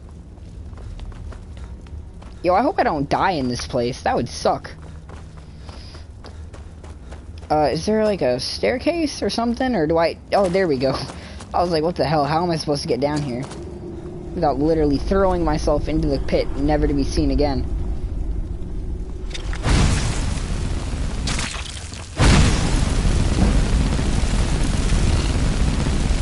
Alright, you're a bit of a problem.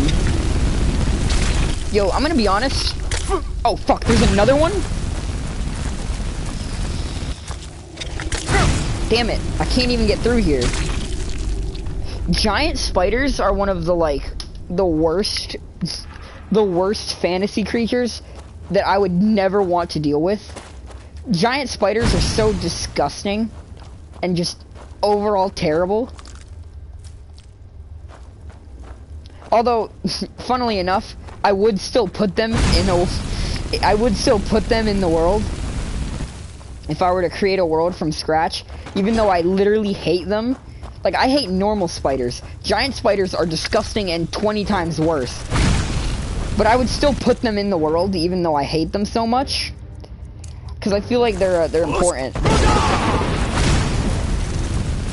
Like, as much as I hate them, they're just a bit too important.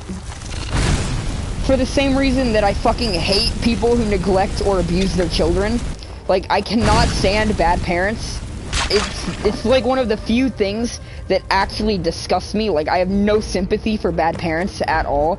I don't give a fuck, like, oh, I'm addicted to alcohol and that's why I beat my child too much. I don't care. You're an asshole. You chose to have children and you're an alcoholic fuck. Or like, just anyone who's just like neglectful or bad to their children. I have no sympathy for them. I just straight up don't.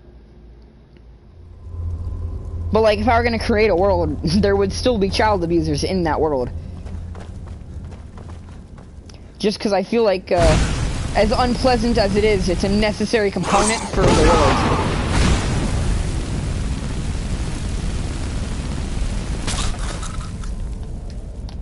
But yeah, no, I really cannot stand bad parents.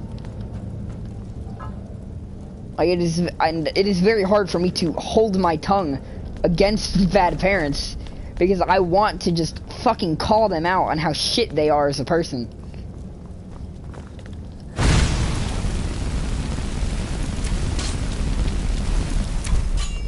Like, with most things I can shut up, right?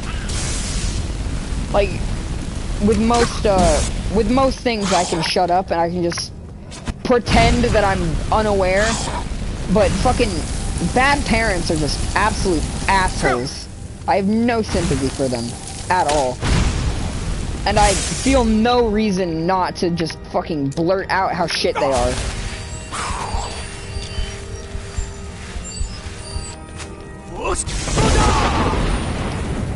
Because as far as I'm concerned, the second you have a child, it is your obligation to treat that child well. And if you don't do that, you're not a person who deserves to live. Like, that's the honest truth. And like, parents that lose their children because they do like bad shit, generally speaking, I don't really have sympathy for them. Unless the child misses their parent. And even then, sometimes I think it's better for the child to suffer if it means that overall, in the long run, their mental health is going to be better, or if it means that in the long run, their health is going to be better. Like, if a child is attached to an abusive relationship, and they don't even realize how bad it is, you know, I still, this is a real, you know, we don't need to go into this topic. This isn't like a topic that I have a complex opinion on. My opinion is very one-dimensional. I can't stand bad parents.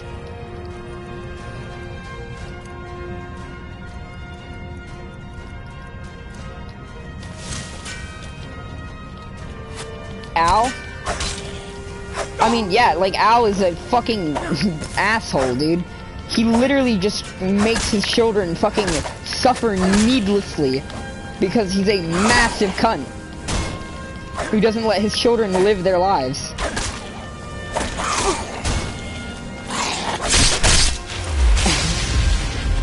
And I've literally said as much to Nicholas's face. And I don't regret doing so, because it's true. Al is an asshole. He's a bad father.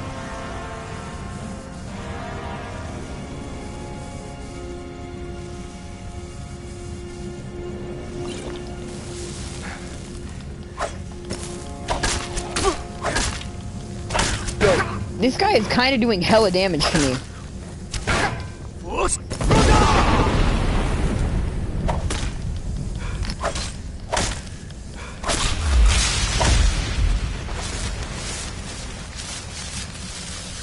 Oh, shit, dude. I just want to get these damn Dwemer cogs. I honestly don't want to fight any of these Falmer. I was not expecting this to take so long, but I want the knife that we get for doing this quest. You know? Like, I'm going to get it because I want it.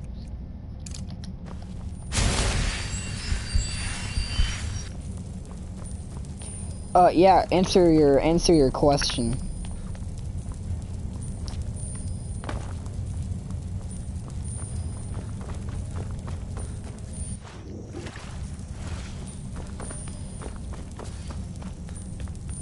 Wait, did I just say answer your question? I meant ask your question. There is no backstory. You just start out and they're like, hey, they caught you crossing the border too, huh? There's no explanation for why your character did that, because there's not supposed to be. Skyrim is supposed to be a role-playing game where you choose what the character is like. And so giving them a set backstory kind of goes against the plot of, or the purpose of Skyrim. I changed my mind. We're not going to keep exploring these ruins. We're just going to get out of here so we can get our reward. Never mind. I think I accidentally went deeper into the ruins. If I did, we're just going to keep looking for Dwemer cogs. I'm just going to start running past the Falmer. I really don't want to fight them.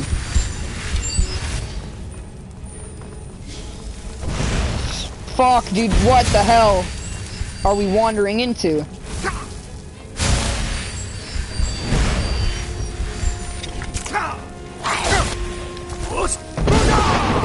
Alright, no. How many Dwemer cogs do I have now? We have 6 out of 10. Jesus fucking Christ. We have to get 10.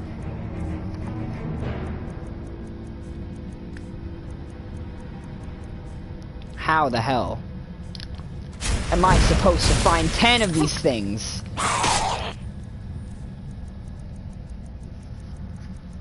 Alright, so here's the deal. We're gonna have to give up on being a mage.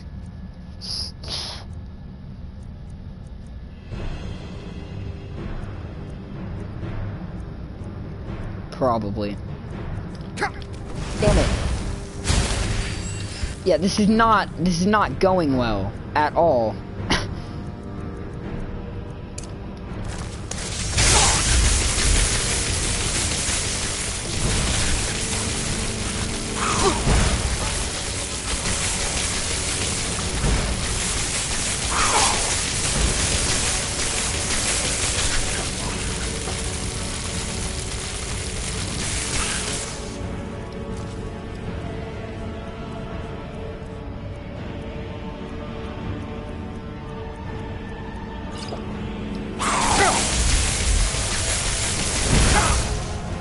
Alright, mace time.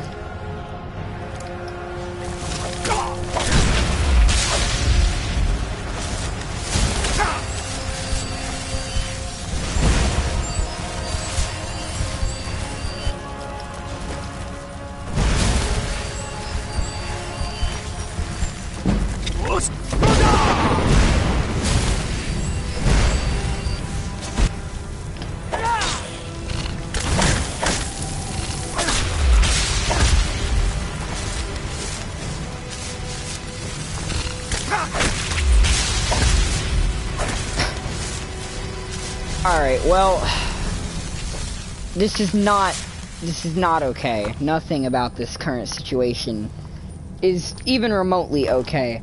I am so tired of this already. I just want to get these cogs and get the hell out of here, honestly. We need 4 more of these cogs before we can leave this place.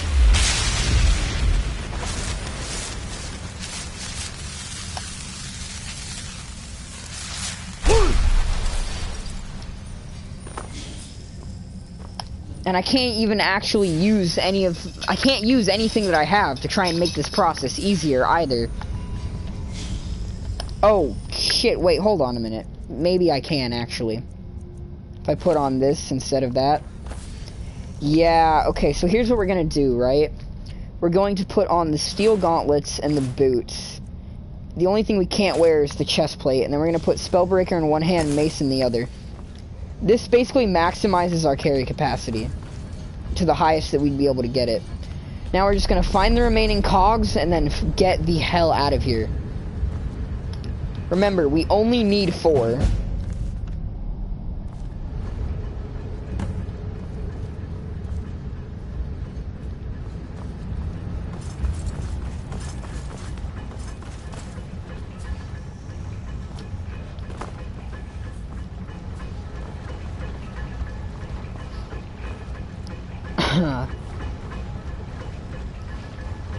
Alright.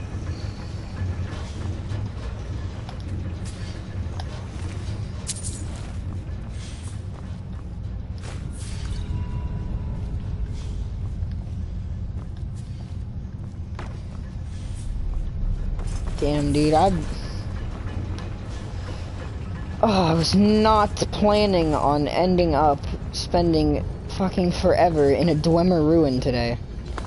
Like, I was expecting to find a Dwemer ruin like an hour ago, and to have cleared through it and gotten all the cogs we need. Like we could have when we originally went into those ruins. And this is why you have to hoard when you play Skyrim. You will always regret it if you do not.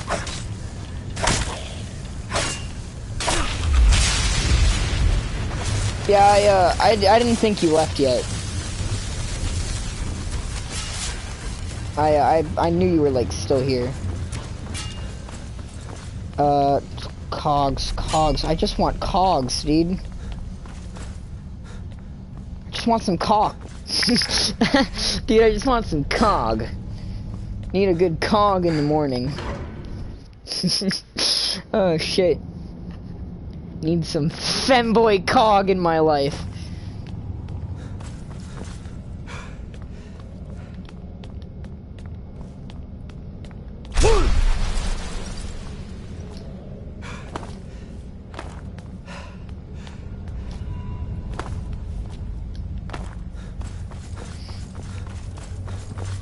That being said, I am just going to steal the remaining 4 cogs if I can.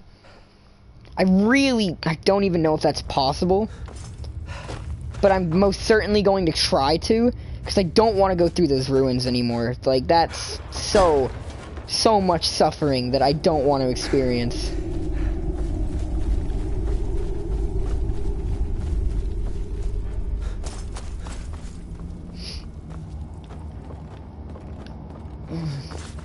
We got 6 though, so at least we only need 4 more.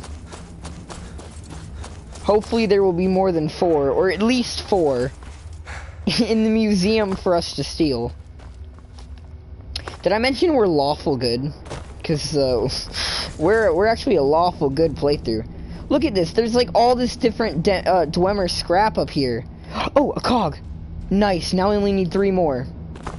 I was literally just getting ready to say, right? There's like all this Dwemer scrap, why are there no cogs? But there was a cog, dude. How far? Sometimes I forget how far the stream delay is. You typed no whenever I said this was lawful good, I think.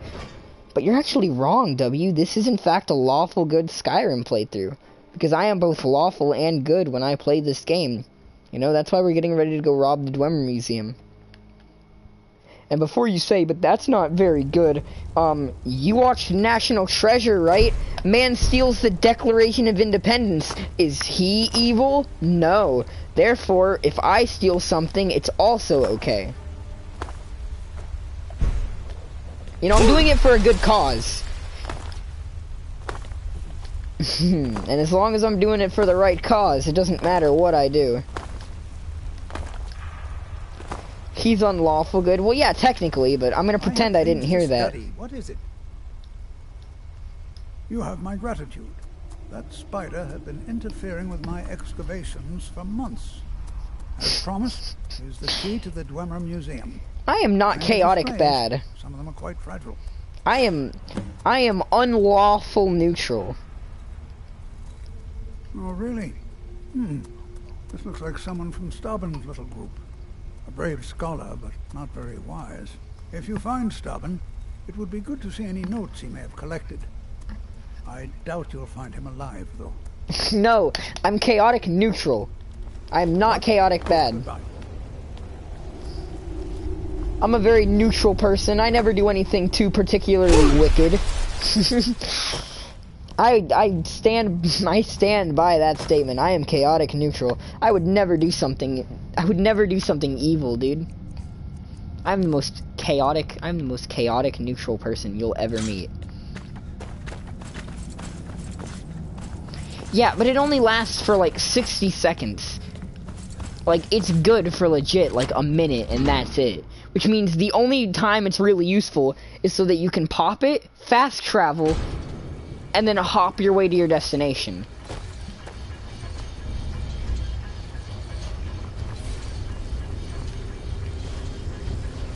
Dwemer cogs. Okay, 1. How many do we need? We only need 3, so there's 1.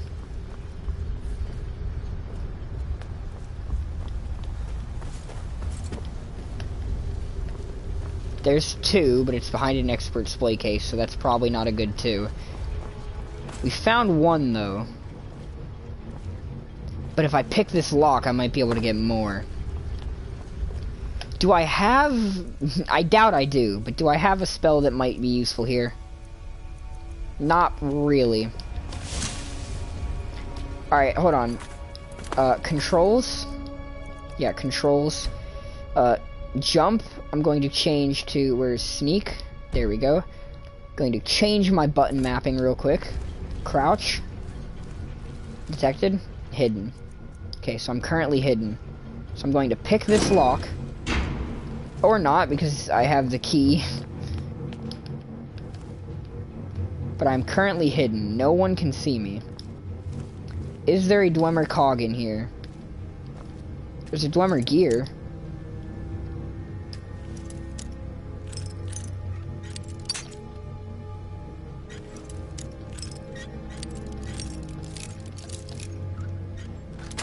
Perfect. Gold sapphire ring. No, I need a Dwemer cog.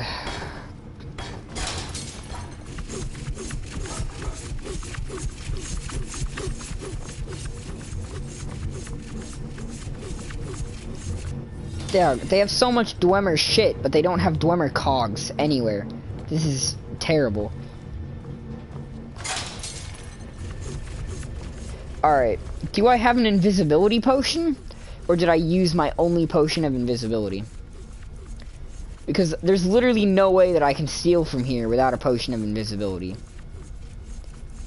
I don't have a potion. Potion of brief invisibility. Makes me invisible for 20 seconds. Okay, so I need to think about this. And as soon as I steal something, it's gonna make me visible. So I have to pick the smartest way of doing this possible.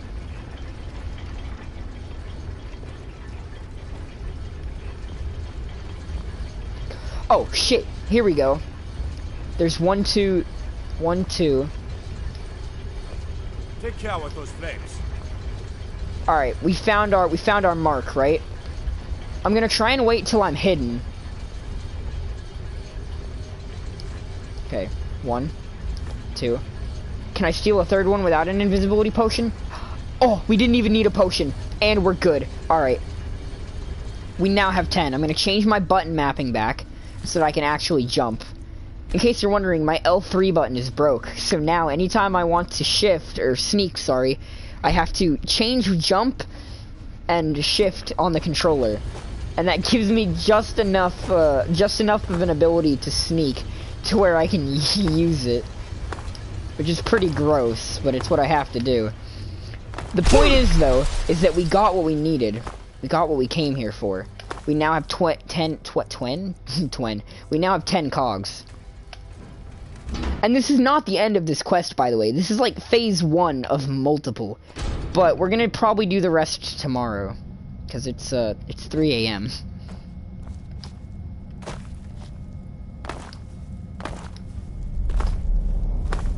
Your shield. And the dwarf make, is it not? It is of Dwemer make. It seems so much more. Yeah, it's a very interesting shield. Spellbreak is one of the most interesting things in my collection. But yeah, you're not very talkative today. Because you've probably exhausted most of your energy anyways. So I don't really think it'll matter if I end stream soon. So we're just gonna make our way back to the college. Nope. We're just gonna make our way back to the college. And give this to him.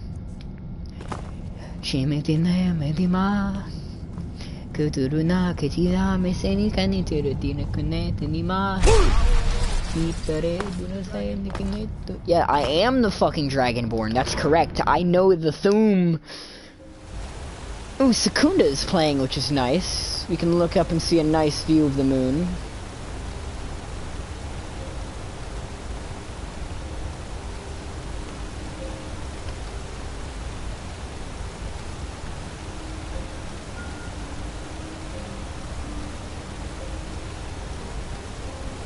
Alright, well, as much as I do love this theme, we're gonna get on our way.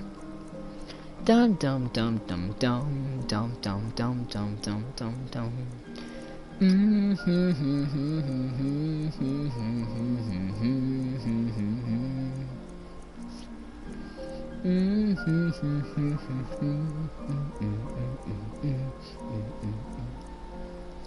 Anyway, I want to use the weakest potion of strength I have.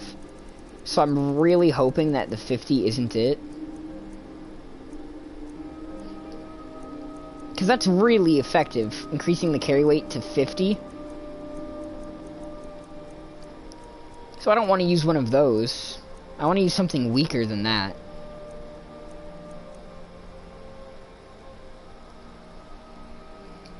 Oh, actually, so I have a 20, right? But I'm still 6 over that. Carrying capacity increased by 40. Alright, we're gonna pop one of the 40 ones. And then go to the College of Winterhold. And then we're gonna... Fuck! I'm jumping. We're gonna pop. Hurry. Where are we going? College of Winterhold. By the way, because this potion only lasts for 60 seconds, and fast traveling doesn't actually teleport you, which means we technically walked that entire distance canonically. What that essentially means is that for 40 seconds, I walked the distance as if I was a normal person. And then for years, I dragged my slow body the rest of the way there. Which means I walked like this all the way to the College of Winterhold, canonically.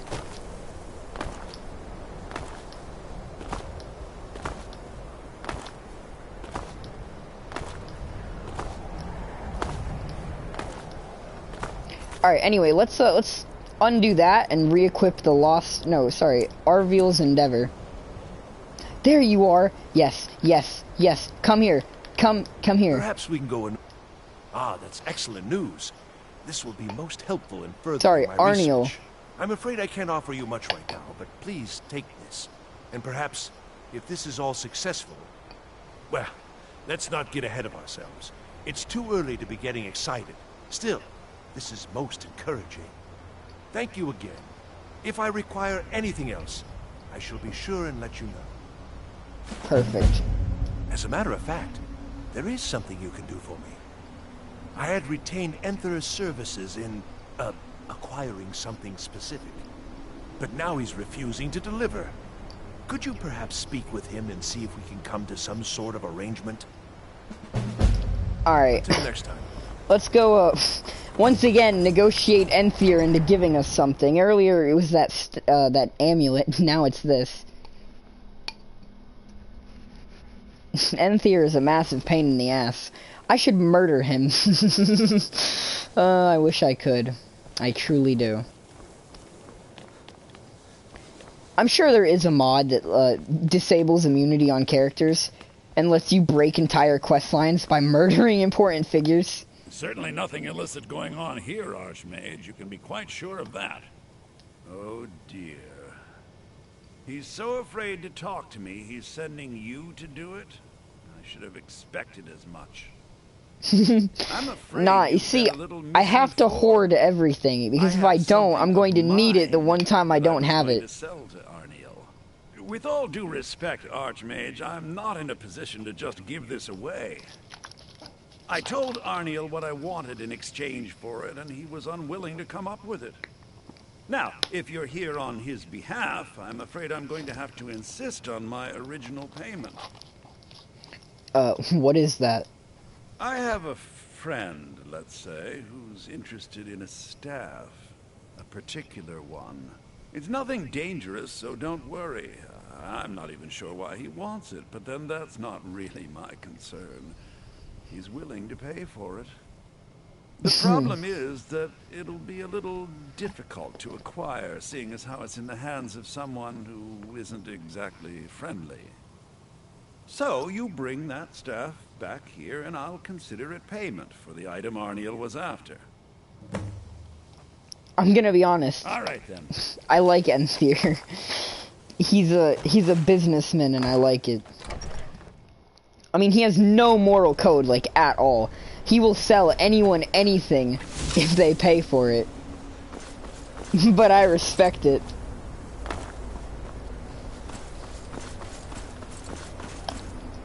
Oh, well, I have a home. It's just I don't like having to go back to my home all the time.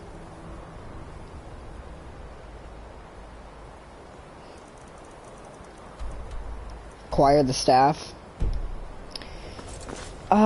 You know what? I guess I'll walk. Actually, no, I'm not gonna do that. First of all, I'm gonna go back to my house over at Lakeview. Yeah, see ya. I'm gonna drop some stuff off that's in my inventory that I don't actually need. Then we'll fast travel back to Winterhold, and then we'll walk.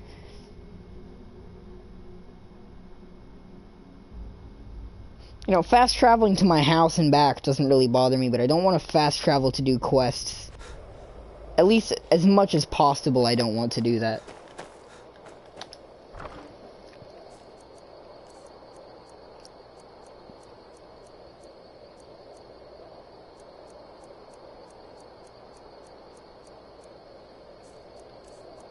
Alright, let's see. What do I have that I do not need to keep on me? That's kind of useless to me. That's also not that useful to me. That's not going to be useful to me. Okay, that's kind of useful. That's not going to be useful, though.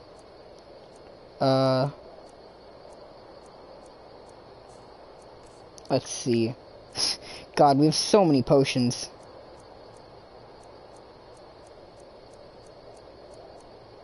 We don't need water breathing. We can get rid of, like, almost all of that venom. We get more of it all the time anyways.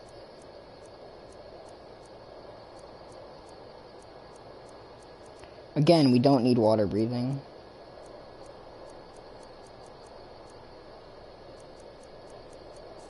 God, we hoard everything. I'm gonna drop, like, every single one of these bounties and shit in here.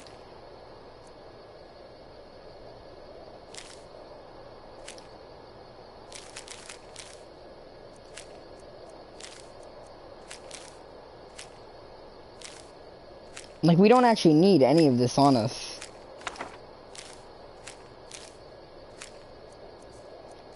I mean, they don't actually have carry weight value to them, but they're clutter that I don't really need. I guess we'll keep the soul gems. That's a quest item, so we'll keep the gold. Damn, I don't have that much that I can actually get rid of. What am I currently wearing? Yeah, that's good enough. Alright, let's travel back to Winterhold. That's gonna be a bit of a walk, not gonna lie. Maybe I'll travel to Whiterun instead. I feel like that might be a more entertaining walk than walking through the snow. Yeah, I'm gonna do that, because I don't wanna travel directly to my destination. But if we start at Winterhold, we can run over there, get the staff, and then walk the remainder of the way to the college. Which means we're not going to be doing any backtracking, but we're not going to be skipping everything and just teleporting around the world either. To the same degree. I mean, we're doing it a little bit. But we've been streaming for 4 hours, and so I don't want to do the entire walk this time. I mean, and it's 3 a.m. We've been streaming for 4 hours, and it's 3 a.m. So, walking all the way from the college down there and then back again sounds incredibly boring. But we do still want to minimize the amount of fast traveling we do. Let's get the muffle spell out real quick so that I can finish leveling up illusion to maximum.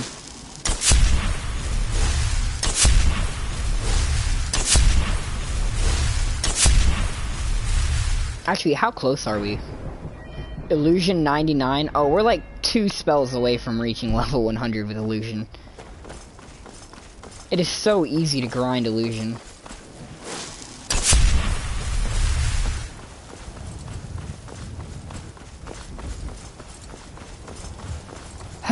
Man, this is gonna be the first skill that we master in this playthrough.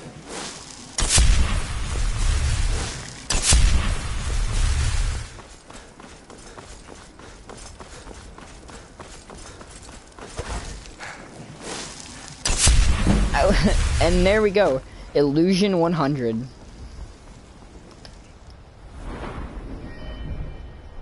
And then we can make it legendary.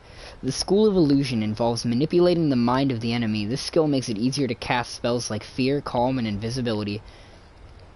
Making a skill legendary will set it to 15 and return its perks. Are you sure? No, I'm not going to do that yet. I'm going to do that next stream. I want to have more people in chat to witness this moment of prestiging.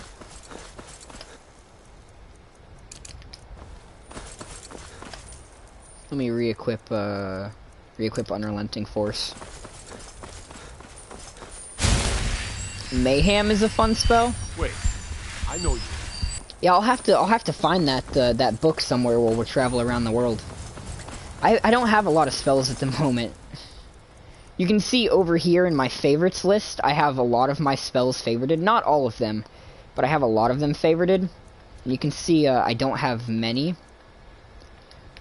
Like, I'd say I only have like 5 spells that aren't favorited at the moment. So that list right there pretty much has all the spells I have. Like, even my favorites list isn't that much better than my inventory because of how much stuff that I have favorited. It's still a long list to scroll through.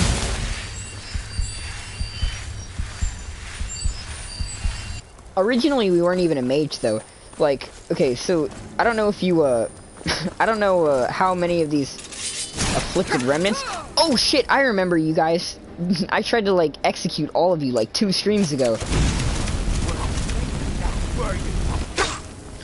Man, you guys are not happy about that either.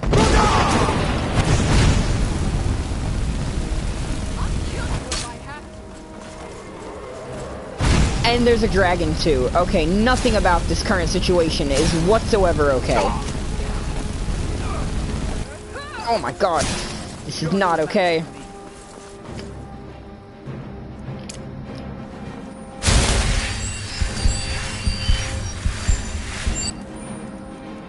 Alright, time to switch to sparks.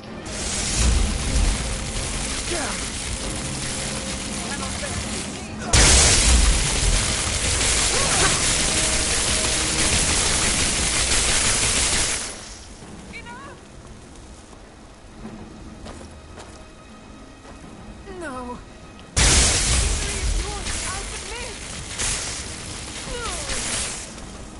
Alright. Civilian executed. Anyway, let's continue on our way. Man, do I love executing innocents. Yeah, I don't know how many of my streams you've seen, if any. And I don't know how much of the title you read. But this is episode 14 of our Skyrim livestream series. Which is about, we've put about like 50 hours into this playthrough already. Which is kind of crazy. But, up until about 3 episodes ago, we only ever used a shield and a sword or mace. Like, we were a complete warrior build.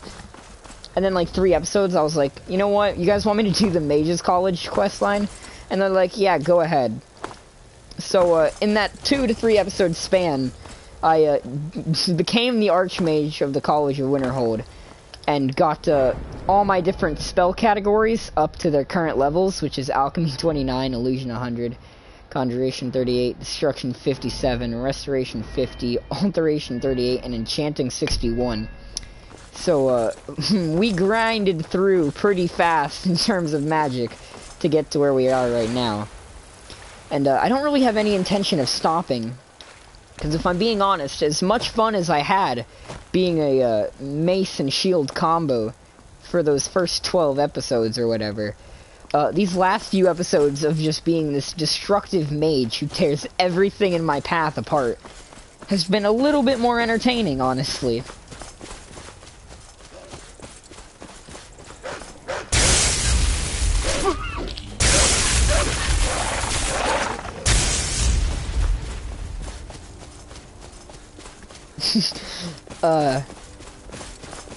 Goes for the deer first instead of any of the wolves currently attacking him.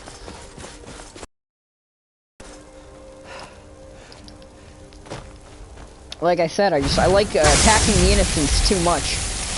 Oh, that damage though. Why am I slowed down? Must be the frost effect. Oh, you're gonna explode, aren't you? Alright, let's grab them fire salts. Never should have come here. Oh yeah, I have a quest for getting someone fire salt. I forgot about that. Yo, you are not dying very fast.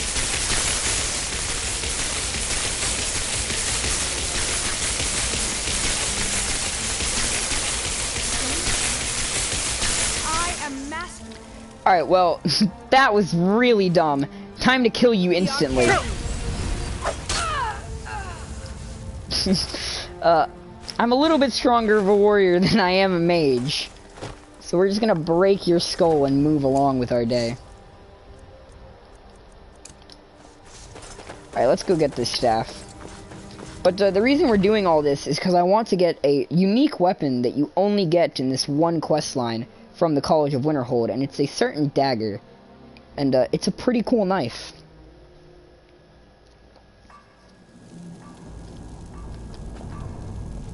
And it would allow me to have a melee weapon in case I run out of magic without having to resort to the shield and mace combo that I usually do. Because pretty much all the mages in Skyrim do that. They use magic, and then if you get too close or if they run out, they switch to their dagger. So that's basically our goal here.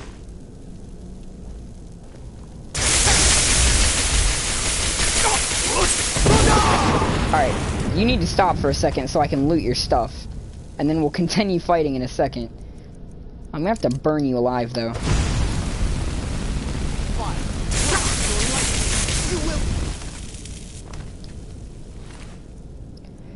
You know, I don't actually know, by the way. I don't actually know how to start on the Illusion Master Quest.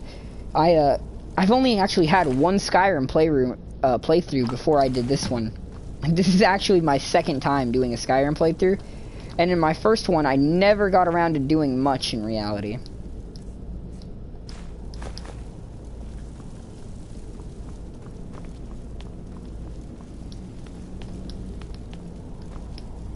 Where am I? Okay, hold on, how did I get in here? Open Skyrim. There, that's how I got in here. Alright. Yeah, we're gonna slowly clear this place out, though.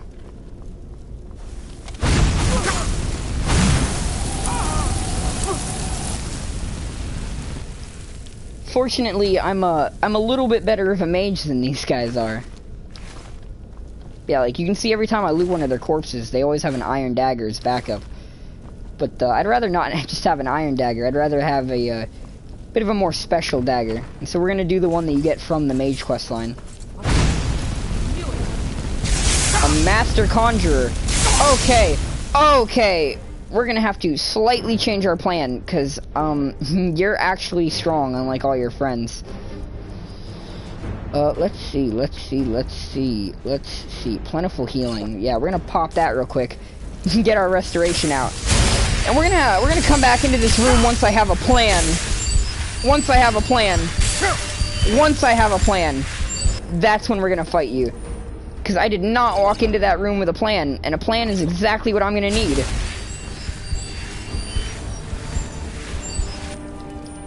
Alright. We're gonna take off the Thieves Guild armor and the steel plate armor. And we're gonna put back on our actual mage's gear.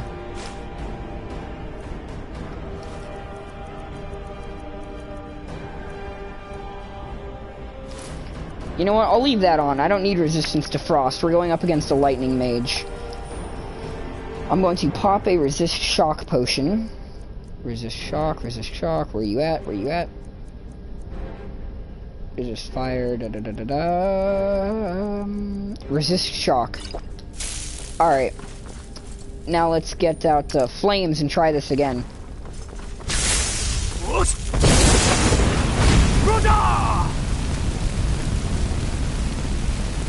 Alright, you know what? That's not working. Time to get the mace out. Spellbreak, where are you at? Spellbreaker. Mace of Molag Ball. Yeah, mage is not the way to go here. We're gonna just get our mace out and break some skulls. Enjoy killing you.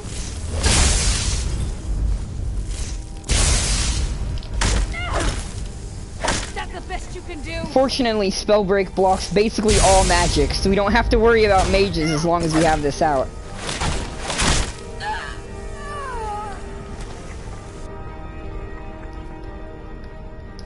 Yeah, that, man, I hate how much of a hoarder I am. Every time I see a magic staff on an enemy, I want to steal it. And they all look identical to... Okay, you're not gonna understand why this makes me angry, because you weren't there. But like 2 streams ago, I spent like 2 hours actually looking for 1 emerald. So the fact that I just found one now that I don't need it is incredibly enraging. My blood is boiling at the moment. Alright, let's get out of here though, because I'm honestly not that interested in exploring the lower depths. That's the dungeon. That's the exact opposite of what I just said I was going to do. Like, we only came here for the staff. I can explore this place another time. Unfortunately, this isn't the end of this quest line, though. Like, returning the staff won't actually end the quest and get us the dagger. But quite frankly, it is 3:21 in the morning. I don't think I can keep going much longer. I mean, I've streamed at later times at night. Like, my longest stream time, like, went till, like, 6, 7 a.m. from, like, midnight. Like, it was a long time. My longest streams are each, like, 7 hours long. But, those times I had a bit more energy. I do not quite have that much energy at the moment. Like, the last 2 streams that I've done have been 7-hour long streams. I cannot do a 3rd one in a row. That's a bit too draining, gonna be honest. Although, while we're on the topic of really long streams, one of these days I actually want to do like a 12-hour long live stream. Once I have a bit more of an active chat. Because for the record, I stream like daily, sometimes twice a day. Like, I stream a lot, and only because I enjoy talking to other people. Like, that's the only reason I stream and I don't do videos, is because I just enjoy talking to people while I play. Because I'm not really, like, I don't do YouTube just because, like, I want to be a YouTuber or something like that. To me, the only reason I make content here on YouTube is to talk to people and to meet people that are interesting. And I've met a lot of interesting people.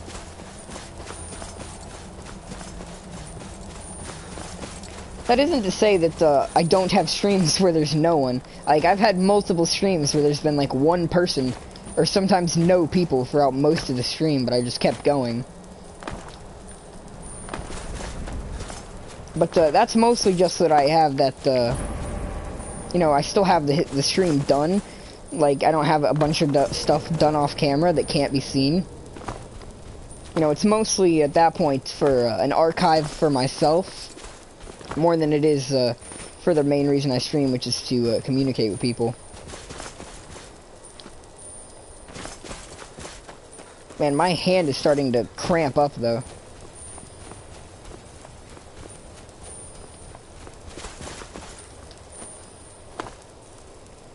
Let me see here. I'm gonna check something real quick.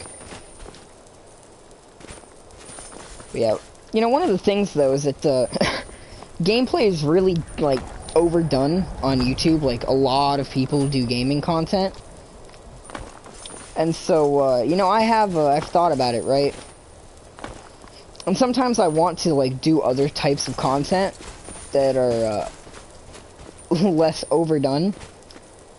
But at the same time, it's just like, you know, what does it matter? Like, if my streams entertain people, which sometimes they do, people like Sebastian and W, and you know, a few others. They pop in, and sometimes they stay for a while. Sebastian, actually, in my 7-hour stream, he stayed for 6 of the 7 hours.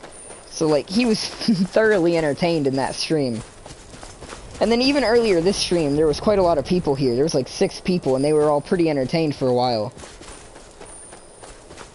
So I feel like it's, you know, it's fine that we're doing. Plus, I've got a few people who want to get Skyrim now, which is interesting. They were like, they were entertained enough to where they were curious about whether they'd like the game and wanted to try it for themselves. And that's always interesting.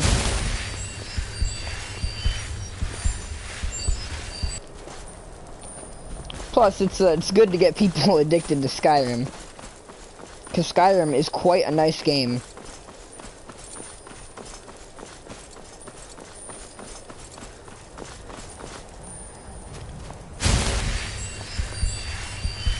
But yeah, I'll be honest, my left hand is cramping up now. So as soon as we get to the College of Winterhold, I'm probably gonna end this stream. Oh, I'm being attacked.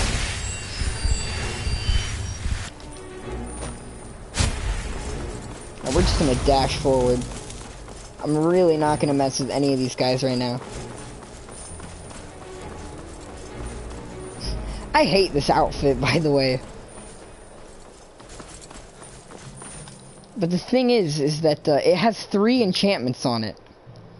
And you can only put 2 enchantments on a single piece of armor, even if you've maxed out enchanting.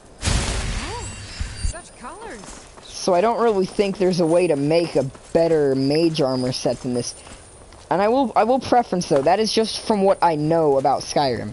And what I know about Skyrim is limited to my last playthrough, this playthrough, and a bit of outside information from watching videos and from watching like other people either play Skyrim or like talk about Skyrim. So like I'm from a fairly limited perspective. Like, I didn't know what the Atronach Forge did until, like, 2 streams ago, where I found out that it could make spells and shit. And, make Daedric armor. Which is, like, the best armor in the game, too. And, like, I knew about Daedric armor, and I knew it was the best armor in the game, because, like I said, I have some, other knowledge from seeing other people play Skyrim and from hearing about Skyrim. But I never knew, like, how to get it, or that the Atronach Forge was responsible.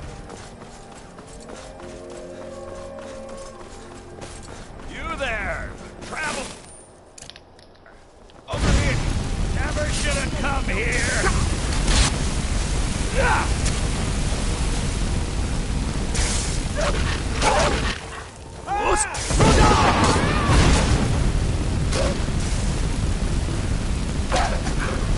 Dog, why am I being attacked by vampires and wolves when all I want to do is go back to school? I just want to go to college, bro. To myself an education. Instead, I'm being attacked by literally everything. Okay, hold on.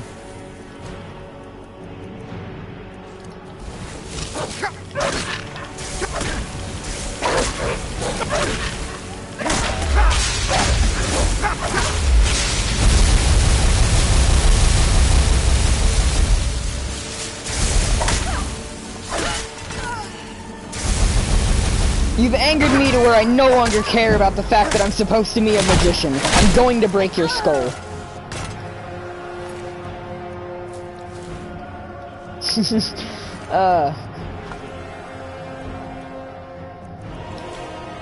I'm not gonna lie.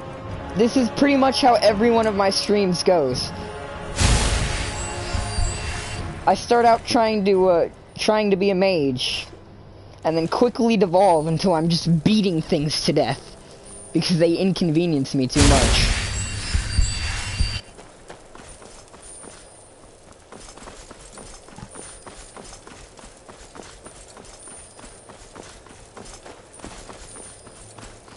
Although that reminds me, who was it earlier who asked if I could become a werewolf? It was someone new to the chat who I don't usually see here.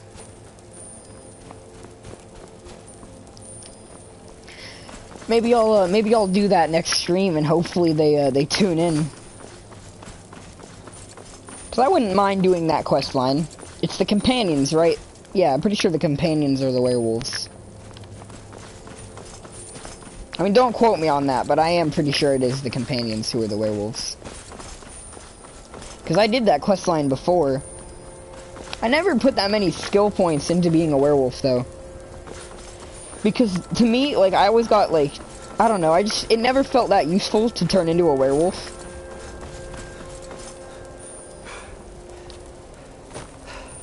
Like, it was neat, but it never actually felt that useful.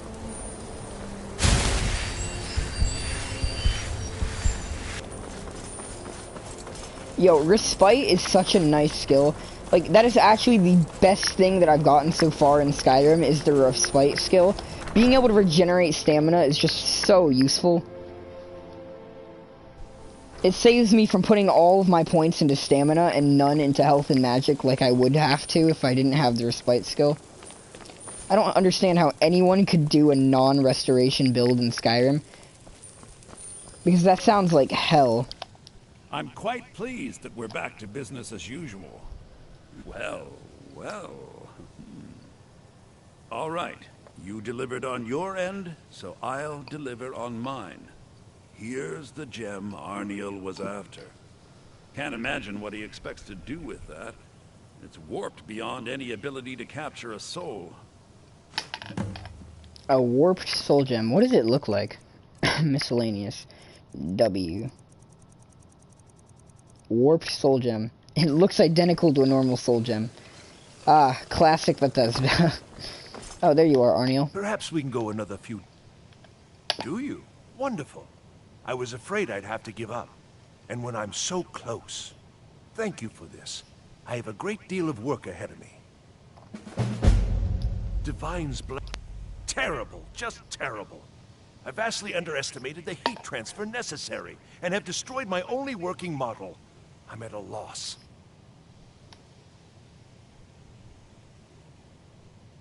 Look, it's all very simple. The Dwemer, they were, masters of magic in a way we can't even begin to conceive but that's why I don't like this this quest. quest. Their greatest achievement, however, has also been their greatest, shall we say, mystery.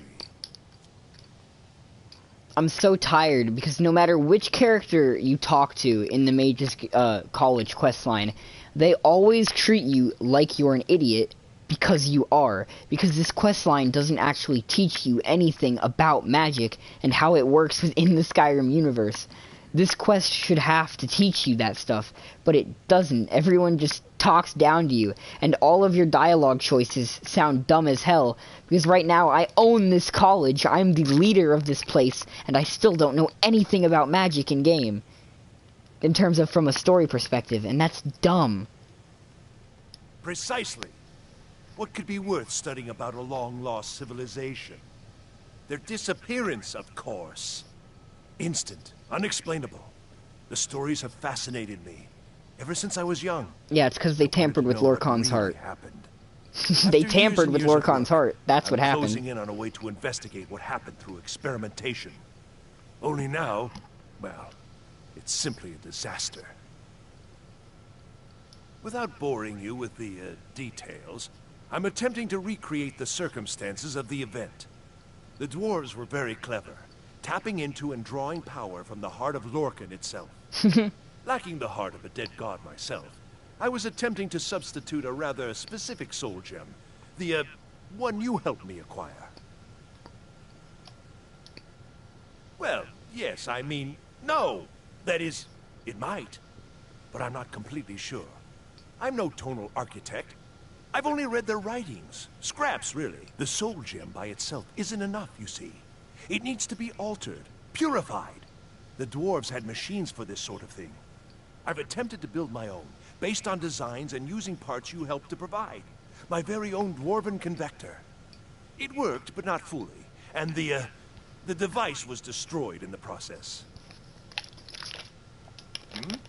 No, no, no! I'm too close now. Can't take the time. Though, perhaps there's another option. I may require further assistance from you. Let's see, how many ounces are in one of these bottles? 17 fluid ounces? Or 500 milliliters, so 500 times 6. 1,000, 2,000. So that's like 3,000. So I've drinking like 3,000 milliliters of soda in the past hour. God, I'm gonna die young. What do you want me to do? Yeah. Well, yes. The designs for my convector were based on real dwarven machines, so there may still be some in existence. I'd go looking myself, but yes, there are calculations to double and triple check. Many calculations. Perhaps you could seek out these convectors in Skyrim ruins. I can even teach you the spell to heat them. It's very particular and very important. Wonderful. Just wonderful. I knew I could count on you. Now, this spell is not for defending yourself, but it's just right for heating the convector. At least 3 seconds burn is necessary. Just place the soul gem inside and heat the convector. At least 3 seconds. You'll almost certainly need to find multiple convectors. I suspect it may be due to the nature of the soul gem versus the crystals this was intended for. Destroys the equipment in the process. But, it's effective. 3 times, and the crystal should be ready for the next step. Isn't this exciting? You know what, maybe I will just do this whole questline tonight. It means I'll be up for a while, but I could get it done. Alright, what spell did you teach me, though? It should be destruction, right? Arniel's Convection. Burns the target 1 point per second. Targets on fire take extra damage. Right, so that's why it's not for combat, as it were. Let me see. What can I put in my other hand? So that I'm not, because I don't want to be holding, another spell in my other hand, honestly. So let's equip the mace and then unequip it, and that should get rid of anything out of my hand. Yeah, there we go. So, let's see. We need to put this inside of some Dwemer convectors.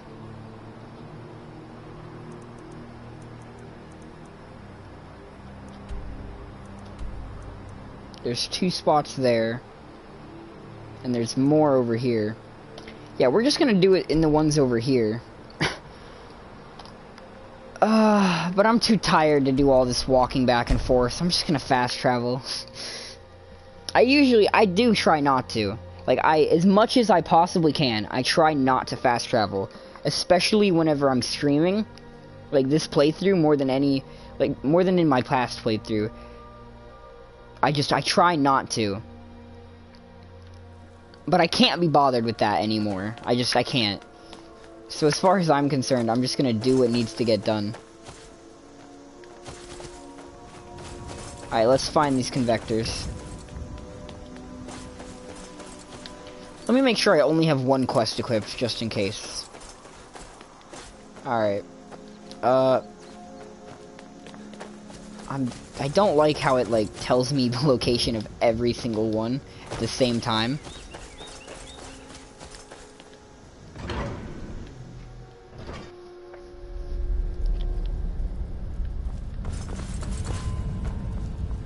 Alright, Dwemer Convector. Miscellaneous Warped Soul Gem. Where you at, buddy?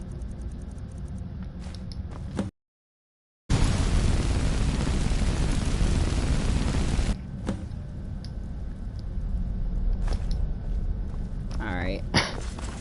Let's go grab another one. I'm sure there's another Dwemer Convector nearby.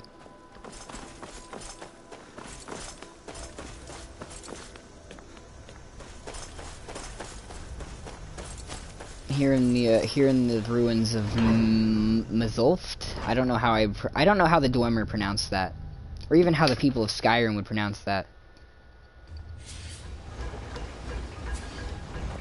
There's probably not going to be any enemies in here though, since I've already cleared this place out.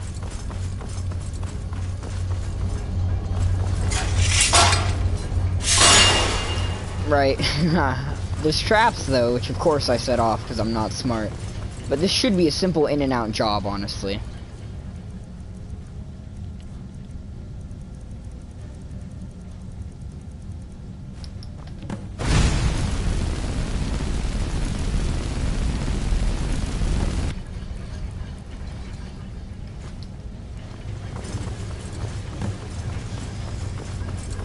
place the warp soul gem into a final convector. But there's no more in this area, is there? Like we're gonna have to travel somewhere to get the last one, aren't we? Man, we're only level 36. I forgot how fast we've been this playthrough. Like I wasn't in this position until I was in my like 50s last time. The nearest one is down here, so we're gonna travel to Shorestone and then walk the rest of the distance. Like I said, I can't actually be bothered to walk the full distance anymore. I don't want the stream to be too long, because it's already 5 hours.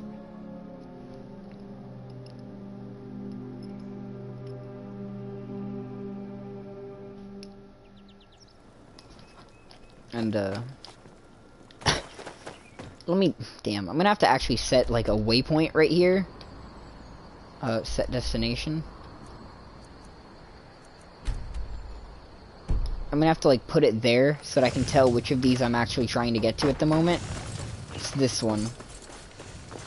Plus, I want to check out the newest episode of the Rainy Day Cast, and that's an hour long. So the fact that it's already 4 AM means that, you know, I'm gonna be honest, right? This stream today was only supposed to be 2 hours, maybe 3 hours long.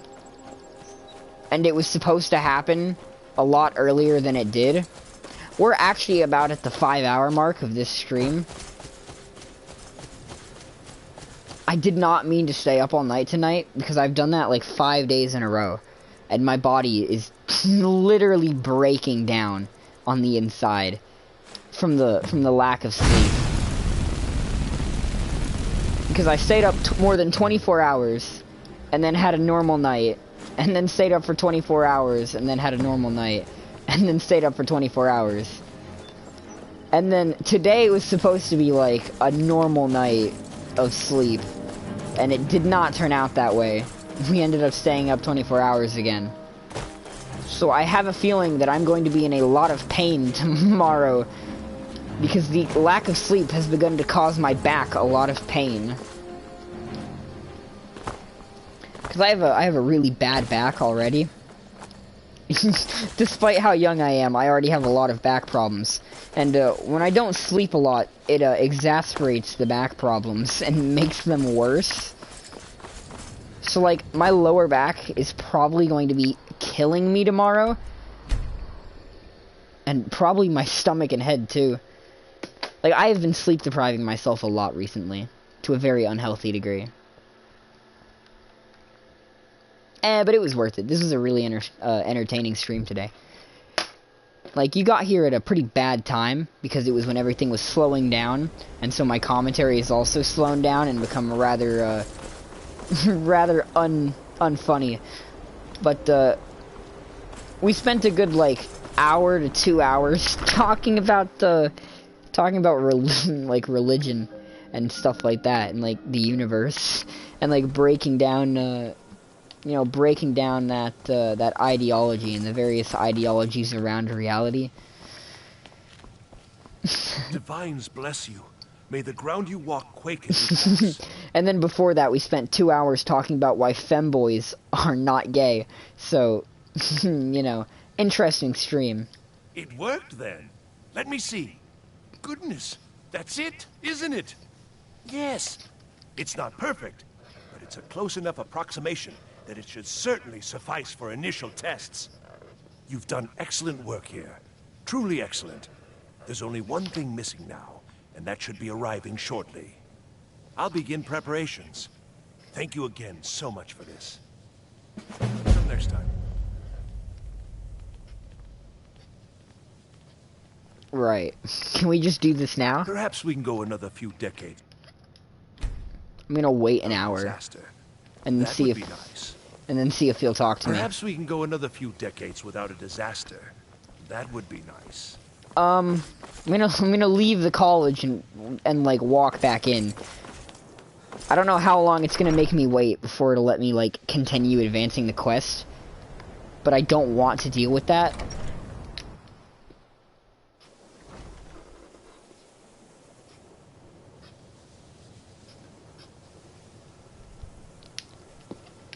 All right, let's talk. Still Mages Guild? Yeah, we're still currently working in the College of Winterhold. We have become the Archmage, or Archmage. I keep forgetting how it's actually pronounced. I'm working on some very important research, I assure you. I know what you're working on. Can we just advance further into the questline, please? The exact nature of my research is a secret. God, you're an asshole. But it really is quite valuable. Alright, I'm gonna try and cheat the system as much as possible. Because I don't actually want to wait for this guy to, like, to do it. So I'm gonna, like, fast travel into Winterhold and then run back up to the college. And see, and maybe we'll, like, wait 12 hours. Or, hell, give it 24, I don't care. I just want to do anything I can to make him continue it and just let me get the quest done. Because I want to finish this quest off this stream. But yeah, about 2 streams ago, we started on the Mages Guild. And since then, we've beaten the main quest line and most of the side quests for it. And we've become a pretty powerful mage, so that is pretty nice.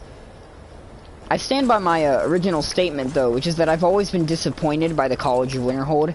There was so much potential they could have done with this place, and it ended up being so boring instead. Ever find an emerald? Oh my god. Dude, okay, so actually, yes, I did finally find an emerald. Earlier this stream, whenever I was finishing up a random quest line, I found a single emerald in a chest, and it made me so mad. May the ground you walk quake as you pass. Are you feeling sick?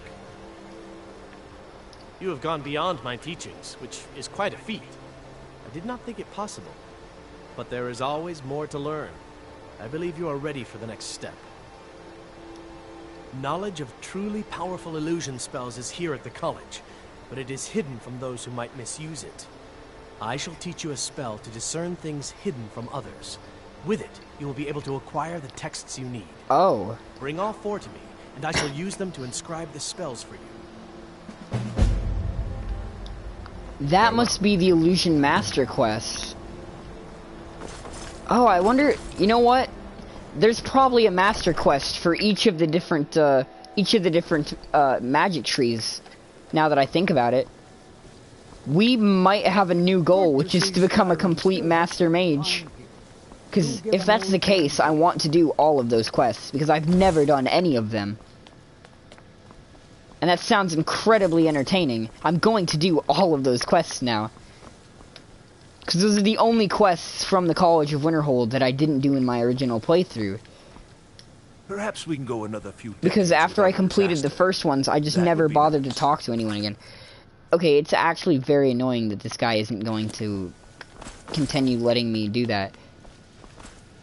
But I guess in the meantime, we'll, wait, so did he actually teach it to me already, or no, he didn't? Oh, yeah, he did. Vision of the 10th Eye. See what others cannot. Let's go out into Skyrim and pop this spell real quick.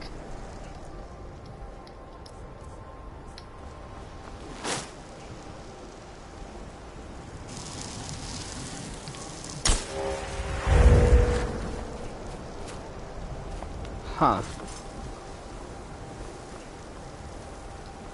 So it's probably hidden somewhere within the actual college.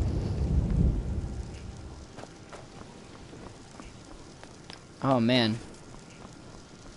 Let's go into the it's probably in the library.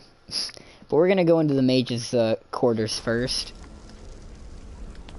I feel like it's either in the library or it's in the midden. But I'd rather go into the midden last. Because that place is not particularly entertaining. Let's see. No, we don't want to do that. We want to go into the library. I mean, for all I know, it could be literally anywhere. But I'm just gonna make some guesses real quick. But this is interesting because I've never done this quest before.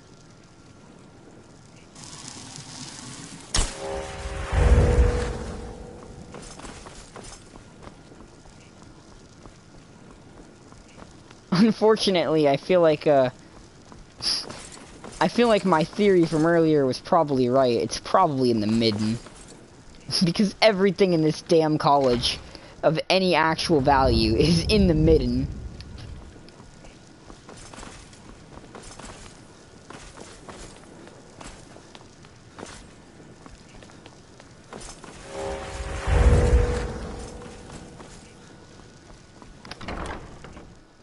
Oh, there is actually one in the library. Huh. Interesting, interesting. Maybe I should probably pay attention instead of just like running around violently. This is a mage's college. We gotta use some of that brain power.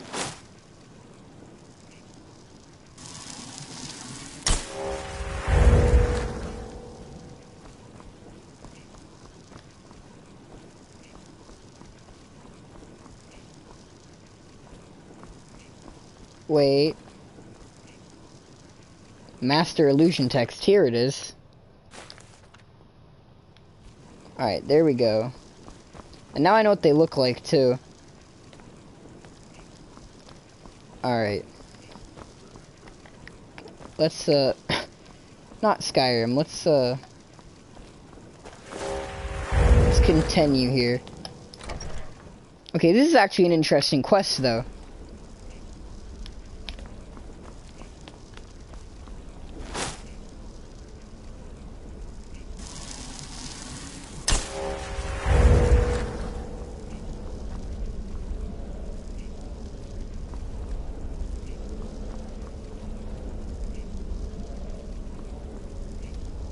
Now that I actually know what I'm doing and I'm not just randomly running around.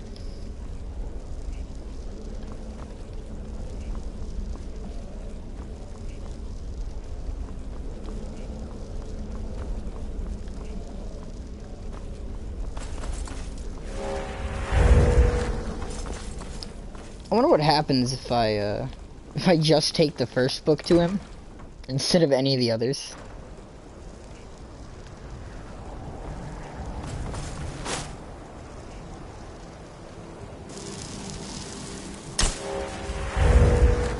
Also, it's interesting that this doesn't actually take any magicka to use this spell.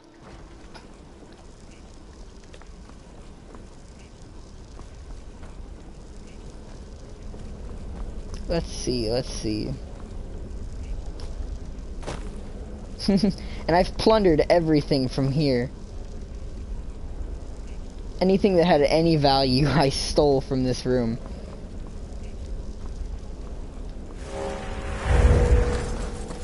Alright, let's go back, try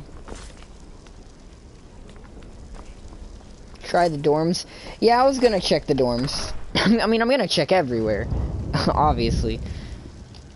Just, being thorough, because the first time I was just running through everything, like, not paying any attention, and that was clearly a dumb idea, because the entire point of this quest is to pay attention.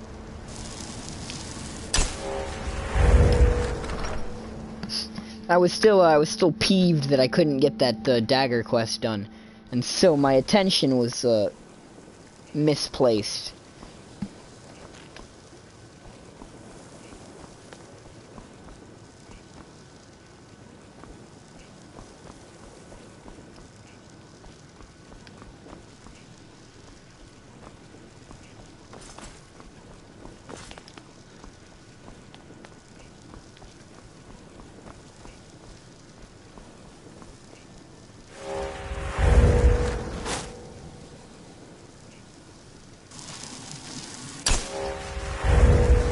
Although this does already have me curious, I wonder what the other master spell quests are going to be like.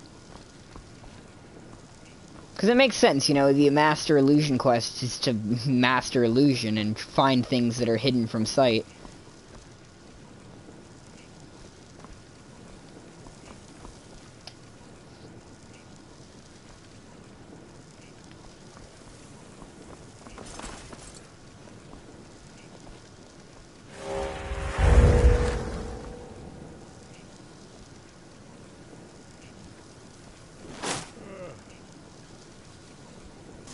Nah, it's fine.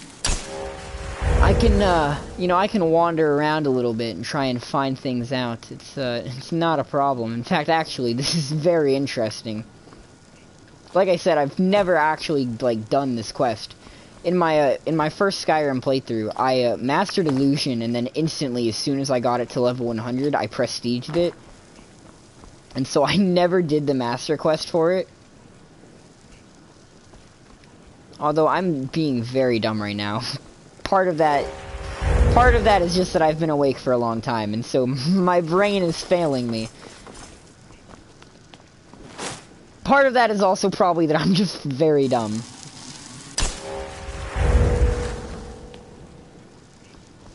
Near the alchemy table? You know, that would probably make sense.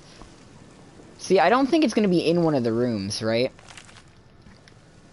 Like, it's not gonna be in one of the actual rooms that people own. So it's probably gonna be in, like, part of the community area. Oh shit, wait. It's right here. It's on the floor. Dude, I almost walked past that. Wait, how many am I looking for? 4? We've got 2 of 4. Yeah, I almost completely walked past that. That would have been embarrassing. What the hell? It was just sitting on the floor. The Hall of Countenance. And then the 4th one is probably in the midden. Because that would put 1 in each of the main buildings and 1 in the in the basement. And that feels like what they would do. Because that makes you travel across, like, the entire college.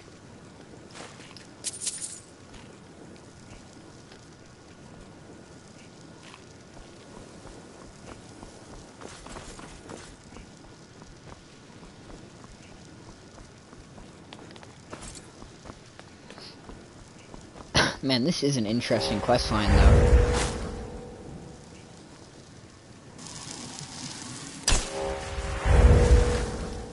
Here it is. Master Illusion Text.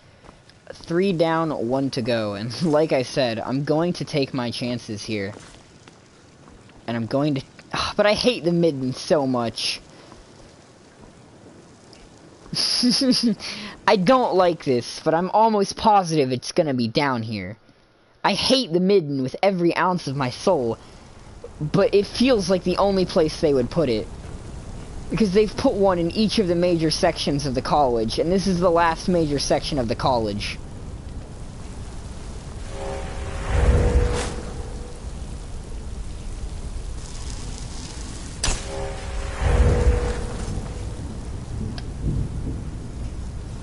The thought of it being down here causes me physical pain, though.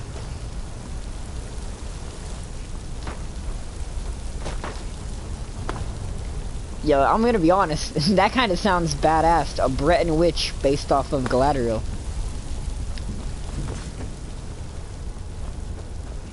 Actually, that's a dope character choice, I'm not even gonna lie.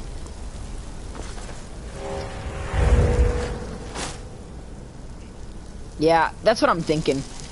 Are you... Oh my god. Oh my god. I spent an hour last stream looking for an emerald. And there was one laying on the floor in the midden. Oh my god, you're kidding me.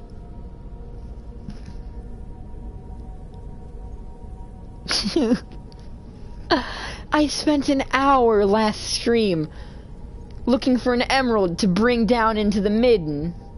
And there was one in the fucking midden. Oh my god.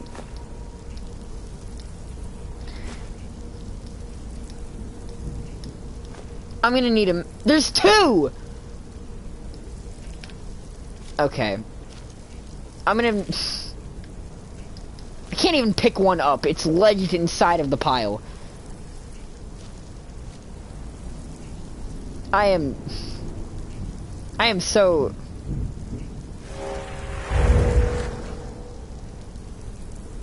Alright, I'm a bit broken. That that broke my soul. I'm gonna have to recover from this mentally.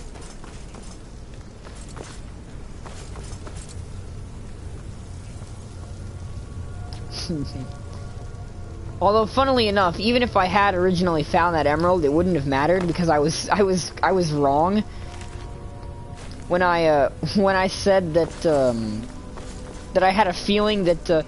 I mean, I stand by that statement though, because it makes sense, right? If Fire Salt and a Ruby lets you create a Flame Atronach spell, if Frost Salt and a Sapphire lets you create a Frost Atronach spell, and if Void Salt and an Amethyst lets you create a Storm Atronach spell, then an Emerald and a Taproot should let you make a Spriggan summon spell. I stand by that statement. That makes sense to me. But that is not possible in this game, unfortunately. Alright, let's talk, buddy. Divine smile on you, friend. Yes, very good. Here, then, is the first of the illusion spells you sought. Spell Tome. Hysteria added. Farewell.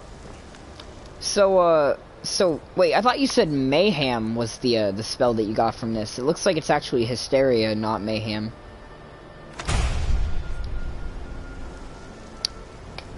Although he did say the first of the spells that I saw. Magnus here. Oh my, that's quite a. Never on. They can turn the tide of a battle at a moment's notice. Farewell. Buy it? I mean. Oh, wait a minute. I wonder what we could. What have you got for sale? And incantations for those with the talent to cast them. Books. Yeah, Mayhem. Up to level 25 will attack anyone nearby. Mm-hmm.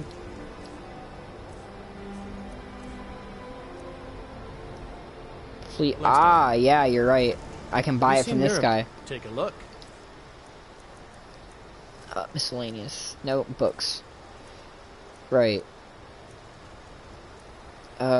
So Fear is like the first stage, then Frenzy. No, so it's... Wait, what? No, it's Fury... Okay, I'm gonna stop, like, trying to figure this out. I'm just gonna buy Mayhem. Pacify. Oh, I don't have enough money. Holy shit, I'm broke now. That was, like, really expensive. Oh my god. But anyway, we got the, I didn't read it yet, did I? Books. Mayhem. Alright then. Creatures flee from combat. Favorite. And creatures will attack anything nearby. We'll favorite that too.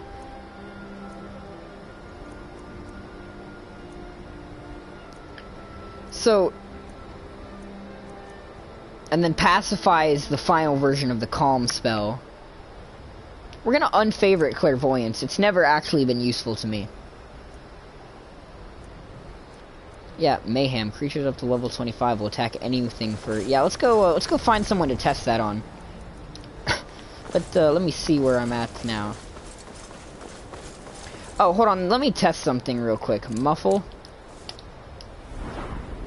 I don't believe this, but I want to test it.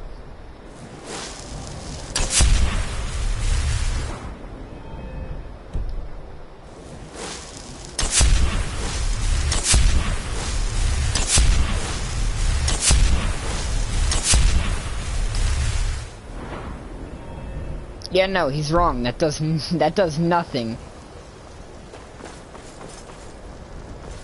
Alright, let's see. Where can we go where there's going to be a lot of enemies to fight? Where can we go? Where can we go? Where can we go? Oh, yeah, there's like a fort here. Fort Castoff. There's a bunch of enemies over there in Fort Castoff. They keep attacking me every time I run past them. I can test these spells out there. I have not put a single point into the illusion skill tree, which is really funny because I've mastered illusion more than I have any other school of magic. All right, Mayhem. Ah, it's a dual spell. I'm nope. I'm level 36. And I'm a master illusionist. Alright. Someone there? You don't have enough. Wait a minute. Costs 499. Magic. Let's see. How much magic do I have? I have 424 at my maximum. I'm not even strong enough to use this spell yet. I'm not even strong enough. We'll have to use that another time. What about Hysteria? Am I strong enough for Hysteria? I'm not strong enough for that either. Oh, shit. Yeah, we're not even going to be able to test these out this time, unfortunately. Oh, okay. Well. That's not okay. Run, run, run, run, run, run, run, run, run, run.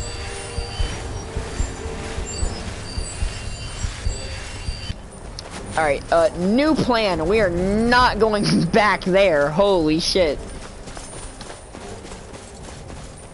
We're gonna have to grind some more, because we're not even a strong enough mage to use the spells that we've unlocked.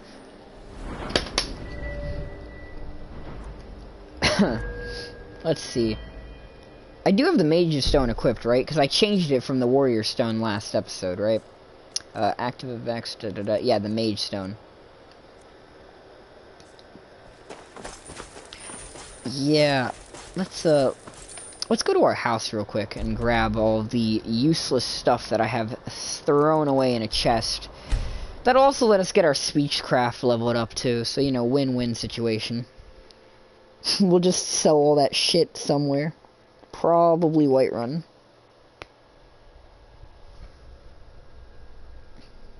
If the merchant doesn't try and scam me.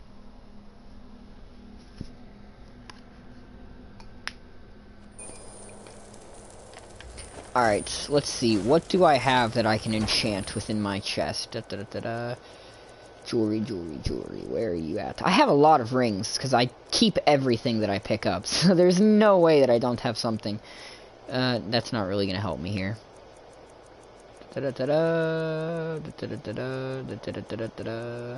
Gold sapphire ring, silver emerald necklace.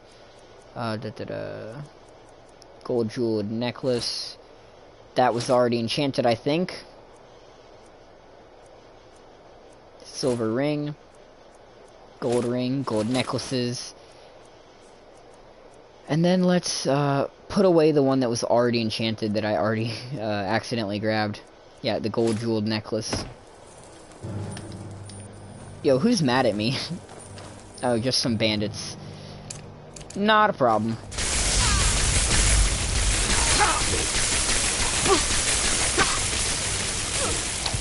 Hey, what part of not a problem do you not understand?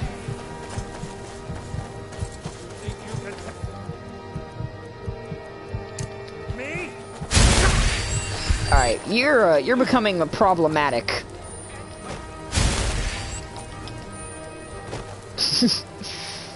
Oh man, I love intelligent AI.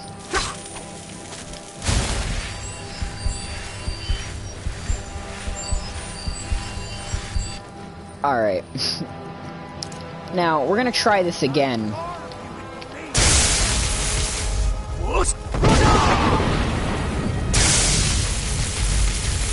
This time you're just gonna fry.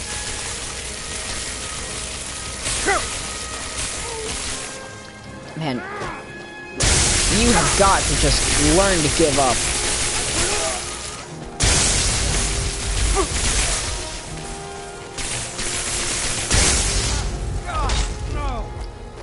Yo, wait a minute.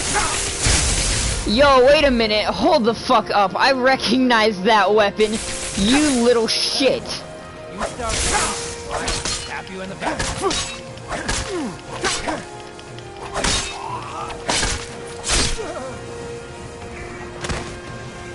You fucking bastard. Give me back the staff of fucking Magnus. You little bitch. Going through my goddamn chests. Dude, he stole the most, like, fucking powerful and famous magic staff on the entire fucking continent. What the hell?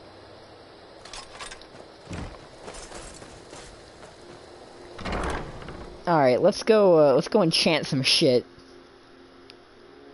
What an asshole.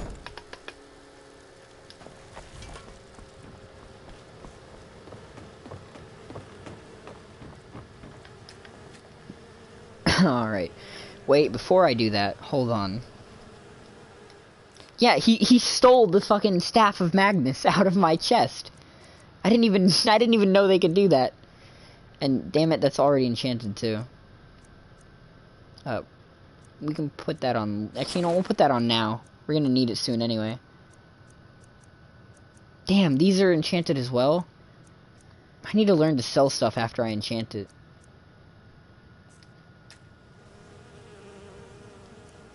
Alright, let's, just... Why do I... Fuck, I must have stolen a dagger on accident earlier, but it doesn't matter. It honestly doesn't matter what we enchant. Lesser soul gem. Craft. We're gonna get rid of all this stuff anyway, so like I said, it really just does not matter.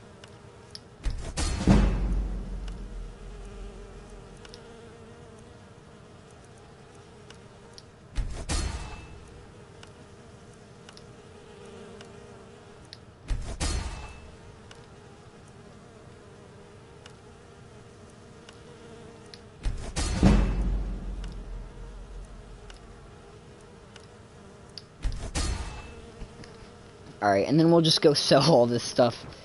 And we'll get better prices because we have the Mask of Clavicus Violon. So hopefully that'll get us some more gold and we can buy more spells too. Gotta love multitasking. Whiterun.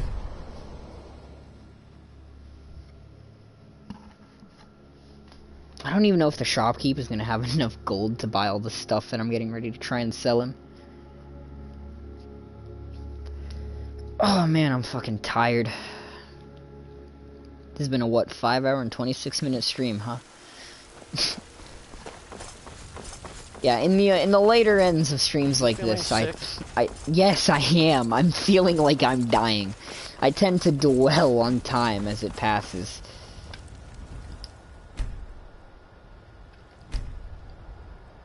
I will wait 1 hour at a time until this door opens.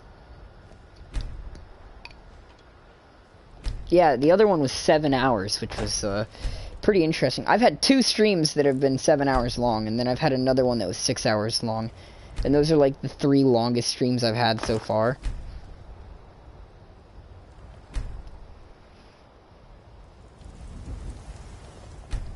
I think one of them almost got to 8 hours, though.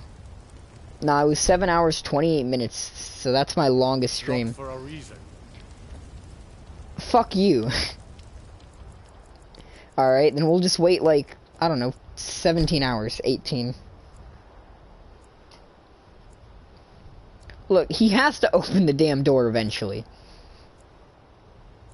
And I will wait outside until he eventually does. Eventually, I always get what I want. No matter how long I have to wait for it. Fuck, are you kidding me? Dude, go to work. You have a job. I don't care if it's your day off. Your life doesn't matter unless it services my own. Oh my god.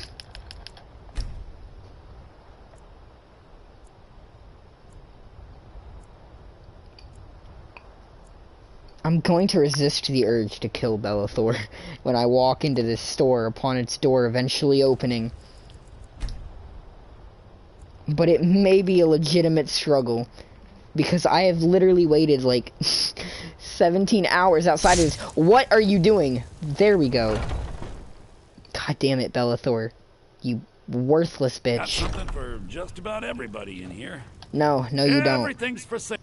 Some may call this junk. Me, It I is. call them It literally is. All of your gear is fucking worthless. You only exist to buy shit that I don't want. Alright.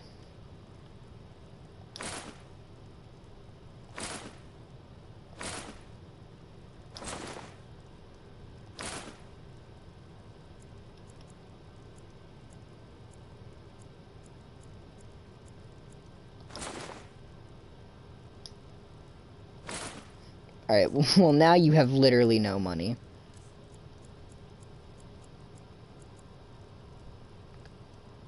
Did I sell that to you on accident? I feel like I might have sold that to you on accident. That seems like something that's a bit too useful for you to naturally have. I feel like I probably am the one that sold that to you. Because I think I did have a circlet of minor illusion in my inventory a second ago. I probably did. But I don't care enough to buy it back. I can make one that's better very easily. And I have the black star, so it's not like soul gems are a problem. This is not the exit. But while I'm up here, I might as well see if there's anything worth stealing. I did not mean to steal that bowl. Damn, and this guy's actually gonna get up here quick. I'm not gonna have time to steal the... Oh, actually, well, you know what I'll do? I'll drop down while he's up here. Discriminating customer. Perhaps you're a wealthy one, too. Let's see. Okay, no, there's nothing in this building worth stealing. You actually are the scum of the earth, Bellathor. You're completely useless.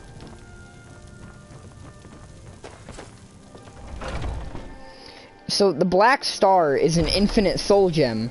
Meaning, no matter how many times I use it, it's never gonna break. It's very useful.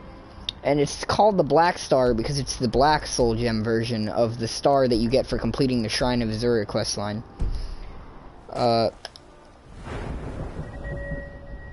Perks to increase too. 58.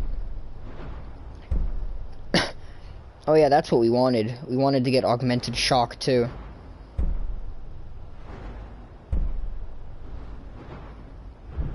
So that we could do more damage with our destruction category. And then what was it in restoration that we were after?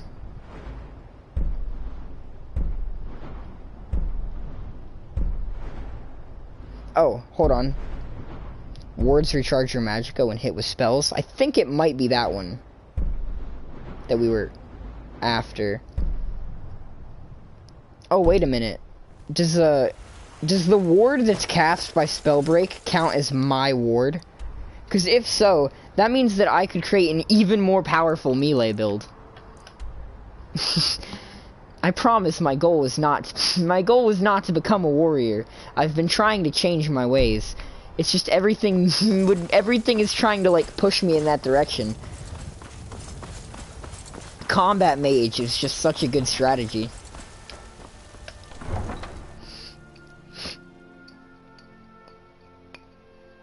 I mean, I guess I could combine Spellbreak with a spell in the opposite hand, but shield and spell is not that good of a combo, honestly, compared to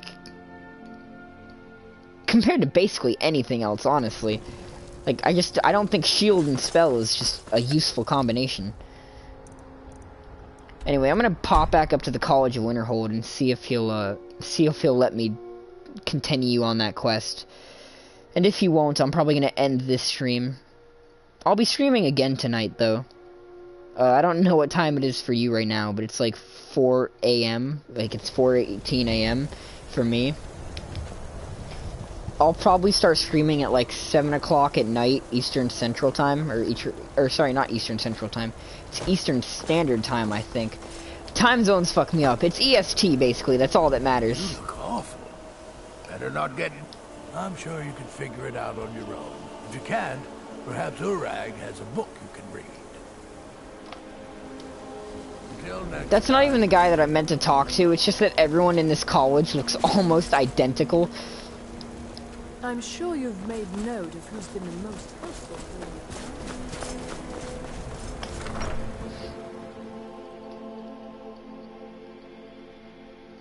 You know, I will admit, I've never actually done the get banished from the College of Winterhold questline, but I'm not gonna purposely get kicked out of the college by killing one of my classmates yet. Yet. Alright, let's find this dude. Wherever he's hiding. God, I hate this college so much. Wait, hold on. He's probably going to be in the other building, not this one. And then if he's not, he'll be in the main college. May I just say it's a pleasure. Yeah, that would make sense, because I think this is the student building and this is the faculty building. And he's probably... I have a feeling he's a faculty, not a student. So he's probably inside this building. And if he's not, he'll be in the actual college. Or I'm wrong. In which case, I guess screw me.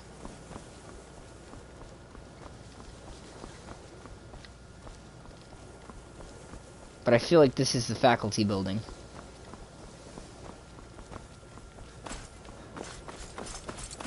Oh, wait a minute, Feralda, someone has beef with you. If I talk to you, will you give me a quest? We all have you to thank for saving the college. No, you won't, because you're literally useless. Everyone in this college is worthless.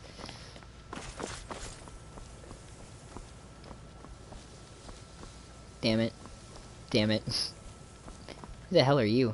Restoration is a perfectly valid school Oh, of magic. now I remember you. Don't let anyone tell you otherwise. There you are. Not as dumb as you look. That's also not the same person. Why are there so many bald white dudes in this goddamn college? And they're literally wearing the same clothes.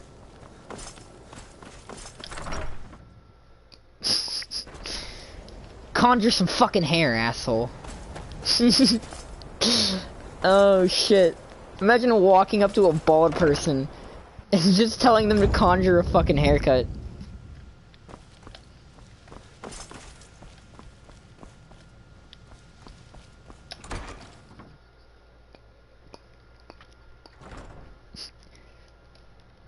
Shit.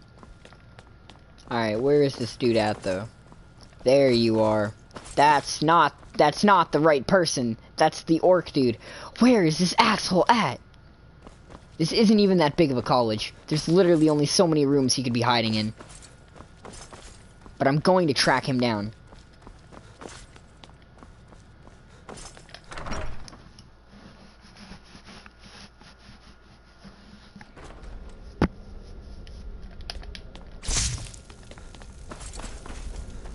I don't know why he would be in here.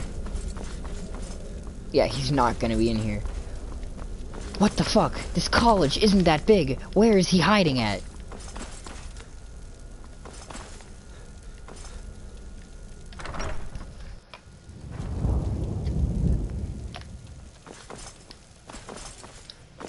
Maybe you're in the main hall for whatever reason you might be in here for. No, doesn't look like it.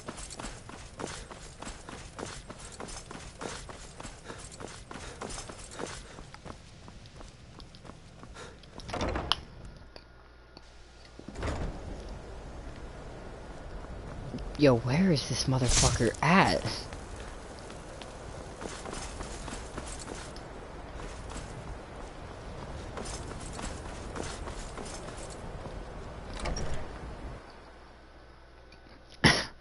Like, this is just gonna be a lot of walking in circles until I can find him.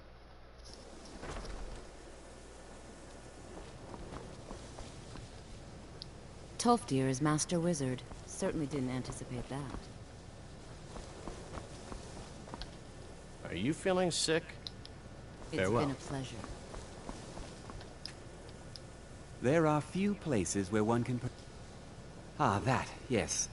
The group prior to yours has disappeared entirely. It's possible, but we've had no contact. Arniel wondered if perhaps they'd somehow managed to get...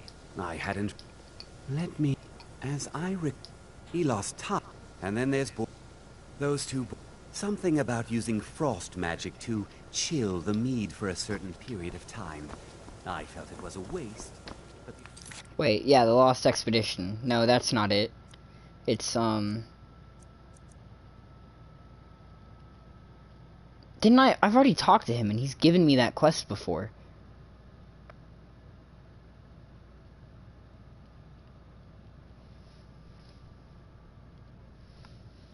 Has he not?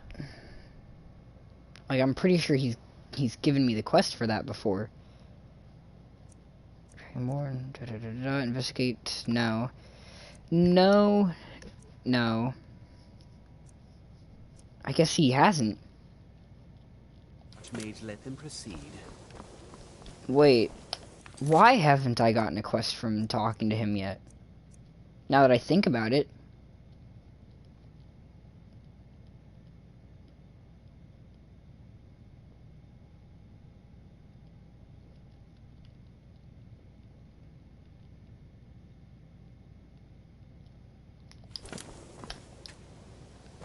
Alright, well, whatever. That doesn't matter. Now, if you'll excuse me. Oh, you know what?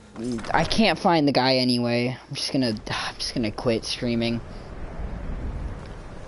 I'm exhausted and I'm tired of. Well, that means the same thing. That, like, I literally can't even think of another word besides just exhausted and tired, which are the same word or the same meaning thing. Thought, fucking kill me. Actually, just end my life right now. Okay, yeah, no, we're not doing this anymore. I'll see you guys next time. This needs to stop. I'm going to lose my sanity. Ah, fuck it. No, whatever. He's got to be somewhere in this college. I don't care how tired I am. I'm going to find him.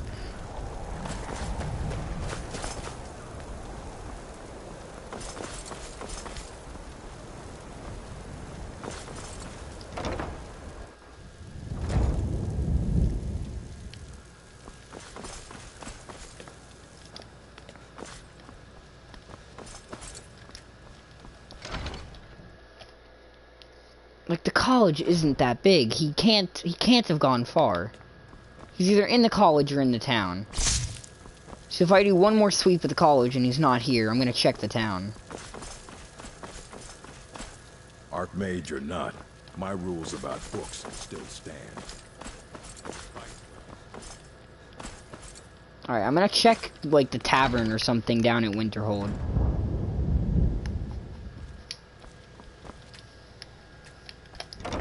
But, if he's not down there, then I don't even know. I'm losing my sanity. And my comfort. I'm very just done with everything, honestly. I don't even think there's anyone watching anymore. I'm pretty sure our view count is literally at 0.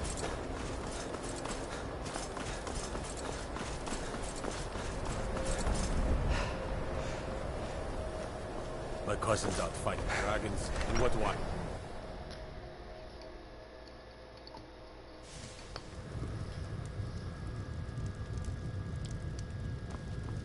They're not, doesn't look like they're here either.